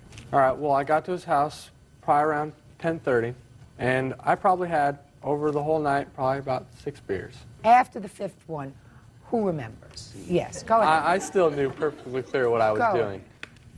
I went to Taco Bell because he asked me to go to Taco Bell. We were kind of hungry. After you have a few beers, you do get kind of hungry. Just a second. Your girlfriend left. She had already left. She left about 11:30. Is this your girlfriend? Yes, it is. Marina. Perfect. Step up here for a second. How old are you? 18. Was it your intention to spend your evening with your boyfriend? Yes. Did you leave him at Mr. Kama's house because he had gotten a little intoxicated? No, Your Honor, I did not. Why did you leave him at the house? It was getting late, and I wanted to go home. It was about 11:30, 12 o'clock when I left. Right. Nicholas had not been drinking yet. Jason, by the time we had got there at 10:30. Just a second. If you wanted to go home, why didn't your boyfriend drive you home at midnight? He was going to stay with Jason. Was that the plan, or was that the plan once you got there? No, that was the plan. He was going to stay at Jason's house that night. Okay, and he hadn't been drinking at all? No. Go ahead. And by the time that we had gotten to the house, Jason had already had alcohol in him. So Jason was drunk? Yes, and the reason why I left at 11:30 is to go home because it was getting late and Jason was being rude to me because he was drinking. And I didn't want to put up with it, so I left to go home. Jason was being rude to you? Yes. Was he being rude to you in front of your boyfriend? Yes, he always He has. does it quite. Shh. Go ahead. He does it quite frequently, Your Honor, actually. Really? Yes. Then why would you put your girlfriend in a position of going to his house for even a minute while Jason was drunk and being rude to your girlfriend? Your Honor, I'm not asking you a thing. Well, honestly, I've been really, really good friends with him throughout the past year and a half. Wonderful. And how long has she been your girlfriend? 5.5, 6 years, off and on. And he was being rude to her that evening? Yes. Did you hear him being rude to your girlfriend? Yes. And what you do is you say, I'm going home with my girlfriend. You couldn't drive, is that right? You have no license. That's right. Is Your that Honor. right? And that's a result of driving while under the influence of alcohol? The reason I had my license suspended was because I had too many tickets. And Tickets actually, for what? for speeding. And I was just... I'm not finished. So your girlfriend was doing the driving. You bring your girlfriend over for an evening at Jason's house. He's drunk. He's rude to your girlfriend. So you let her go home at midnight and you stay. According to your answer, sir, it was 2 o'clock in the morning when you got hungry. Is that right? About 1:30, 1:45. It was 2 So o'clock when we got pulled over. I'm speaking. And according to your girlfriend, you had had nothing to drink before she left. Is That's that right? right. So in the span of approximately, according to you, an hour and a half, you consumed 6 beers. Yes. Yes, Your Honor. That's a lot of beers in an hour and a half. That's true. So you were pretty drunk. Yeah. When I Now- was pulled over, I was. At the time, when I left the house, I could still walk perfectly straight line. Okay, so you get pulled over, and you ask for your license. You got a suspended license. There were no tags on the car. Tell me about what happened when you threw up in the car. I Well, want to hear all about that. I figured it was probably just my nerves. I Tell was me about really, it. really The police nervous. officer pulls you over. When the police officer pulled me over, he comes to the window and he asked me whose car this was. I told him it was my friend Jason Kamnas. And I said it wasn't even 2 blocks away from the house where I got pulled over. When I left Jason's house, there was a cop parked right in the I front. don't care. I want to know when you threw up in the car. Okay. After he came, he took down all my information and went back to his car. He was going to write out a ticket. He had a ticket in his hand for driving while suspended and uninsured, which I have right here, I don't need with it. no tags. I don't need it. And when he comes back is when I really started getting nervous, and I did get sick. In the car. In the car. That's So when he placed you under arrest. That is when he placed me under arrest. I asked him to Perfect. place You me have under arrest. all the estimates? With me, I have the Well, I only towing. want to know what's with you, sir. That's your Yes, proof. I've had an estimate given. What was the damage on the car? The damage occurred to the driver's side front and on my parents' house where the car was parked. When you back down the driveway, you need to back down at an angle, kind of, and if you crank the wheel too hard, the front end will hit the garage. And it hit the garage and took a chunk out of the 2x6 that surrounds the garage and put a nice little dent in the front. Your Honor, Yes. I remember this whole night clearly. And every single thing I said to the officer, everything I did the whole night, and I do not remember hitting that garage once. That's too bad. I don't know where this came from. That's too bad. And the dent in the left front bumper, he ran into his brother's car What? about a month ago on the right rear side, and he did not remember running into the car either. That's what he told his brother. Why weren't there tags on the car? Because I couldn't pass the Department of Environmental Quality. What kind of car is this? It's an '83 Dodge Rampage, Uh-huh. and basically it was negligence on my part not having. What's $575 from That this rental car? resulted after the car. I got it out of impound, and when I got it in to drive it, there's puke everywhere, and there was a knock in the motor, and then the motor seized up. I don't know if that's because when the car was sitting there idling, it tends to get really hot, and if it wasn't shut off, it could do some damage. I'm not paying for a rental car for you, sir. What other damages did you have? I had my towing fees, and I have missed your towing 6 fees? 6 days of work 6 days of work. Why? because I had no car. You had no car anyway. They had expired tags. Well, all I needed was a temporary permit. You didn't have it. Correct. So you had no car anyway. Well, I guess technically no. Right. So if your car isn't registered, you have no car. You have to be responsible. You drive a car, it has to be registered, it has to have proper insurance, but that doesn't mean he can trash your car and say it's not his fault because it didn't have good tags. He was drunk when he took it. He shouldn't have gotten behind the wheel of the car while he was intoxicated. He's got to pay for certain basic fees. If you had had the car cleaned and detailed, I would have charged him for that too. Your Honor, I offered to clean the car first thing the day I got out of jail. I apologize for everything. We went there to go get the car out of the impound, and we got almost completely there, and we had to turn around because his license was expired. And So you I got don't in the think car he had anyway. insurance, Who too. was driving? Me. She was. I had just taken, we were just getting ready to take Jason to the impound so he could get his car out, and he said, wait, I cannot go. I don't have insurance and I have an expired license. So he had no car anyway. So who cares whether he rented a car? How did they rent you a car? Well, the fact of the matter is I did have insurance. And a How did they valid driver. rent you a car if you had an expired license? It was not expired. What was it? It was valid. It was a valid Oregon driver's license. Your Honor, he stated clearly to me that it was not it was already expired. And that he had no insurance. Well, in order to rent a car in the state of Oregon, you have to have all the proper I would say so. That's really interesting. insurance. That's really interesting that he was able to rent a car. Who knows? In any event, he owes you $243.50. Judgment for the plaintiff. That's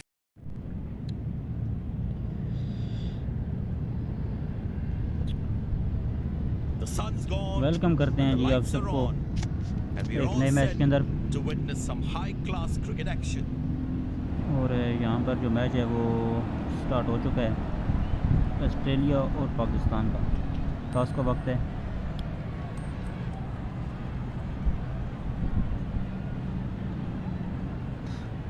और यहाँ पर Australia ने toss जीत के पहले बल्लेबाजी का फैसला कर दिया है।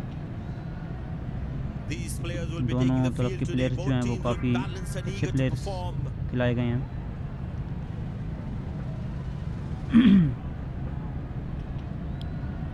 यहाँ पर बल्लेबाजी करने के लिए आएंगे पहले शाइन अफरीदी को भेजेंगे पहले बल्लेबाजी के बॉलिंग के लिए। और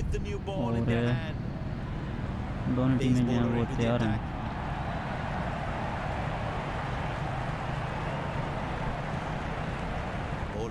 इधर हम पहली बॉल जो है वो डालेंगे ऑफ कटर डाल देंगे यार, देखते हैं क्या होता है।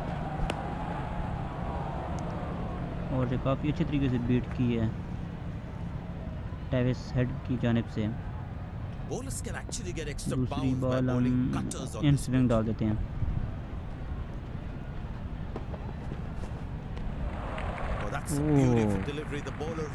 क्या बॉल थी यार, कमाल। यहाँ पर तीसरी बॉल जो है वो हम डाल देते हैं रिवर्स, देखते हैं क्या होता है अब। और एक रन हेड की जानिब से, अच्छी बैटिंग का मुजाहरा। फिलिपी जो हैं वो दूसरी तरफ से आई हुई हैं हेड के साथ। और यहाँ पर हम डाल देते हैं ऑफ कटर फिलिपी को। ओ यार, ये चीज़ जो है वो पिक की है फिलिपी ने, और पीछे थर्ड मैन की तरफ चौका जड़ दी है शाइन अफरीदी को। देखते हैं कि अभी आगे क्या होता है। यहाँ पर हम फिर जो है ना ऑफ स्विंग करा देते हैं, आउट स्विंग फिलिपी को। और यहाँ पर जो है वो हमारी आउट स्विंग करामत साबित हुई है।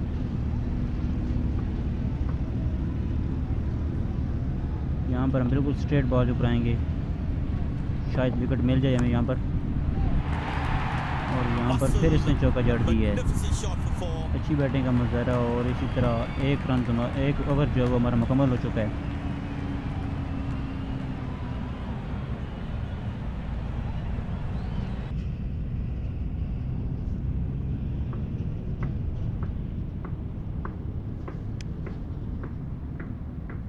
यार ये बीच में जो ब्रेक आ जाती है ना,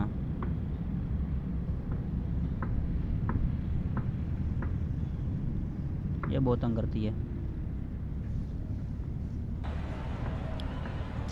चलें जी, दूसरे ओवर के लिए हम आमिर को पिक कर लेते हैं। मोहम्मद आमिर ठीक है, देखते हैं क्या होता है अभी आगे।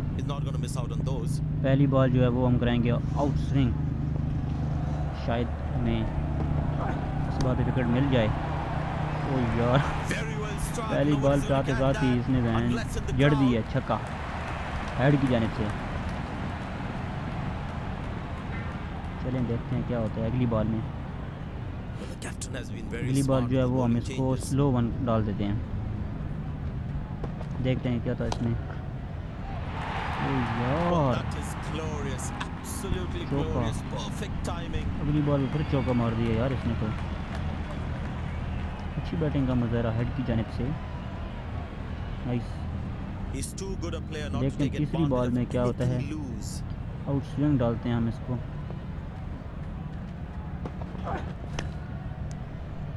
यहाँ पर रोक दी है, अच्छा यार्कर था आमिर की जानिब से।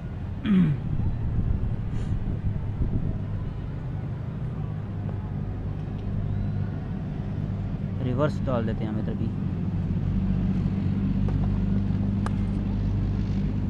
और यहाँ पर बोल्ड, अच्छा कैच किया है यार, अच्छा कैच किया है। और हमें यहाँ पर पहली विकेट जो है वो हमें सफलता मिल चुकी है।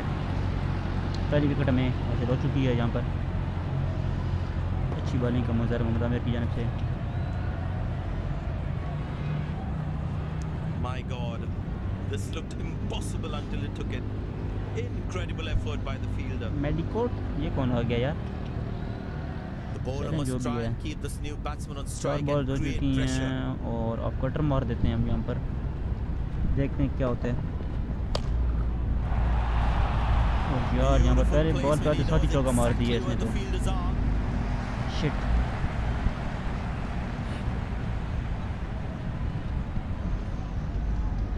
This must be hurting the captain. Last He ball needs और his हमें bowler out to swing be करा देते हैं हम more यहाँ पर। disciplined with his lines. Good shot for a single. पहले सिंगल निकाल दिया जी इसने थर्ड मैन की तरफ से। Looks like he couldn't judge the pace और of the यार ball. यहाँ पर मिस He's lost फील्ड जो this कर रहे हैं one ना ये लोग, completely. सारा स्कोर यहीं से बन जाता है जब ये मिस फील्ड करते हैं।